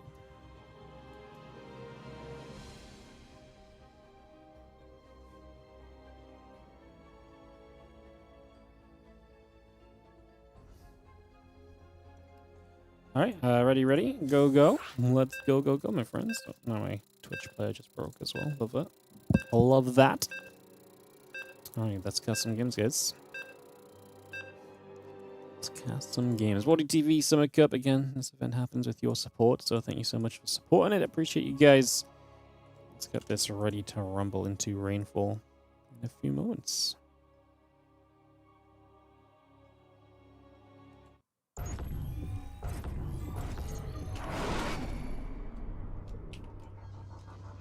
Alright, in the top left-hand side, it's going to be the Red Protoss player down a game. Just got a bit too caught up on those stalkers and wasn't able to get enough done. It is going to be Christiana.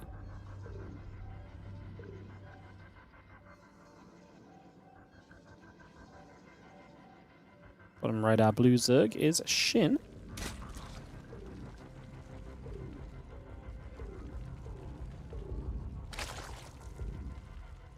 Game number 2 coming up.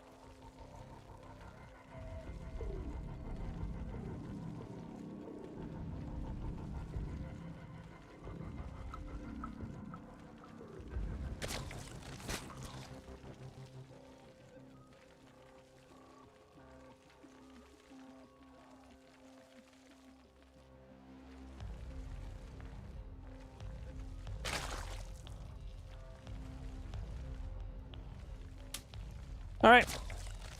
Gate coming by. Probe on the way. I'm just going to have a little patrol on this worker. Force the hatch to go elsewhere.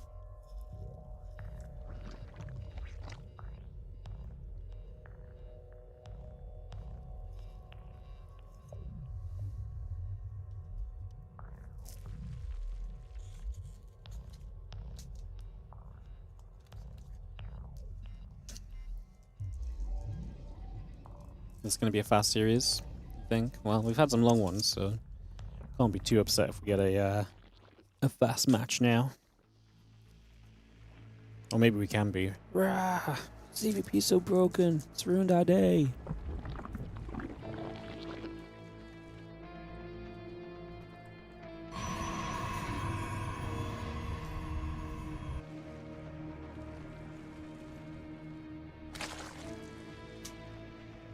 There we go. Complaining done right.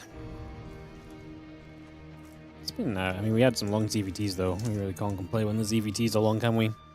And again, semi-finals and finals will both happen tomorrow, guys, so you can join us for that tomorrow as well. Same starting time as today.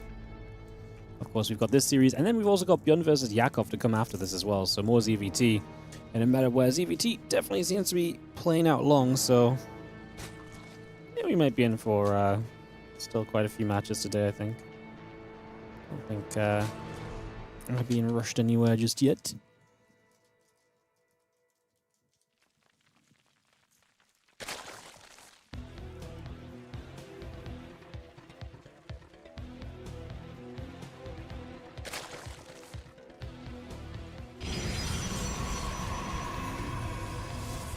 Dipped on the move, coming around for a few moments.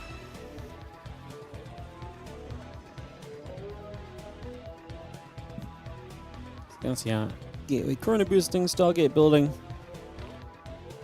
Bring that up and online. Just for now.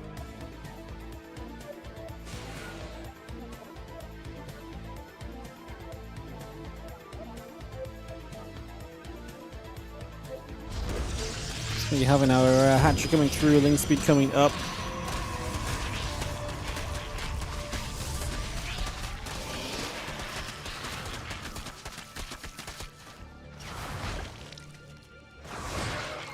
Looks like a couple of Adepts going to get there. So Adepts going to shade, just going to go after those Lings.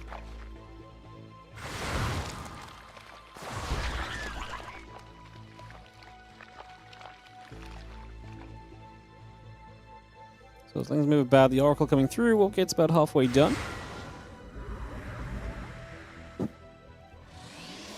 Just have our couple of Adepts going to be accompanied by these Oracles. We'll see if we can get some harassing damage done in these early stages.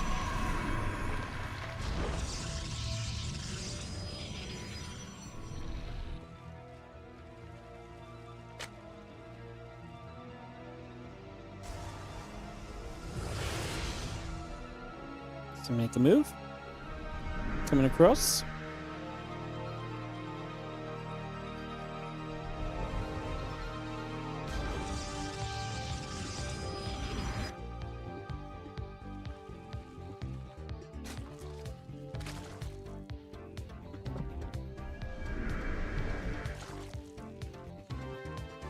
And Queen of the Drones is going to gather up. We hold tight for a moment.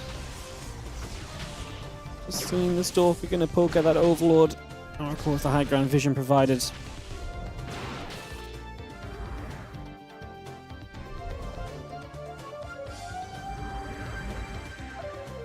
Five extra gates coming in from Christiana. The next is about to finish. Rotron is halfway done already.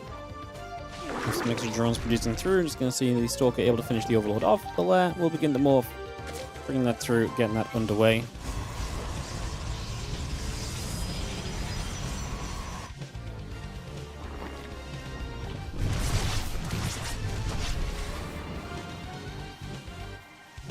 A couple Oracles gather around them, so they're going to come and do their thing. Gateway going to be morphing into the Wolf Gate for a few moments as well, bringing that across for a couple of seconds. Again, there's a couple Stalkers being added on, a couple extra gates coming through as well. Bringing a lot of this up and ready to go. Again, Lair, drones, Ovi continue to come into play just for now.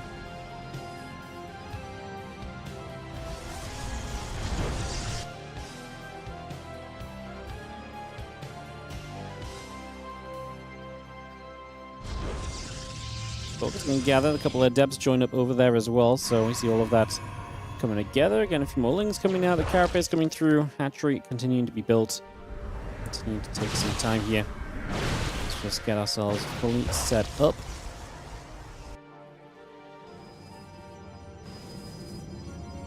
Hello, Ali.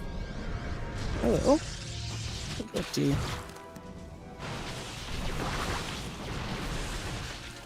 I'm working, babes. The Stalkers. Oh yeah, she's out of here. She had Frodo. She's like, nope, not watching that. Stalkers are going to fight these Lings. Another attempted push similar to the last from Christiana as the Queens, the Lings, the Roaches set up defensively. Different side from Shin, obviously. But also earlier from Christiana, too. But yeah, Shin not trying to get to Hydras. Says catches a few Lings in the back. We are going to see another power coming out. Christiana with 7 gates and no +1, so a lot more committed to just sort of sending it here. Wanting to try and make this a big ol' attack as Queens, the Roaches are going to start fighting. The Stalkers going to keep trading. I don't know if Shin has enough. I mean, this army of Christiana looks good. 5 more Stalkers warping in. A few Zealots in the front just taking a lot of time for the Roaches to get through. And by the time the Roaches get there, the Stalkers start trading well with their blink back. A few extra units showing up. The Lings are trying to get after the pylon in the background. We need to actually protect that Christiana. I know he's fighting the Roaches, but he did not protect his pylon. Oh, that's so sad. That was the most unnecessary pylon loss. It just didn't need to go down. We're going to lose the Oracle. It may not matter. I mean, Shin might just die anyway. Maybe these Stalkers focusing on those Roaches was the right call. Because if they get to overwhelming numbers, they're going to be overwhelming. And the Zerg doesn't really have a good way out. No Lings on the way either, which is generally a bad sign for the Zerg player. Christiana is going to get it done for game number 2. And we're going to get tied up 1-1. Just like that. Ellie's a Protoss hater. Well, I mentioned Stalkers and she ran off. Like, she was out of here. She did not want anything to do with it. She's like, won't catch me watching. Maybe she's not a fan of Zerg. I mean, or maybe she didn't like Zerg getting killed by... I don't know. It sounded like a Protoss hating move to me, though. At Eternity's Edge, map number 3. Central West, as we're all tied up 1-1. Okay, maybe it won't be that fast of a series, guys. Maybe it won't be that fast of a match.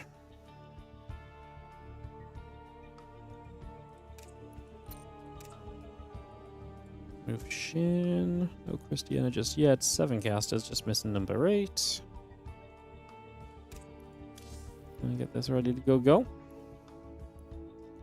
Into game number 3. All tied up then, and ready to get this resuming. See what happens. Ready, says Shin. Just waiting for Christian to say go, and we get it. Let's go into At Eternity's Edge, my friends. At Eternity's Edge.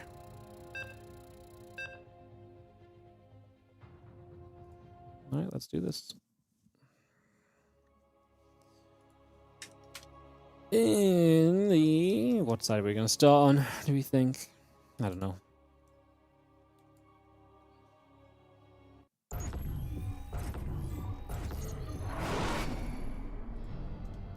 Top left is going to be our Blue Pros player. Tying us up, it is going to be Christiana. And the bottom right, our red Zerg is going to be Shin.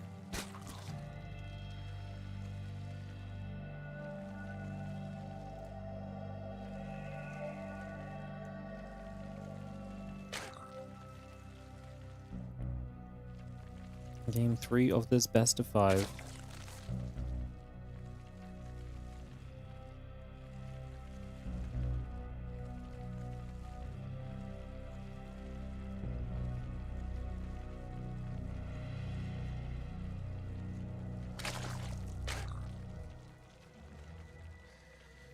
At Eternity's Edge, we settle in, get on the go.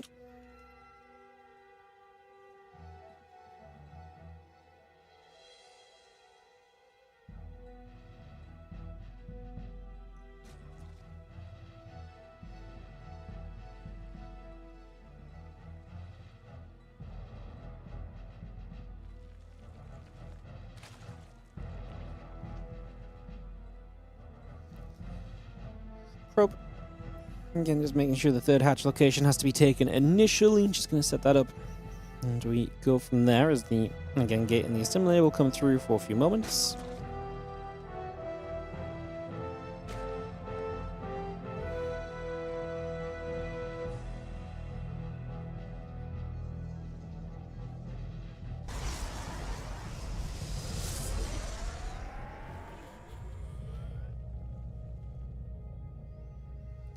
Robert's going to patrol hatch, gas, and pool all coming up.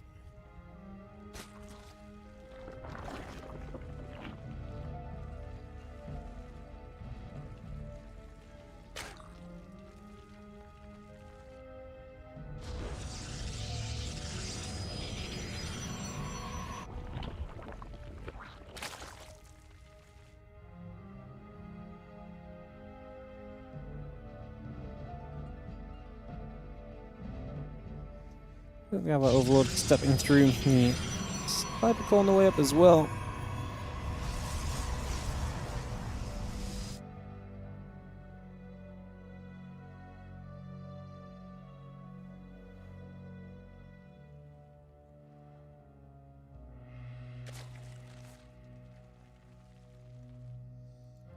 And Proby is still going to camp this position, force these Lings to come and deal with it.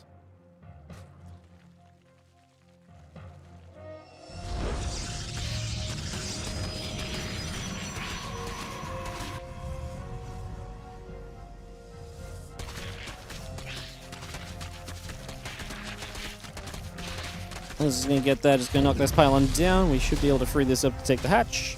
And Shin can get his third hatch down. So 3 hatches in place.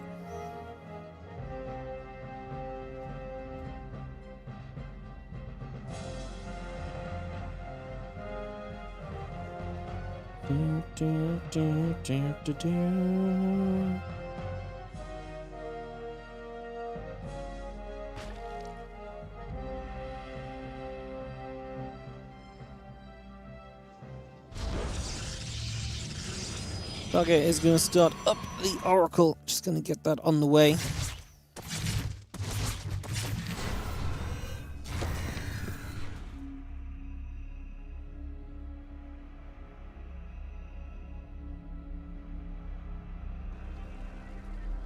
going to have the, again, Oracle and the air weapons continuing by. Just going to have the gateway in production.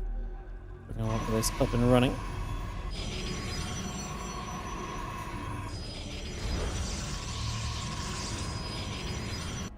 This one, our weapon's going to be done soon. The Stalker probes and the gate coming up as well.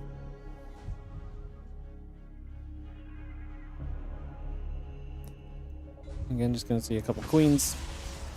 We'll be completing, and the Stalker going to poke the Overlord. Second Stargate from Christiana, though, is going to be the choice, so a little bit of a switch up for him. I like that he's mixing it up a bunch across the course of this best of 5. Definitely doing things a little bit differently.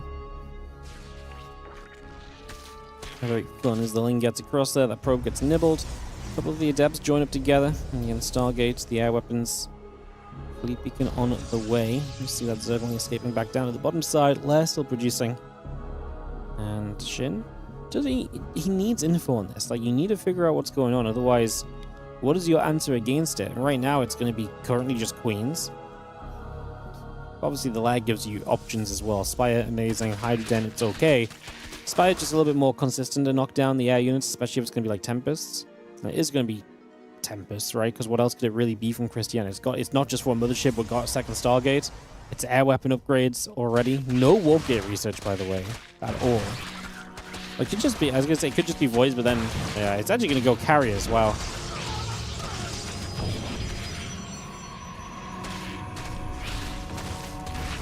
Oracle to play defense with 2 carriers on the way out. And a super fast +1 air weapons. If we hit like a really fast +2 air weapon time and Shin just doesn't know about it in time to do anything anti-air wise, it's going to be very explosive for Christiana. It'd be very, very good for him.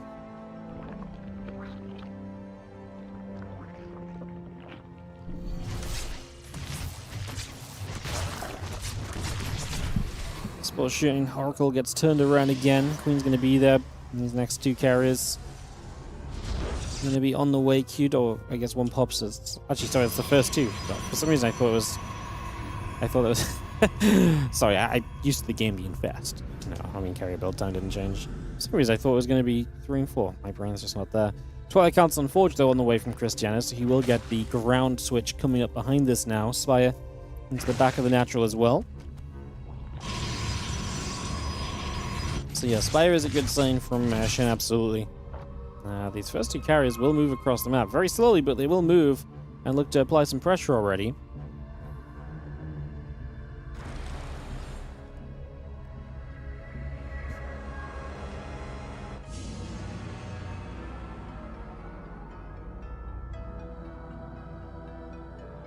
Carriers get 2 down the right-hand side. We do see the Stalker poking at the Overseer.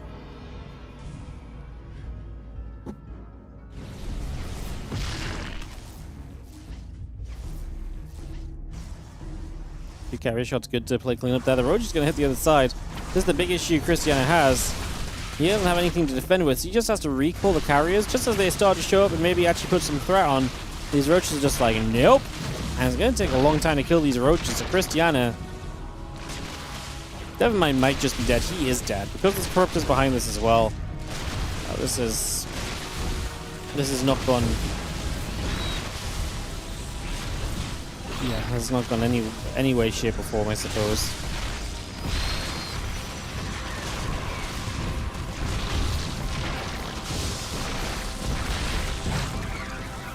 We're just killed 22 probes. Like I say, the Corruptor's already on the way up.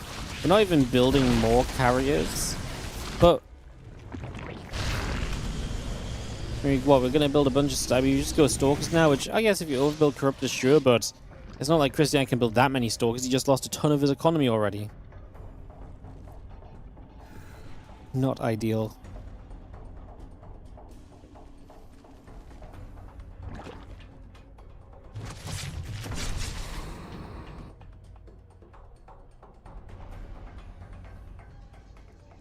Again, Blink +1 just going to come through. A few probes come about. Roaches. The rest of this continue to come over.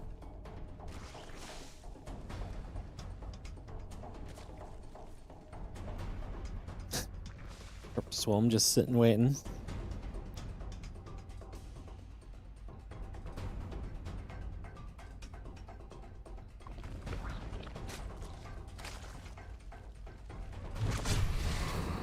A little Revelation coming down. Queen's gonna have to back it up. Roaches and Ravagers continue through.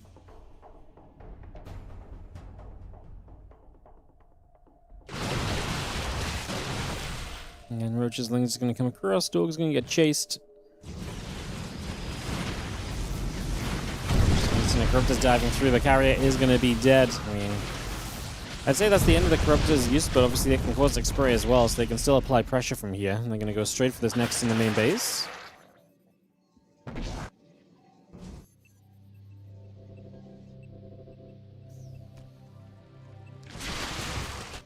Ravage is going to start hitting. The Rock's going to take some damage. Stalker Sentry heading down to the bottom right side. Just going to knock the Rocks down.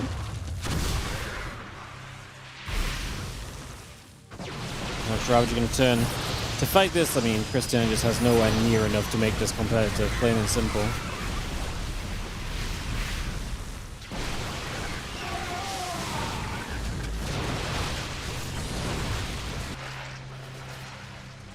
GG's, Christiana, and that is gonna do it for us on that one. I mean, this one was kind of already coming, no? Yeah, that was a thing. That was a thing. Alrighty, guys, we will head into a game number 4. That build just really did not do anything for Christiana. It barely even got off the ground. West into West Central. It's hosted. Get this ready to go. Go, guys. Just pressed the wrong add button. Should be fine. Just a mild inconvenience. Alright, Shin looking to wrap this up. Secure a seed into the Summer Championship.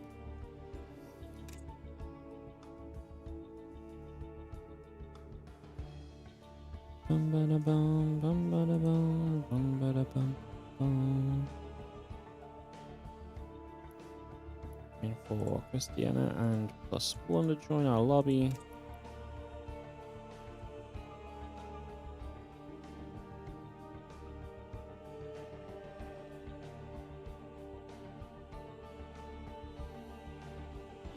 Versus Christiana. Waiting for Shin to give us the go ahead as well, and we can send it. There it is, readied up. And let's get this going. What's up, Mind Explosion? Thank you for 15 bits. Much appreciated. Twitch hacked our sub count down to 0. What the hell? Crazy. Crazy.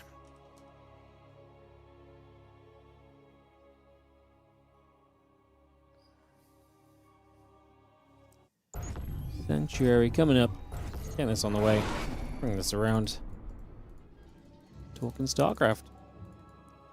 As we have ourselves in the top, it's going to be the red Protoss player. That's going to be Christiana. And he needs to win one here to level this out and to keep himself in it. Plain and simple.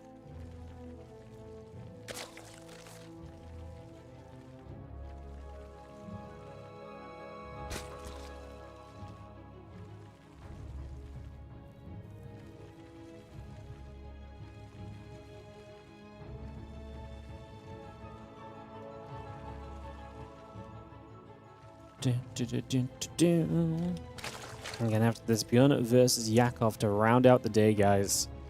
Should be some fun.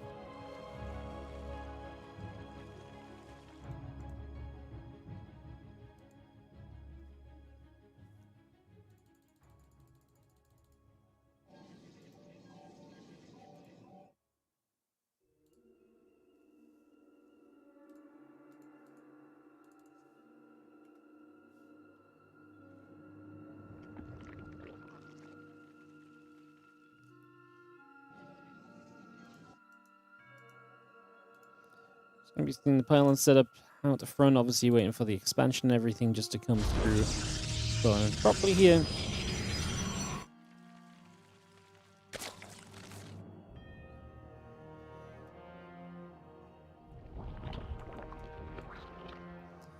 Overlord is chilling.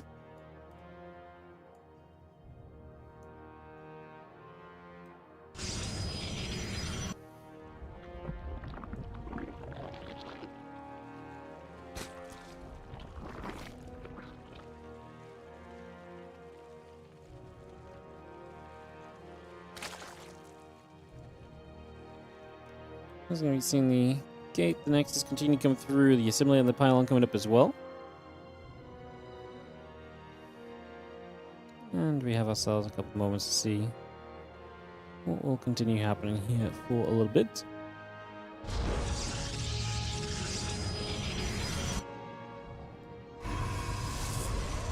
Going to be seeing our gateway coming into place, so again, getting that going.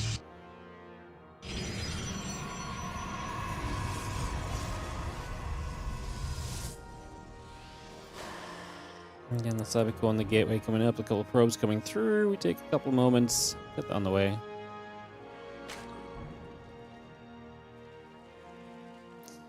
Yeah, Link Speed Killer Queens continue to come about.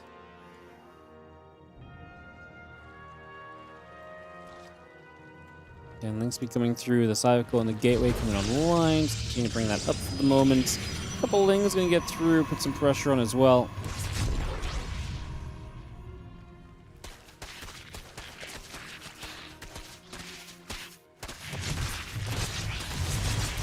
We've seen a couple Lings, and the Queen's going to be right there. Just going to be seeing this pylon already taking some pretty hefty damage. Some working initially. And pylon will go down already. It's just going to be able to grab that straight away.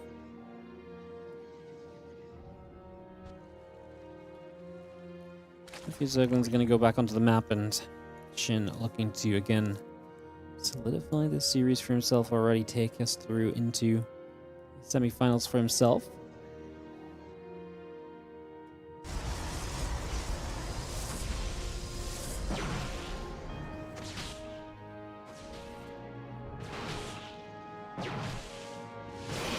Gonna get the Oracle, chrono boosting, the Stalk gonna poke onto the Overlord, we do a bit more damage.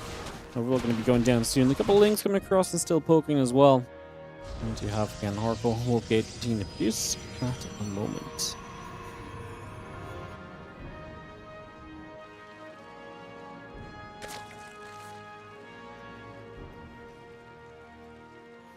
Extra Lings and Queens all building through. Again, the Warp Gate is on its way out. Just going to see the Oracle and the Pylon coming up as well.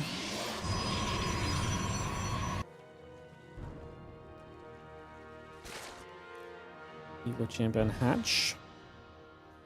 On the side of Shin. And we'll see what the Oracle's going to do from Christiana, who has definitely not been afraid to mix up in this series. He's yet to actually Archon drop, which is the one thing that Christiana typically is very well known for. So it's actually, yeah, been a very fun best of 5 from him, just for the fact it's been very away from, like I say, what would have been, to me, his norm and his safety kind of net of the build. So yeah, he's definitely been mixing it up. Gonna lose a third Nexus here, though. And that's not ideal, believe it or not. You kind of want those third bases. They're useful. Give you good mining, you know?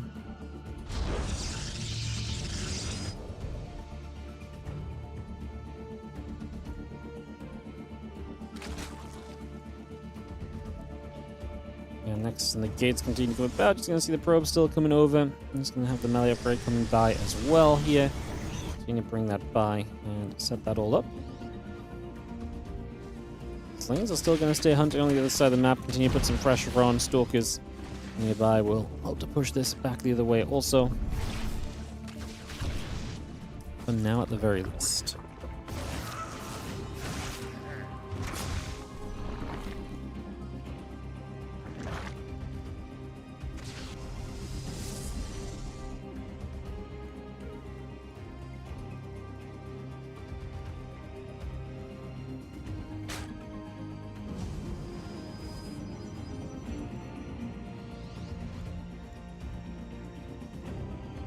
Alright, well, things settle. Just going to see these Stalkers going back along once more.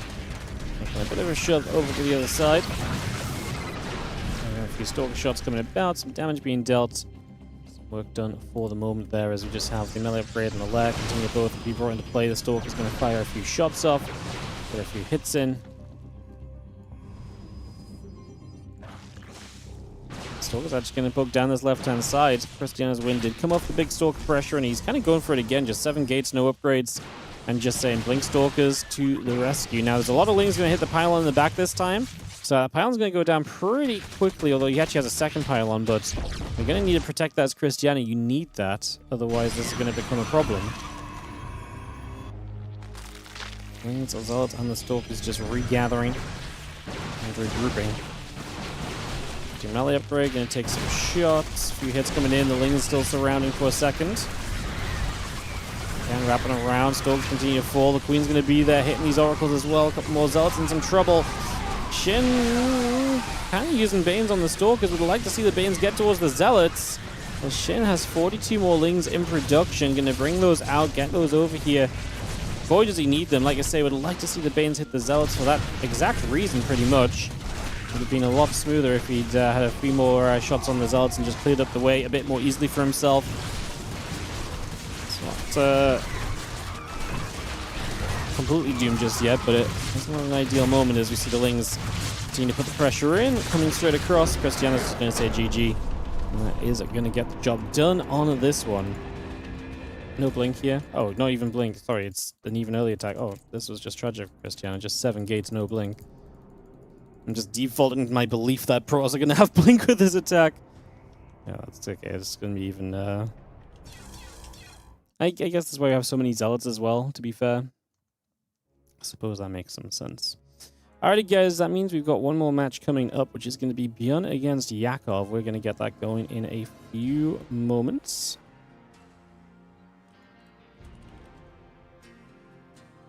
Get this ready to go. Again, so this one was played yesterday. Yakov couldn't play live, so this one is also going to be from replays.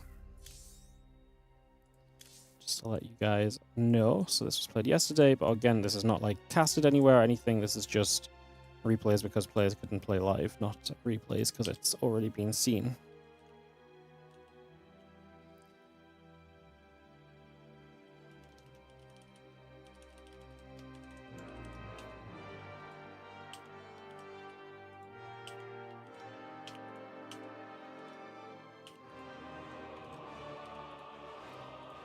Cool.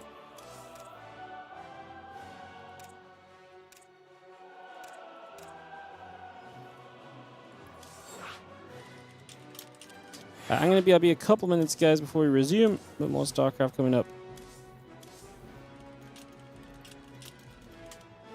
So yeah, I'll throw you guys into some ads. We'll come back, and it's going to be Bjorn vs. Yakov up next. BRB.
Welcome back, guys.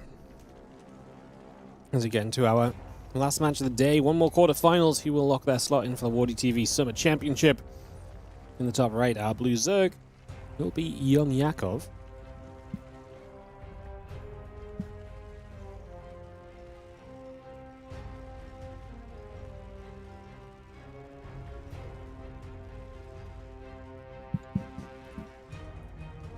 While in the bottom left, our red Terran player is going to be Bjorn.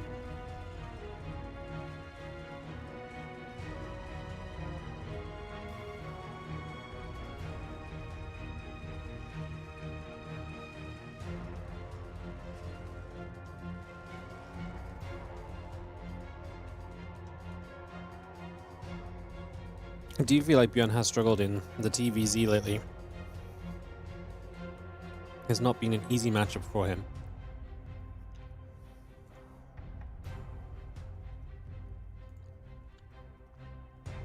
Yakov has also been playing well too.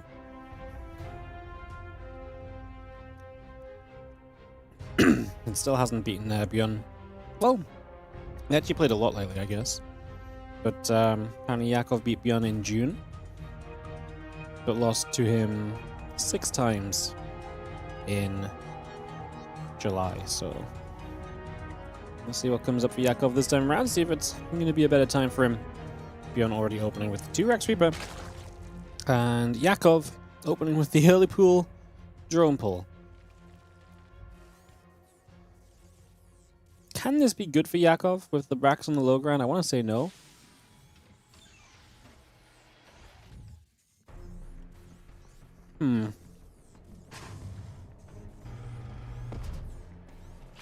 I mean, he gets in. He's going to be able to surround the racks. SCVs will pull down. And you get to fight against these SCVs. I mean, I guess it's better than the racks being up here, maybe. He's going to right-click the racks. And the Reaper's going to get out, though. And then the racks can just lift. If we need to. 5 SCVs down. Bjorn losing a lot of mining. Yakov very committed to this. He's on 7 workers now with a couple already lost. And Reaper gets to the back. Bjorn still mining gas. He does have the minerals to give one more Reaper, so doing what he can. With extra Reapers popping, this should be okay for him. He gets some money refunded because of the Reaper that went down because the barracks died. 3 SCVs to 7 drones, but obviously a lot of these drones are over here. And this Reaper will continue to chase, and the Reaper in theory is unkillable by these Lings. These SCVs maybe didn't need to come to the low ground. We're going to have a second Reaper now. That should speed up the process of dealing with this. Bjorn. Him morphing an orbital is massive, by the way. Because him actually having like a mule is going to be a massive game changer in the economy. If he didn't have the orbital, that's a very rough recovery from here on out. Few things around the side. A spine crawler started home from Yakov, who has got the 4-worker lead to the 1 SCV. Bjorn has a 3rd Reaper on the way already, though. Gonna see the Lings running by. That means the mule. I mean, to be fair, the Reapers are correct, I think, to go across the map, but the spine crawl is very smart from Yakov.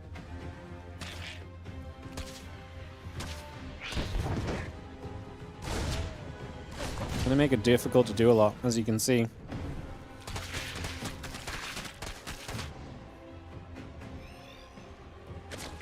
And now Yakov's on 6, soon to be 7 workers. Because Bjorn lost this 1 SCV here, and he can't build another because the mule's not mining anymore.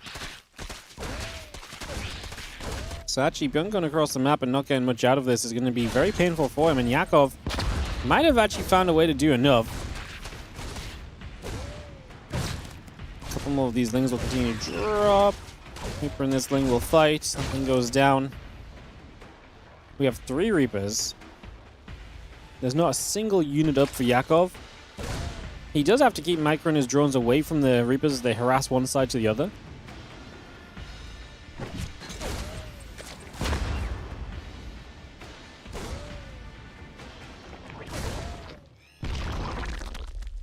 What a wild scenario.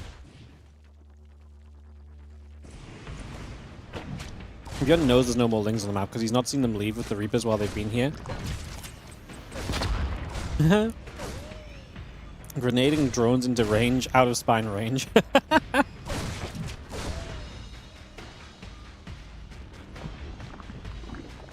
I guess Bjorn just wins. Oh. Oh! And that was about as good as it was going to get for Yakov, and it still wasn't enough.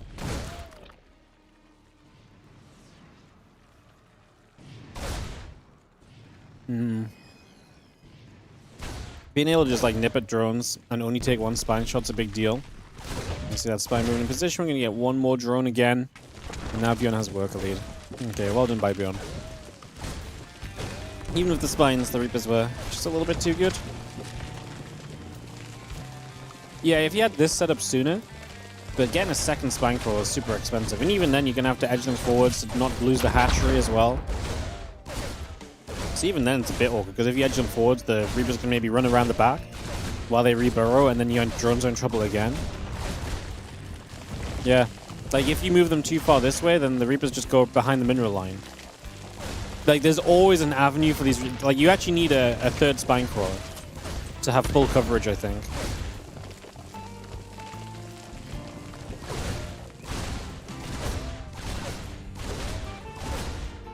No. No, the SCV is obviously building up. Extra Reapers show up. I think it's fair to say that this one is... Get me done. What a wild game. Is Bjorn going to take the opening map, but... I mean, not really with ease at all. Just going to shoot these lings again, run behind the mineral line. The only positive about running behind the mineral line for Yakov is maybe then these Reapers get caught. Doesn't seem to matter. Yet she has the avenue out the top as well still, so you can still escape away. GG's. Bjorn takes the opening map of this TVZ with a very weird starting point. That was definitely one of the games we're going to see today, guys. That was very unique. Very unique. That's excellent SC2. Oh, it was fun. Very different to the norm. Very, very different. Can the invites out, guys? They lag a little bit, so it takes a second. Bum, bum, bum, bum.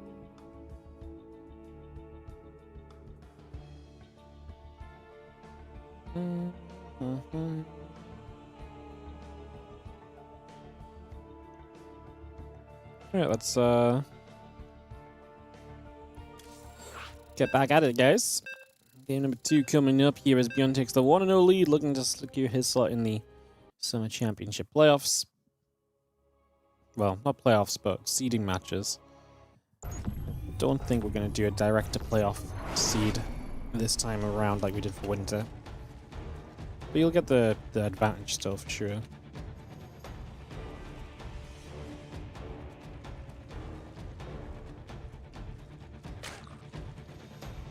It was 0 SCVs at one point. Yeah, he lost the SCV when the Lings counted. I actually thought that's when Bjorn looked kind of done. But just having the... Like, I had a lot of belief in the spine, but Bjorn played very well around the spine crawler. And he also understood when he was able to tank a spine hit to be able to, like, finish off a drone, and that was a big deal. Because if you're afraid of doing that, then maybe you actually don't really do enough with the Reapers. Possibly. I actually think the bigger deal is when the only reason he was able to make an orbital is because the barracks got killed and the Reaper that was building got cancelled. That orbital is actually game-saving. Because can you imagine he didn't build the orbital, and then the Lings counter get the only SCV that's left? Then there's no mining, and then Yakov... I think Yakov does win from there.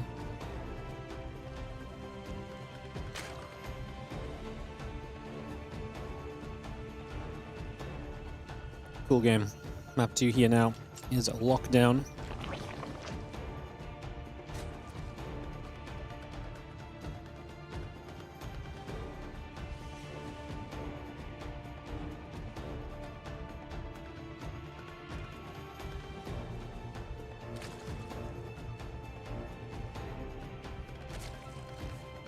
That's coming up. Overlord's coming across.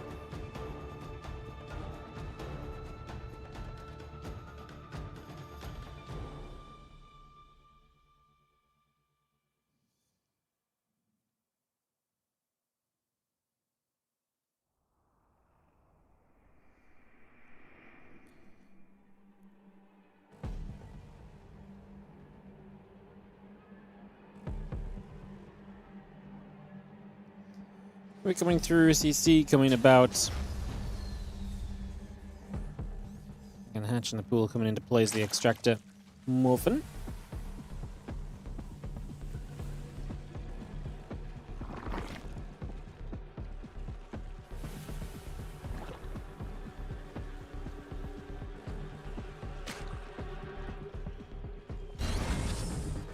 Got the one Reaper coming across the other side. Obviously, we didn't really get to see much of the initial actual builds of TVZ in the last game, but excited to see if Bjorn's going to keep to a lot of this biocentric Terran versus Zerg, a lot of Marine move-outs that he's been going for lately. Also, just to reinforce the idea of what Yakov did, we didn't get to talk about it because it was actually kind of interesting with the barracks on the low ground.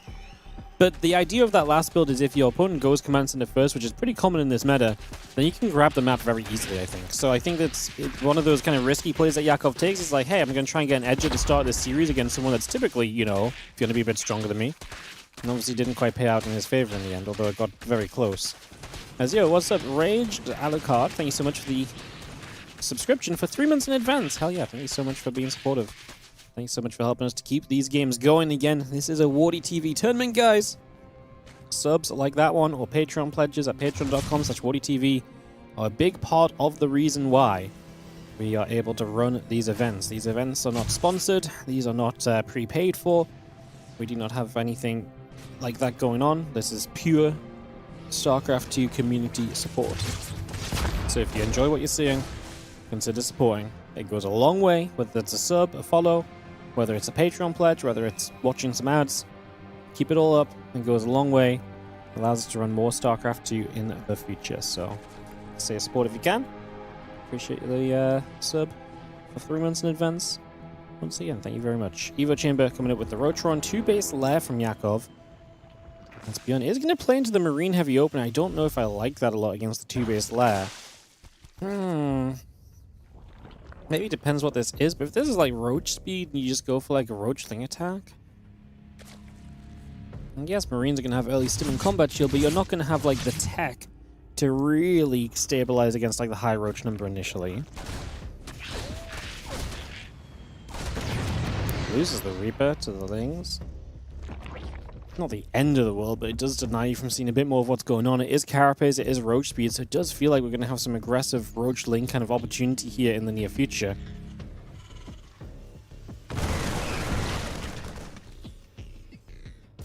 Let's turn back around.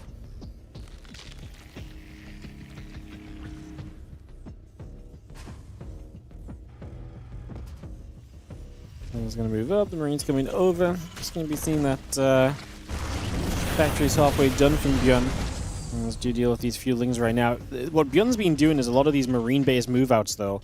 And if you have a bunch of Roaches to fight these Marines early on the map, then I actually really think this is tough for Bjorn, because you can only really stim one time, and then it becomes very problematic already. And he's going to put some pressure on that hatchery, taking some damage.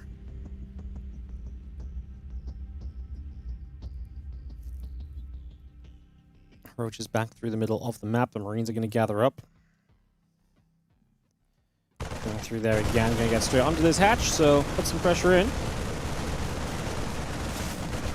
Turns into a couple of those Roaches. Hatchery is going to fall.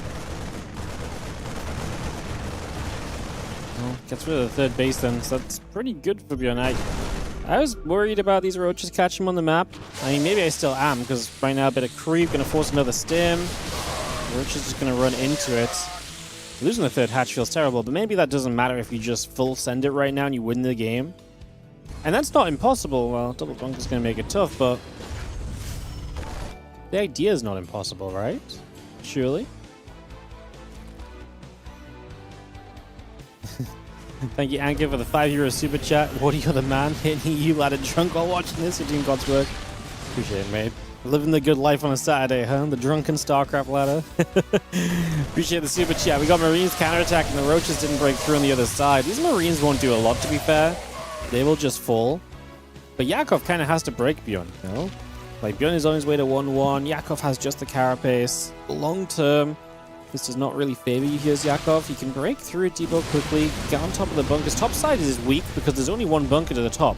So if you get through this position, these bunkers are not that meaningful. I mean, obviously, eventually you got to deal with them, but not immediately. Maybe we just don't care. Percival is going to try and work on this next bunker. Repair's not in time. Medevac's going to have to start unloading. SCVs are going to mass pull into this other bunker. We got Percival going to be dotted around, make it difficult to dodge. Upgrades are getting very close to being done. I don't think we're going to deny the armor upgrade. The attack upgrade probably survives. Long enough, it's only a couple seconds away. We are going to be forced to fight the army now. Tank is in the background as well. Yakov, can we reach that tank with the corrosive biles? 1 bile, and that is all. 2 biles, 3 biles? Misses. It's a defense from Björn. It wasn't simple, and it cost him a lot of SCVs, but Yakov is pretty committed and all into this, so a defense is, quite frankly, going to be the majority of what you need, and that is going to be GG's. Yakov, aggression not working out, and Björn takes a 2-0 lead here in this best of 5 already.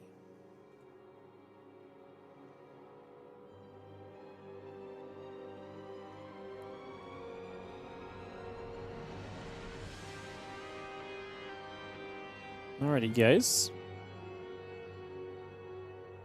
We will jump into game number 3 here on Rainfall in a moment. Get this all ready to go. See if Yakov can put up a fight or if Björn is going to just waltz away with this series. Not really seen a one-sided series today. Maybe we'll do one.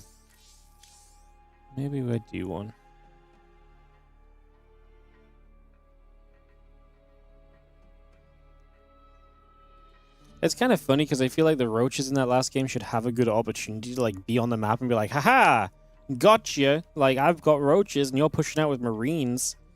Like, I really feel like there should be that moment there where it's like, those roaches should have success, but I guess they weren't up ready early enough. They didn't have their upgrades in time to really deal with the marines.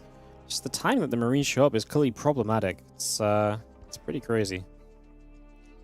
It is pretty crazy. Alright, let's jump into game 3 of this series, going into Rainfall. Yakov had 46 workers over the 36 of Björn. Yeah, but it doesn't matter. The thing is that a 2-base Zerg is very committed, and Yakov obviously went to all in there. And the thing is, for Yakov especially, it's like, you have Lair, but if all you have is like Roach Ling, the moment the Terran gets any amount of, like, you know, consolidated units together, the moment that happens, it becomes so bad for you as the Zerg player. Because at that point, you're basically instantly just like, oh, I just can't deal with it. Like, I just don't do any damage to your army and your bio anymore, basically. So, yeah, it becomes very difficult.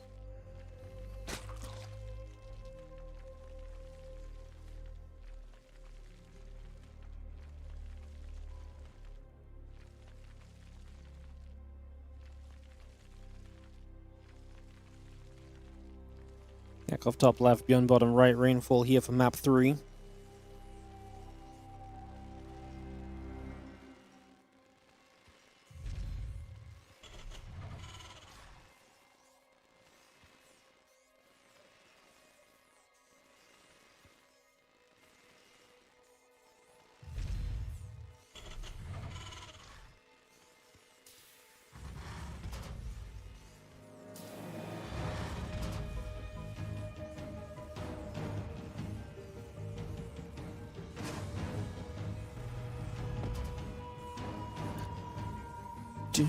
It's interesting now because I feel like Björn has a lot more freedom. 2-0 lead, Yakov threw the kind of anti-CC first build in game 1, but surely with the 2-0 lead and you're down 0-2 as Yakov, surely you can't just throw like a build like that out again. So that gives Björn a lot more freedom, I would imagine, over the course of this match now to kind of send this one through.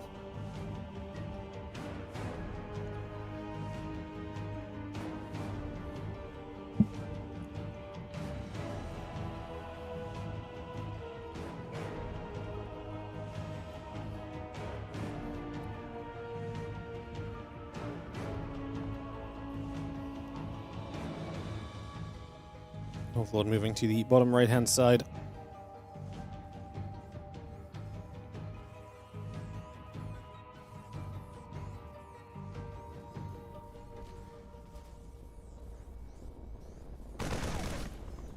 Marines is going to sit there. Overlord going to be hanging for a few moments.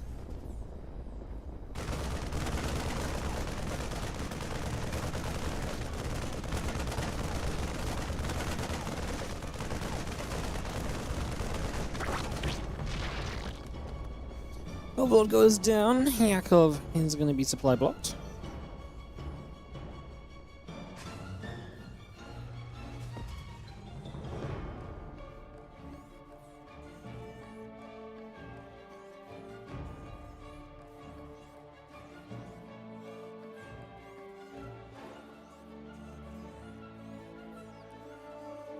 Well, we are going to be going into the 3 racks once again, beyond with the biocentric opener. Again, this has been the absolute meta for most Terrans. Really have been going for this. Again, just feels so good. Hellions expensive. Marines and Command Centers cheap. No 3rd CC yet, but we'll probably expect that in the fairly near future.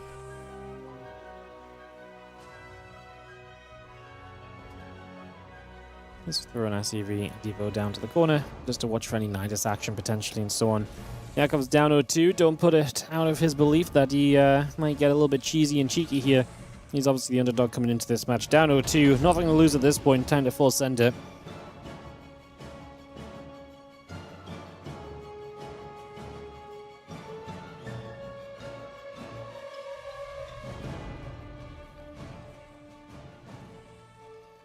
Marines in the bunker, just gonna have the stim pack about halfway, a few other Marines coming over.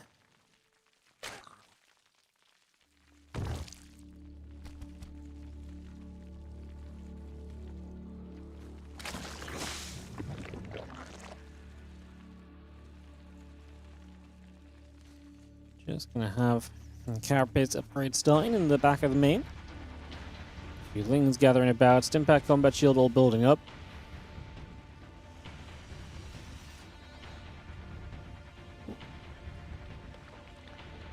Couple lings coming down the bottom.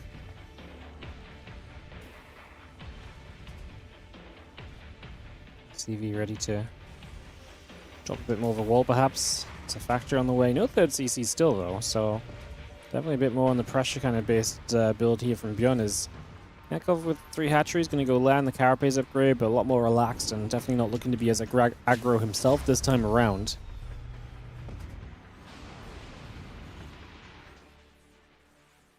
Marines will begin to make their move. So across we go. Stimming combat shield on the way up. Plus one attack coming in. The Zergling's going down immediately. That lair is halfway done.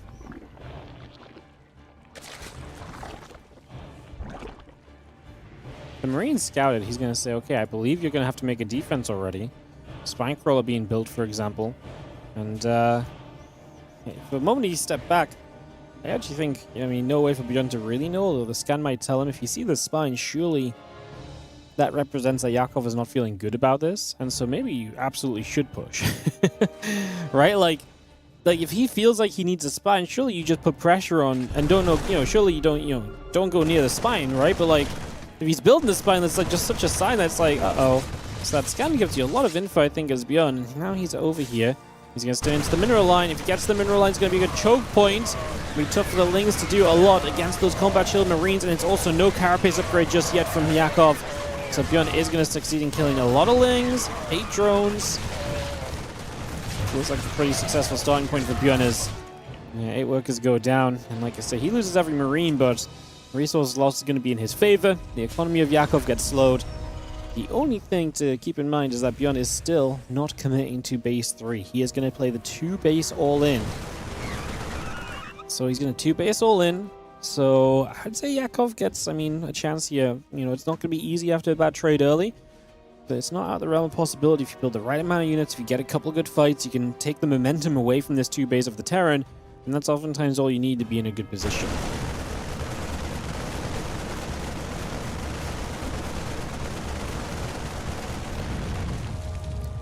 Let's hit those rocks.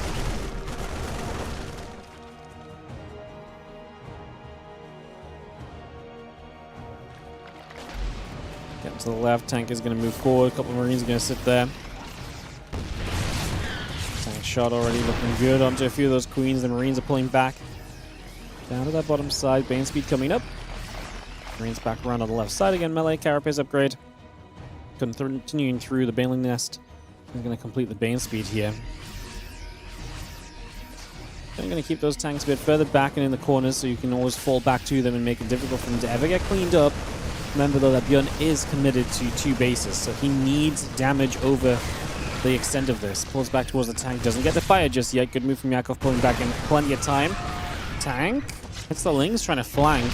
The reinforcements of Bjorn are about to arrive, coming in from the right-hand side. The Marines and the tank still coming over.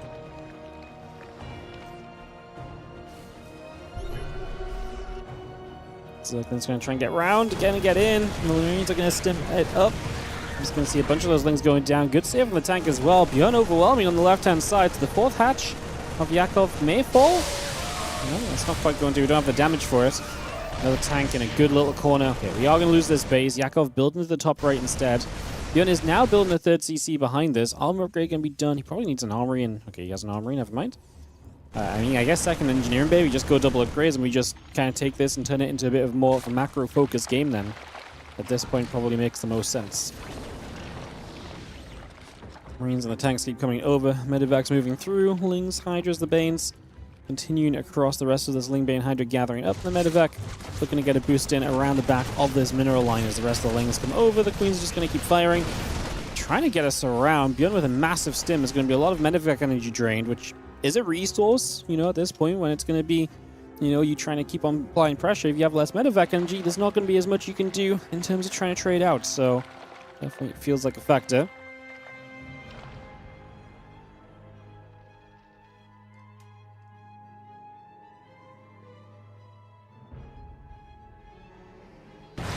And just Bane's to the right side. Marine tank going to get to the upper right corner. Ling Hydra going to find a siege tank in the background as well. Going to get that in the center. The Marines will begin to take their chance at this hatchery. Hatchery already dropping. Goes down immediately in the top left-hand side. You're going to see a couple of Marines gathering up as well. Bjorn continue to trade very well. A couple of Infestors have popped out, though.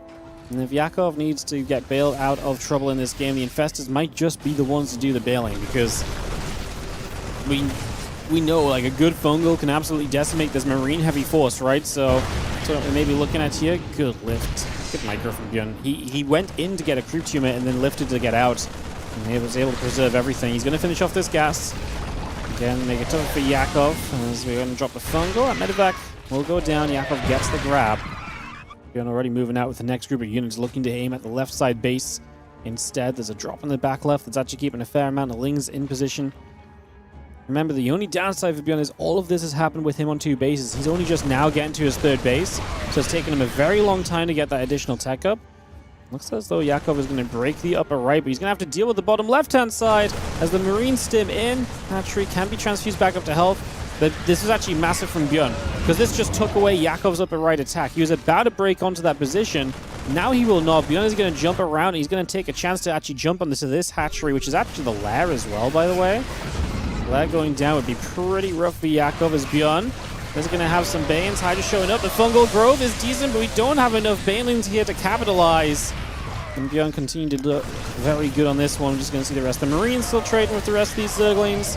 Medevac's load up, going to pull back in toward the main base. Marines on the top side continue to push through those Zerglings, trying to get a wrap around. The Medevacs will lift up and get out of there. We don't kill the lair then. These couple tanks will get some more value towards the end. One of them dies, the other one stays alive. 36 kills on this siege tank. Bjorn getting caught by the fungal and Hydras, though, over in the main base, losing out on 1 Medevac.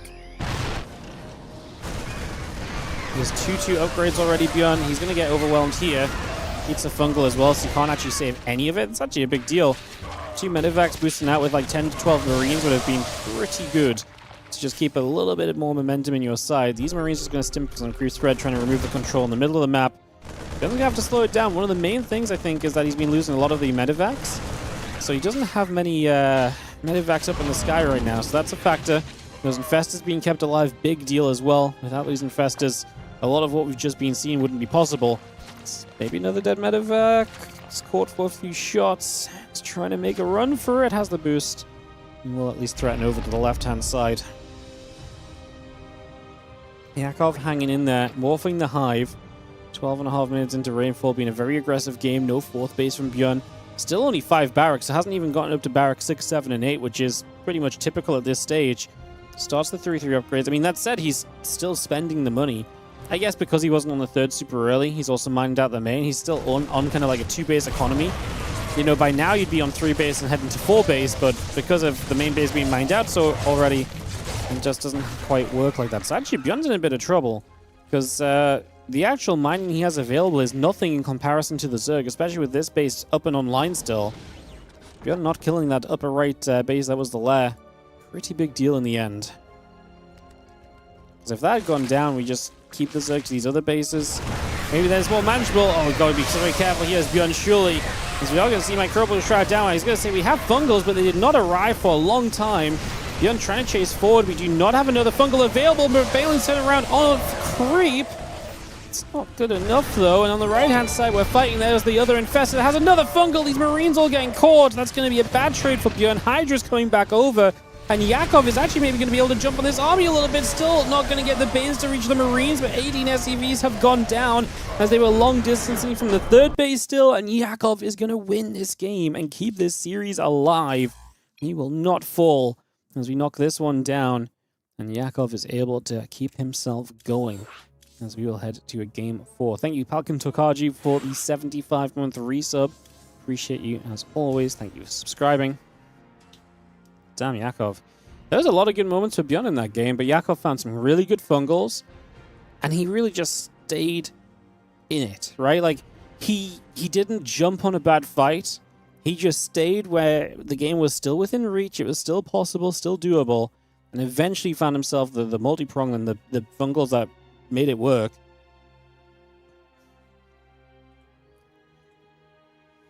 Good job, Yakov. Takes a map back off of Bjorn here. Going to go to Old Sun Temple as soon as we get one more caster in. Perfecto. All right, jumping down into map number 4.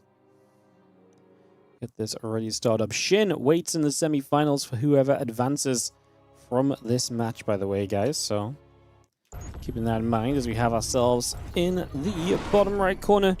The Blue Zerg player bringing one back. It is going to be Yakov.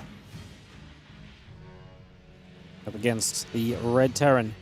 In the top left-hand corner from the Shopify Rebellion, we've got Bjorn. Been some great matches today, guys. It has been some great matches.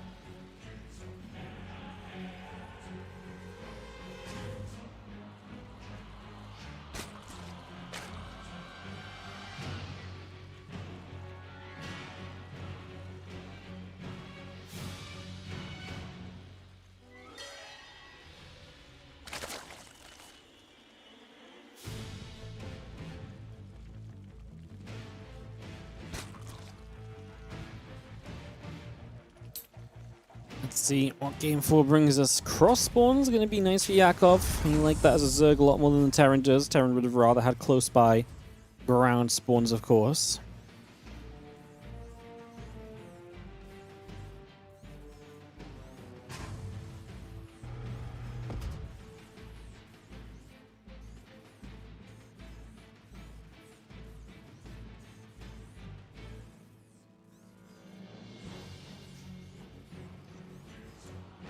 Barracks will finish.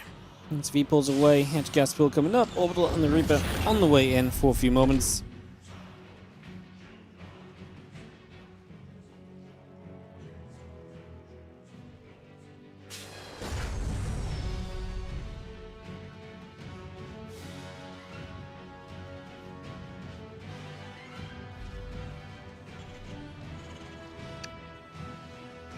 Let's see this Reaper popping. Is going to be moving soon. Command Center on the way from Bjorn as well.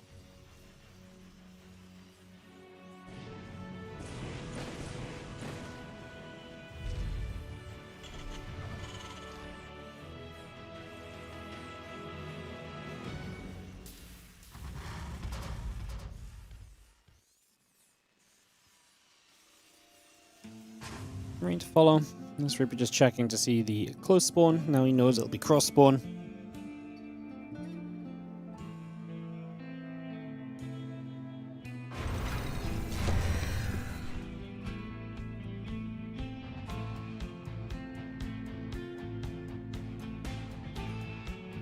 Yep, heads down to the bottom right.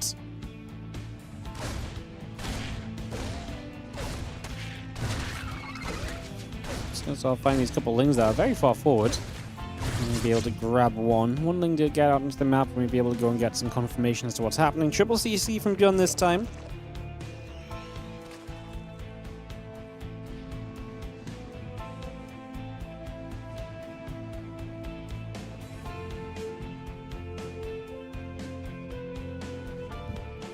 But back around the right, just going to have the ling stepping through. Marine is going to be here with a couple extra.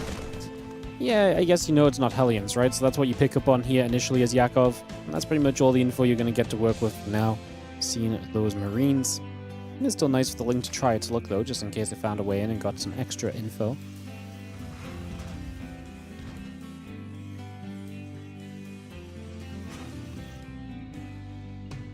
Couple Marines just going to keep coming out. The barracks and the orbital continuing through, zergling speed. Finishing soon, it's going to be straight to Bane Nest. Very safe out of Yakov. Bane Nest before Lair. Really just saying that he's not wanting to die to anything, which, to be fair, there's nothing really aggressive coming. I guess there is a chance you can maybe make an aggressive catch on units as well with early Banes in this scenario, I guess.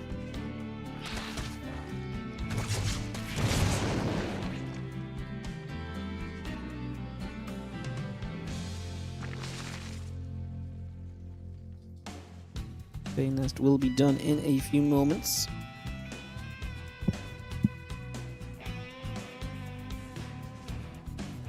Wings gather up. Just going to see the lings pulling over the left-hand side.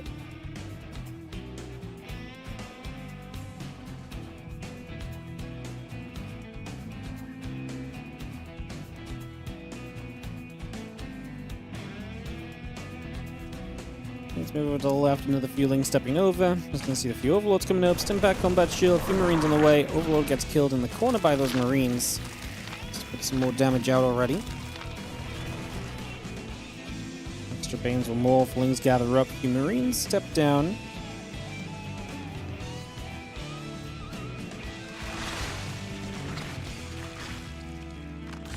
So that's why Yakov got that early Bane Nest, because he wants to try and catch units, basically punishing Bjorn for moving out onto the map early. Bjorn sees it now.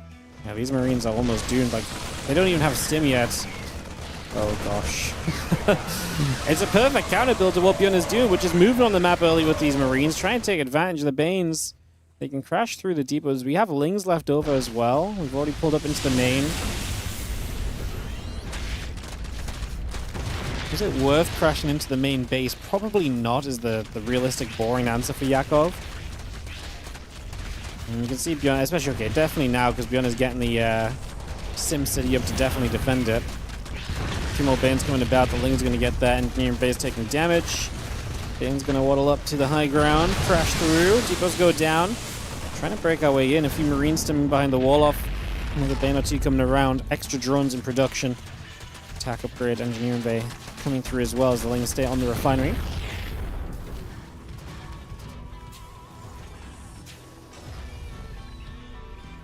The chamber and the drone still coming up. We got the attack upgrade coming by. The Marines will join.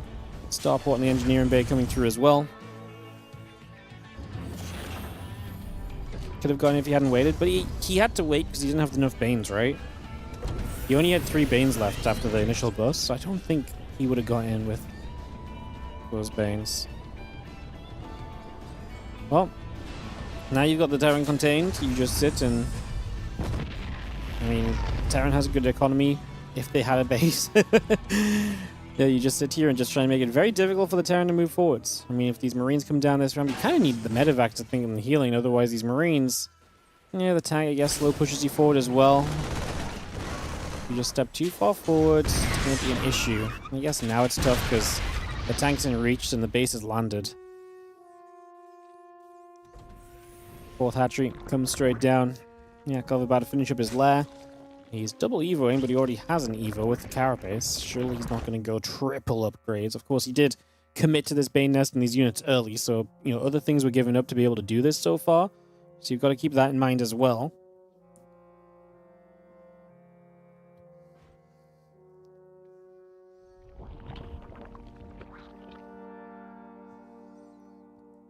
Things will settle over to the left side.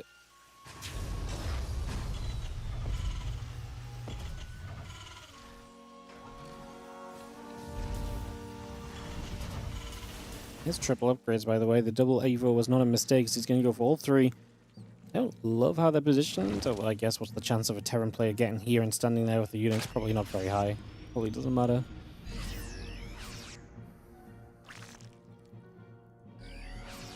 Feels going to feel good to start moving on to the map, but again, this is a disastrous build order scenario for him. And extremely slowed. He is going to get to 3 bases, though, on 60 workers. Just obviously, his pressure he can apply right now is limited, and Yakov has been able to do as he wished for the last couple of minutes at least, but again, has had some catch-ups to make. And as these Marines keep stimming, just going to be pulling back. Target fire is beautiful from Bjorn, gets a bunch of banelings right across the back there. Target firing them all in just beautiful fashion. Couple Marines unloading, loading back up, pull back around. We do take another base from Yakov over to the far right-hand side. Just going to get that set up already. Marines unload. Just going to see the Lings running in. Marines are going to be sat there. Hydra's going to show up. Medivacs will take some damage as well.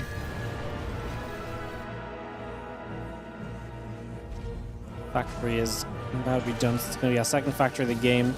Got a bunch of tech labs freed up in the main base as Bjorn is just ready to spam the Marines. Oh, he gave up both of his tech labs to make sure he just has mass Marine production. Wow. Obviously, he's having to play from a little bit of a deficit, right? So things like that help him to cut corners. A couple extra racks for, a couple less racks for a little bit longer and just playing the reactors and so, but... As for Marines, do clear the left side units, which means you can pull back now. Bjorn can lift up, and we can get out of there. 2-2-2 on the way. It's definitely something you don't usually see, but obviously, again, you've had the lead here as Yakov, and that's one of the ways you're going to take advantage of it, getting as many of these upgrades up as possible. Sense Tower dropped down into the corner. Again, +2 missiles, +2 melee, +2 carapace, continue to build through. Seeing the Zergling's going to run through the center of the map, the Bane holding on the watchtower, and the Hydras going to be joining over to this left side as well. The few Marines are going to gather back in, pulling back behind these command centers. Bjorn is he's just getting ready to turtle, man. Like, he's ready to sit back and just do nothing. But Yakov is ready to meet him on that look. He then comes straight up. Yakov has 96 workers. He is almost maxed out. I just don't know if he needs to start trading right now. Guess if he can slow the Terran from taking the 4th base, then sure. And these tanks are not siege, so it's going to be one of the better fights you'll find. 2 of the tanks don't fire a single time. 1 of them only fires once. The SimCity from Bjorn will be good.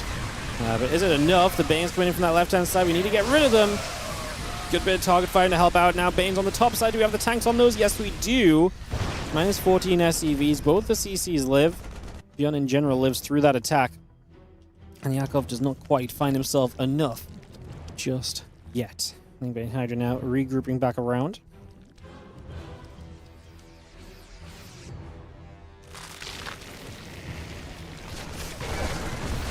As we push, couple Banes trying to get over there. Marines just pull back.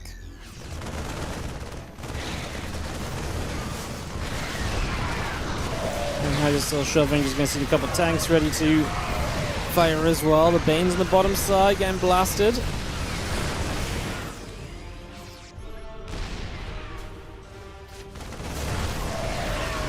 And the Marine's still stepping through. The Hydra's just going to step back once more.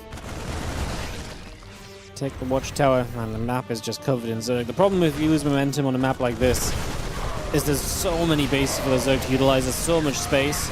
So the Zerg being able to kind of do as they wish, it's hard for the Terran to pull it back on a map like Goldson Temple.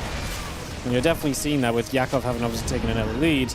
Even as Bjorn gets set up to Turtle, I'm like, where do you even begin as the Terran? Like, the Zerg is already, what, 3, 6 bases? Going to 7. Like, it is just... It feels impossible right now.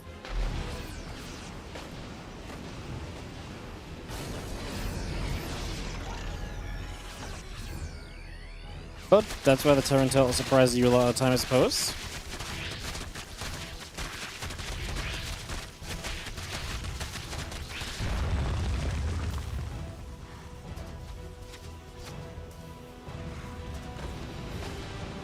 Hydra and Festa coming back about. Obviously got some Vipers in there mixed up as well. Got that also set to go.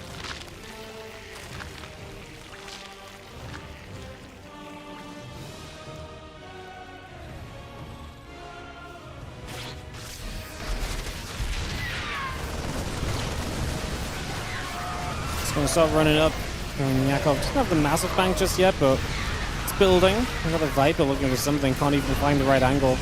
A lot of these tanks sat behind these structures as Bjorn in turtle mode. Just needs to sit there. 5th base. Not going to be easy. Probably have to stretch down over here, but that's already going to be spreading yourself out a lot. The problem is as well as you can't delay the 5th base forever because there's a bit of a slow start to the game because of the initial build. So your main base is mined out. Your natural has a bit of health on it because you didn't mine that initially. But the 5th base needs to come down soon relative to where you're at, and that doesn't feel great. This drop just gets denied. Everything Bjorn tries to do on the map is just getting shut down. Yakov is all over him at the moment.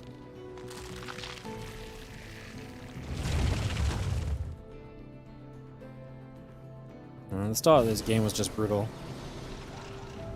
Absolutely brutal. Like, a lot of the numbers look okay-ish now for Bjorn, but you compare this to like a proper setup that Bjorn would expect to have in this scenario, and it's just... I mean, this feels unplayable, and I have big belief in Bjorn playing like the Turtley style, you know? But this just does not feel like it is it at all.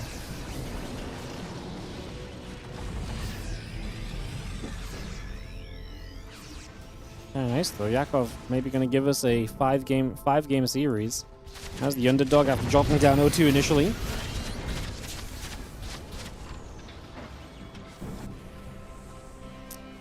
You low-key think Bjorn is winning this? That's crazy. Yakov's not denying any bases? Yeah, because Bjorn's on 4. Yeah, he is. He's denying the 5th base. Like, 4 bases is not going to cut it for you 15 minutes in a game where your main is mined out already. Like, Bjorn needs a 5th base, and any slowdown on that is going to be tough.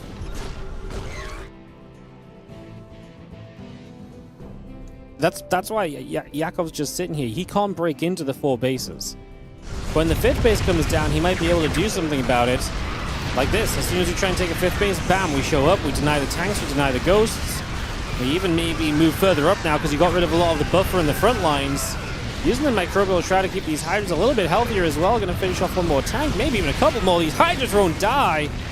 And Yakov just swings in, and Bjorn, because he's on a very bad economy, is not able to rebuild out of this at all.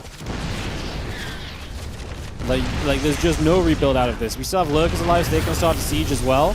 So now this base has to lift off, and we're trying to defend this with very few units. A couple of libs show up, they might be able to make a bit of a difference perhaps. Orbital is going to re-land, Lurker's still firing, another snipe comes in. And there's going to be the Knights in the back. Bjorn at least does deny this, but Yakov is maxed out, and he's swarming once again. And it feels as though he's opened the floodgates with that previous attack, and he's just jumping onto siege tanks, which Bjorn has been making a lot of, but again, once that kind of frontline buffer fell, it feels like these tanks have already been exposed.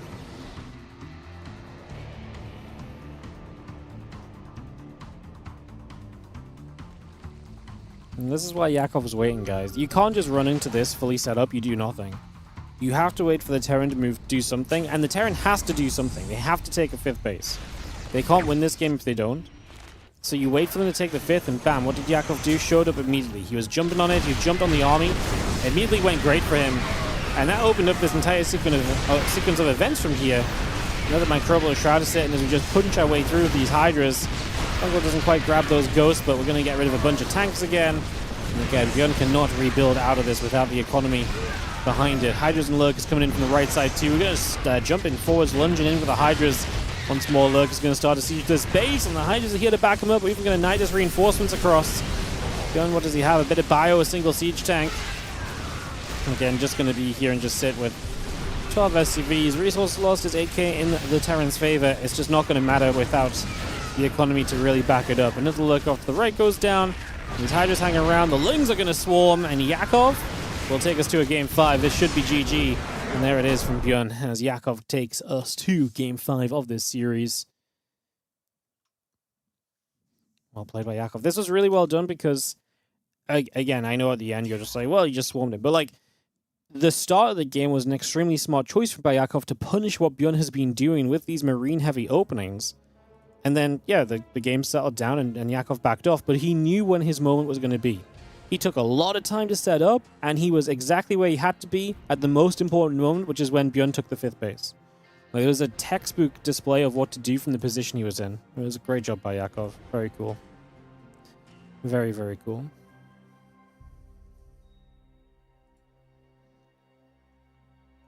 We're going to go to game 5, guys. We're going to go to a game 5. One more final map today. Winner plays Shin in the semi-finals tomorrow.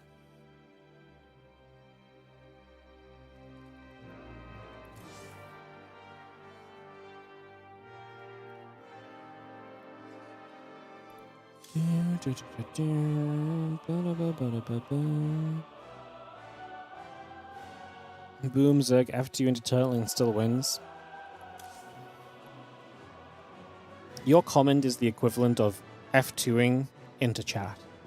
Like, you're just like, I'm going to take all of my brain cells, and instead of using them, I'm just going to press F2 and just use them. And the brain cells can type out words, but it's really stupid. You know? Ay, ay, ay. Hey, what's up, Earth23? Thank you so much for the YouTube membership. Appreciate it. Thank you for supporting. As we dive into At Eternity's Edge.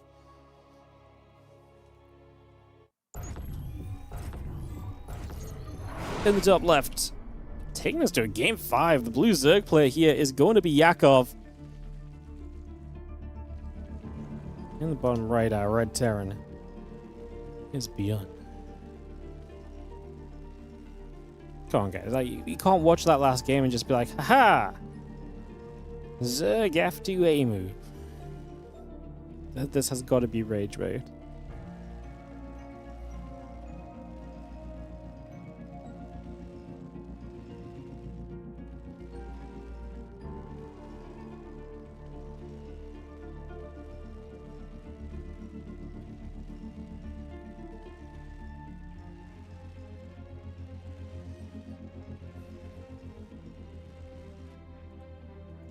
Yeah, with an overlord slow moving to the center.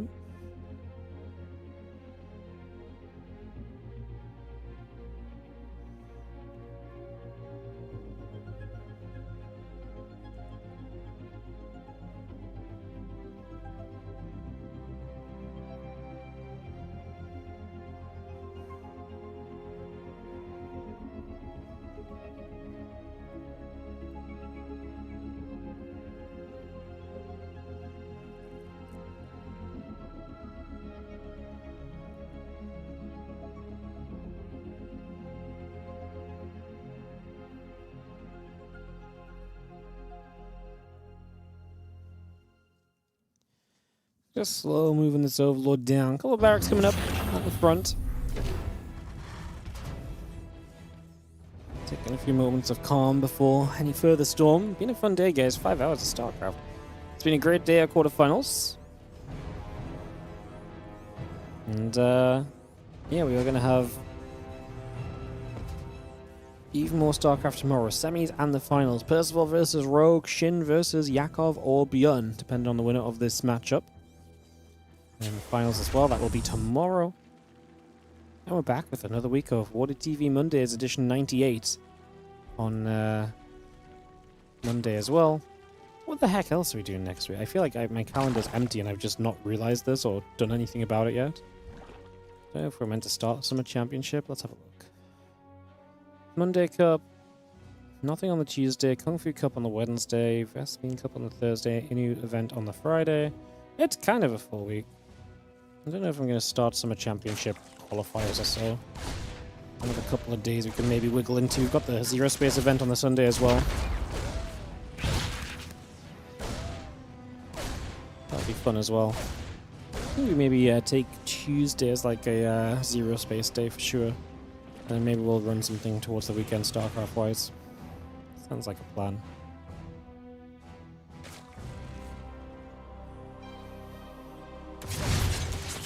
Reaper show up, a couple grenades go down, queens get boppity bopped.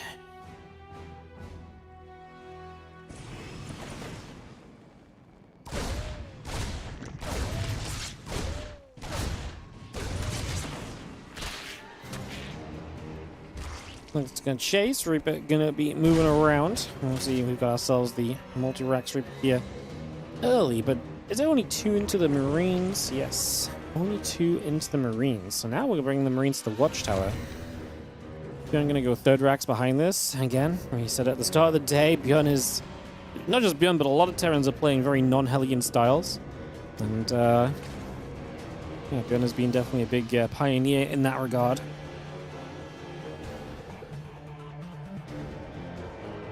Reaper's pull back down to the bottom. Again, Stim is about halfway done. Orbital Tech Lab, a few more Marines popping out as well.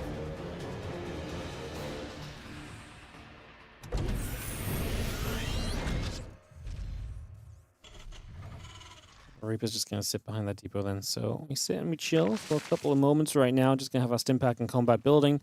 Flare, drones, Evo Chamber, and the hatchery coming up as well. Again, the hatchery on the 3rd base. Again, that Stim still ticking along.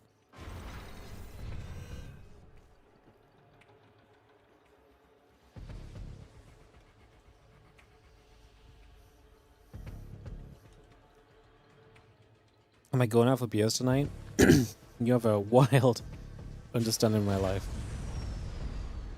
I go out for dog walks. Yeah, I go out for dog walks. That's about it. No, I'm not doing anything exciting tonight. I'm in big chiller mode lately. I have a lot of hobbies on the go. New Riftbound set just came out yesterday. Got a bit of that to open and decks to think on. Been playing some Guild Wars 2 lately, actually. Been into that.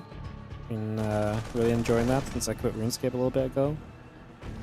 Yeah, it's I've just got, you know, got a wife to hang out with, a dog to walk. It's pretty much all my time, man. StarCraft to cast out. Beyond that is Marines show up. They're going to shove into this natural expansion. Bane's going to start taking some shots. Good split from Bjorn. It's the picture-perfect split, but he's just overrun by the Lings. The Banes did their job, even if they can't commit in for one big bit of splash, right? By forcing the Marines to split, you open the surface area for the Lings to then get the job done, right? So beautiful split from Bjorn, just enough units from Yakov, extremely prepared to deal with this. Marines is going to hilt on that watchtower. Hey, if they get the Banelings, it's not half bad. Going to see a couple more Marines rallying up. And the Lings will continue to chase those Marines. Have I seen the Odyssey yet? Yeah, I actually have. Considering I don't go see a lot of movies, usually the answer to this would be no, but I actually have been to see the Odyssey, so... Yeah, I went last Friday, like 10 days ago. I went to like a late night showing, because it was the only one we could get tickets for. It was really good. I thought it was actually great. These Marines going to stim for the Overseer. That's a dangerous stim, because now you're low HP with Yakov about to bust you, but it does supply block Yakov. I don't think I love this bust from Yakov. I actually think he already did a great job just holding this off and just expanding to drone behind this. I think it's like, you've denied the Terran aggression, so it's time for you to just expand drone and be in control of the game from, you know, on a big macro map, no? This is getting crazy. There's a lot of Banes, however, Bjorn walks out into it, does not have the depot up. Tank will start a siege. What sort of defense can we pull off here? Tank is going to get a big shot onto the Banes. Bjorn needs to get some target fire, and he does defend this beautifully with the tank shots again. The Banes go down. The tank may die. Raises the depot against the next Baneling, so they are wasted. That is a defense from Bjorn. Wow. The only thing that could have gone better was not losing the tank, but that might have just been impossible. The Banes crash into the reactor. That's an actually insane defense from the position that he is in. Especially, it's one thing if the Banes, like, because the Banes didn't even bust down the depot, right? So you have 5 more Banes than you're meant to have, which makes it so much more difficult to defend. And this is why I don't like the bust from Yakov, because even in the best case scenario, Bjorn micros his way out of it. Maybe was it a bad idea if it had so much potential? Maybe still no, but I think it was the much riskier idea because he put Bjorn's micro into play, whereas he could have been like 80 drones, 4 bases, and holding map control of the Lings he already had right now, you know? Could have blasted the entire natural mineral line. Yeah, but it's way too tempting when you see the Marines. They've already stimmed, they're low HP. You truly believe you're going to kill those Marines. If you kill those Marines, you truly believe you're going to win the game, right? If there was no siege tank, he might have done. Like, the tank got 2 big shots off. Like, this was not all marine target fire. The last Banes went down to a tank. The first group of Banes went down to the tank. This tank was absolutely huge. 9 kills, and like 7 of them were super important. This nice Bane do get a few SCVs there. Like, there's a lot of things he could have done, but I can completely understand why he went for the Marines. It looked like the golden opportunity. Especially when you're +5 Banes from not busting in the front, you know? I really think it's like the golden opportunity. I completely get why he went for it.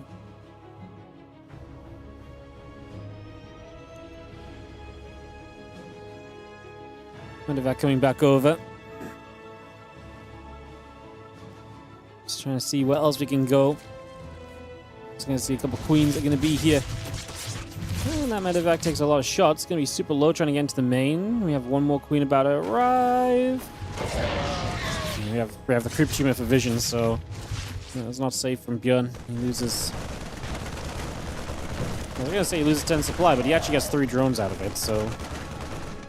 Nearly 4. Well, that was much more effective than it ever should have been. Wow.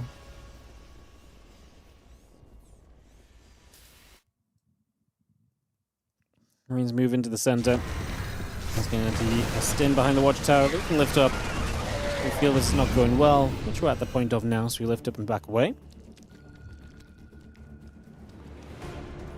Yakov up at 85 workers. Björn's at 75 SCVs, and he is already onto his 4th base as well. Double factory producing. Where are the barracks at? Okay. All the barracks are in the freaking natural, man. Yeah, I guess he opened with the 2 racks at the front, right? So... It's a bit scary, though. Björn has no wall in the main, no wall in the natural. Like, this is... The problem is that this is not just an issue now. This is an all-game kind of issue if you never set these wall-offs up. Like, this is one of those times where I really wish the Terrans would just kind of, like, look at all these depots. There is no way these depots are better off back here than having a possible wall here. Or to re-wall at the front, you know? Like, these depots are so useful. That, like, it's not just about early game, because now it's like, if Lings run into the natural, they can go to the main non-stop. Like, that opportunity is going to be a big one for Yakov. It doesn't mean he's necessarily going to use it, but the fact that that opportunity is there is one more reason why Björn cannot let Lings get in for the counterattack at all. So yeah, I think that's something you could have fixed. Ultra's on the way up. Dropper Lords as well. A bunch of Lings working down the left side. Marines show up. Medevacs nearby. I'm going to take a stim with those Marines. Move through the gold location. On the right, a single Zergling gathers together. Medevac hanging about.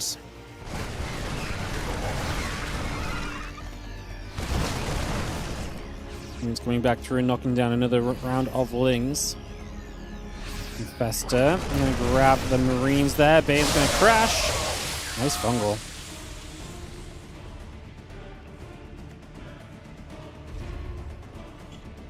Well, Yakov is just doing the Zerg thing. He's expanding. Drone count is amazing.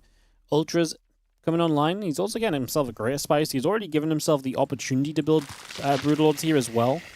So just giving himself that preemptively, giving himself that chance. And that's set to go. Lingbane, Ultra, and Festa all gathered and ready for a push down to the south, perhaps here in the next few moments.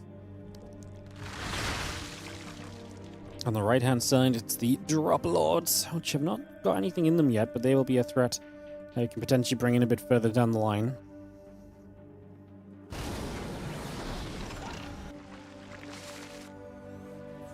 You'd like some mutas for the tanks. It's really tough to justify mutas at this point in the game.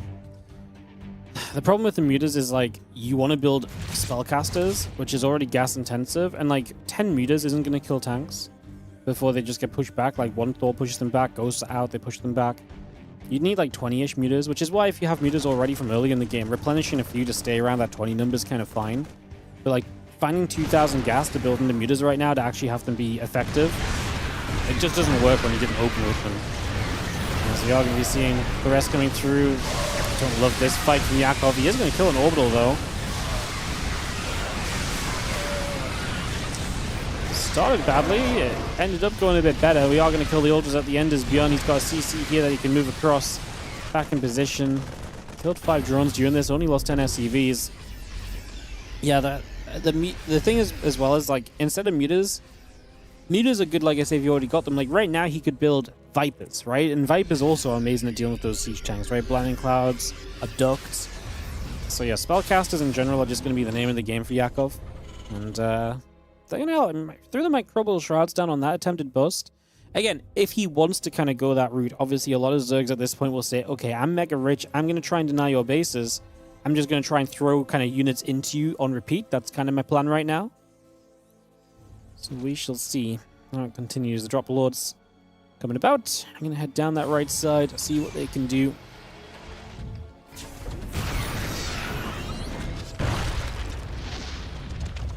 Burrows and Ultra of all the things to burrow in position of the CC.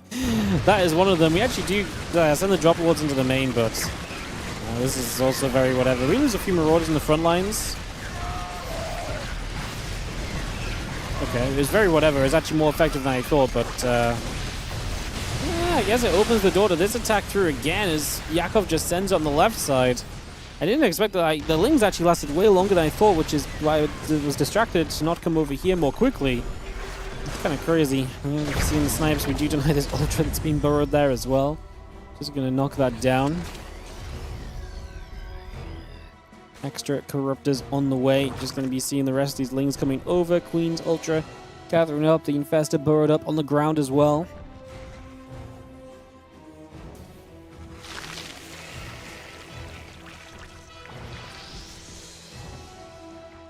Again, Yakov with all of the base on his half the map.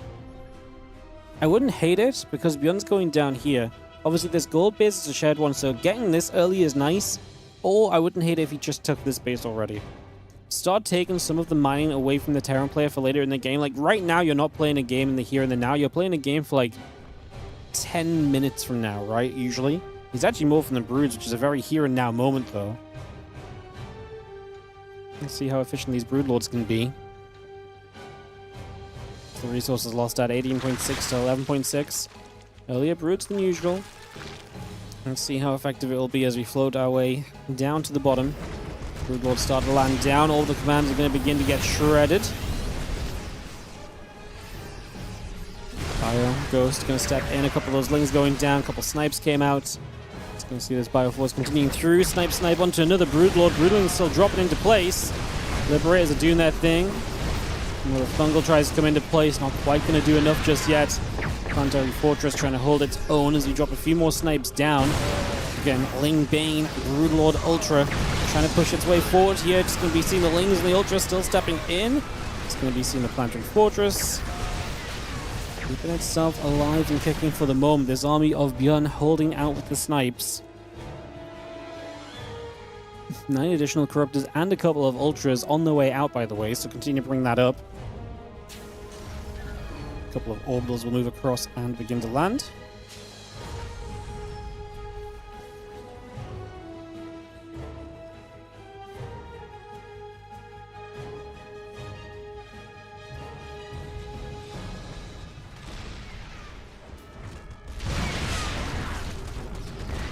We've seen those Lings continuing to move once again. Planetary just going to be holding out. The Brood Lord's ready to push on through. Queens, the Infestors, Lings, the Banes, and the Ultras still settling. The Vikings and the tanks still building through. Additional Brood Lords will produce.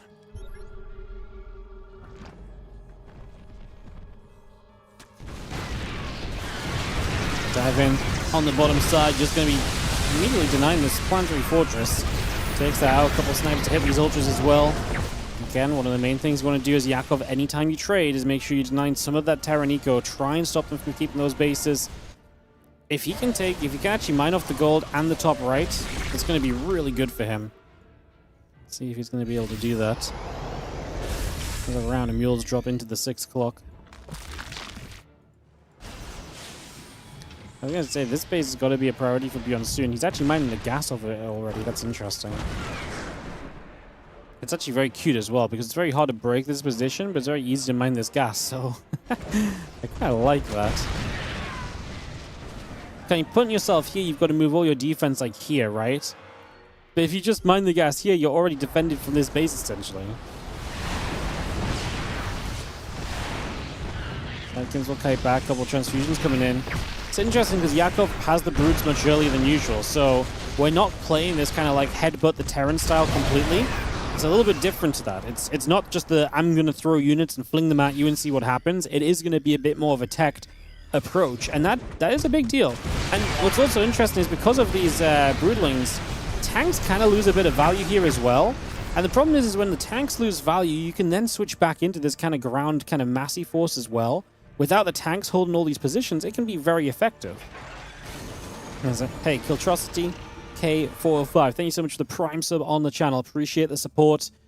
I know we're deep in game, guys, but one last shout if you're enjoying the stream today. This is a WardiTV event. It's powered by your guys' support. Consider subscribing. Consider using your primes. Let's some love in the chat for the players. Giving us some great games as we have our broods hitting some nice shots off on the fungled ghosts. And try and get some more snipes down. All these snipes will go off. The Vikings putting damage out as well. Both players trading heavily as we are going to see Yakov at the same time again denying economy. 11 SCVs to the left-hand side. Orbital up in the sky burning. Might burn down if nothing repairs it soon. 70 HP and dropping, but one SCV gets there to save the day. I really don't think one SCV should be able to save a burning building, by the way. I think we should make it 2. Nerf Terran. 2026. Finally balanced this game. Broods infest and the Queens gather. Just going to be seeing the army coming down the bottom. Fungal catches some retreating units. What's good is 10 mules if they all get fungled. Hey, Wilhelm, thank you so much for the 16-month resub on your Prime as well. Thanks for using it. Thank you for supporting the WardiTV Summer Cup and the 2026 series that we're running.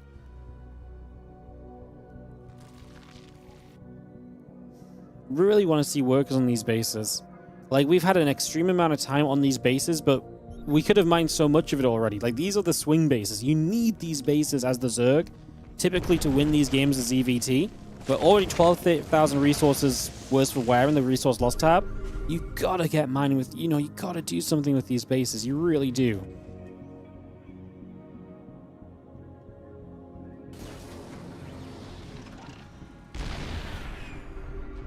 Broods step forward, a couple of tank shots onto the spores.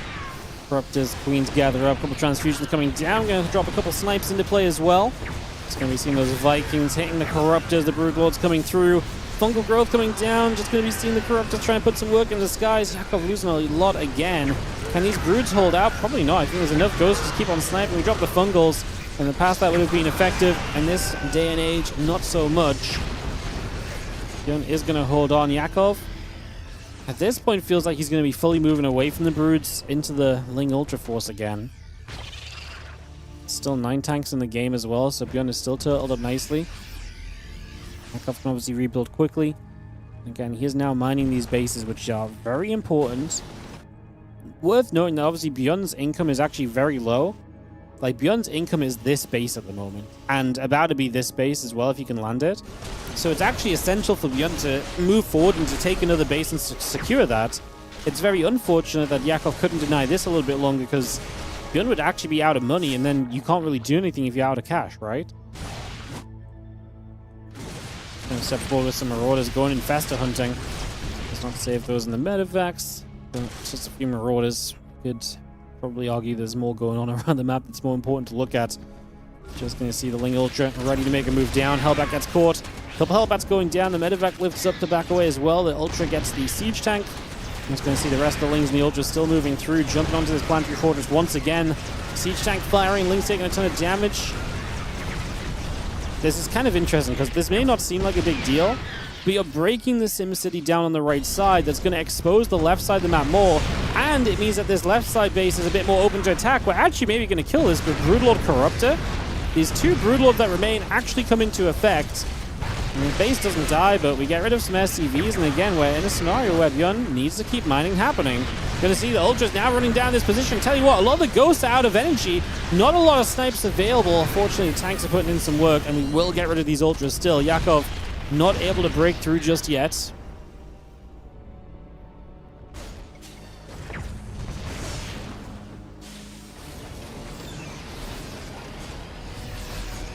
Gold base gonna get denied. Terran gets the top right base here.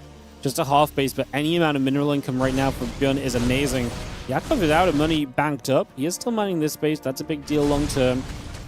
even this base going down isn't the end of the world right now for Yakov. He could retake that. It's going to take a lot for Beyond to justify pushing into the bottom left corner, because he doesn't have the infrastructure to make this safe. Like, if you take this base and put a second CC next to it, and you're just, in general, across this area SimCity'd, this entire position is safe to take. But he's not like that. He doesn't even have the SimCity here, which is why this base is in so much trouble, and he has to rely on the defense back here. But that left side being so exposed forces Beyond to play defense on it, and it allows these swings to the other side of the map, especially now he broke down some SimCity here. So Yakov is slowly kind of chipping away at Beyond. It's terrifying because all it's going to take is one good Beyond fight, and this game just ends for Yakov. You know, there's a point where Beyond's army just becomes unkillable for Yakov as these snipes are going to get some work done. Viper's going down, Corruptor's being chased.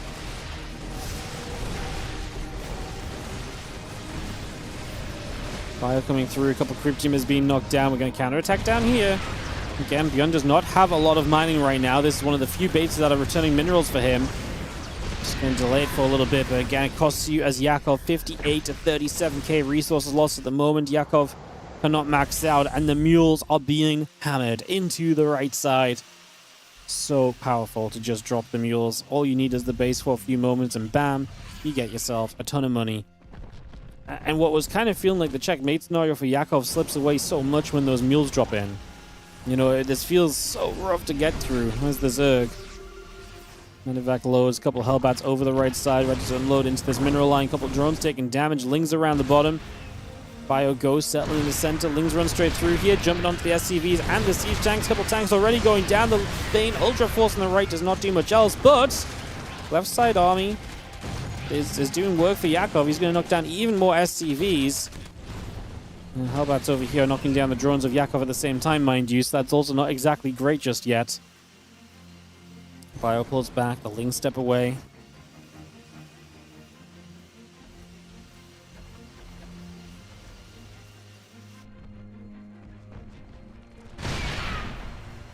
High amount of Corruptors. Yeah, Beyond mining this space is so huge for him. He now has more money banked up, although he could obviously do with spending the money, but he is actually a bit gas-starved. He is a bit gas-starved. He doesn't really... Terran doesn't really want to spend only minerals on army. Obviously, build command centers, but he actually needs army right now. And he doesn't really want to build marines. Yakov spreads, thinking about what the next direction attack is. 2-2. A spot in the seeding matches of the WardiTV Summer Championship on the line in this game. Landing clouds come down, knocking down the first two tanks, knocking down some of the back tanks as well from joining in this battle. Ling Bane will swarm. Yakov down 30, 40 army supply. Trying to get the Banes through here to make a difference. Beyond is just going to snipe. He's going to shut down these Ultras. Yakov is not going to have enough. Beyond is going to turtle his way to the success, it seems, in this one. These Ultras, for the moment, got close and started jumping, but another 54 Lings. Need to deny the right side base at least. We're still mining this base, trying to re-expand to the gold.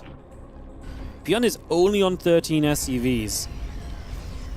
But he also has 11 orbitals. Yeah. The 11 orbitals are kind of the big deal, you know? Like, they're kind of the issue.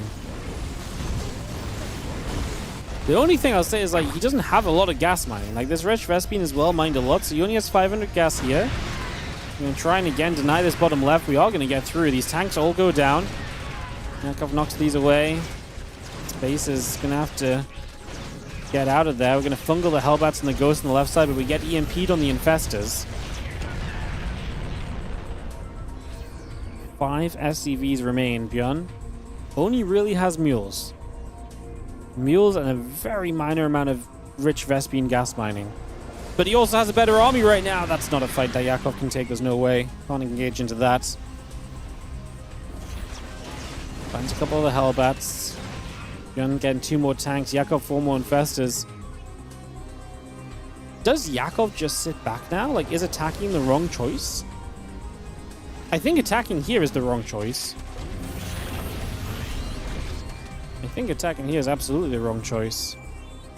I think maybe you run by this space and try and hold that back, but I actually think you just wait a little bit. Like, you have a lot more income. You've denied so much. I mean, yeah, okay, never. Yeah, you say that, but the mules are card carrying.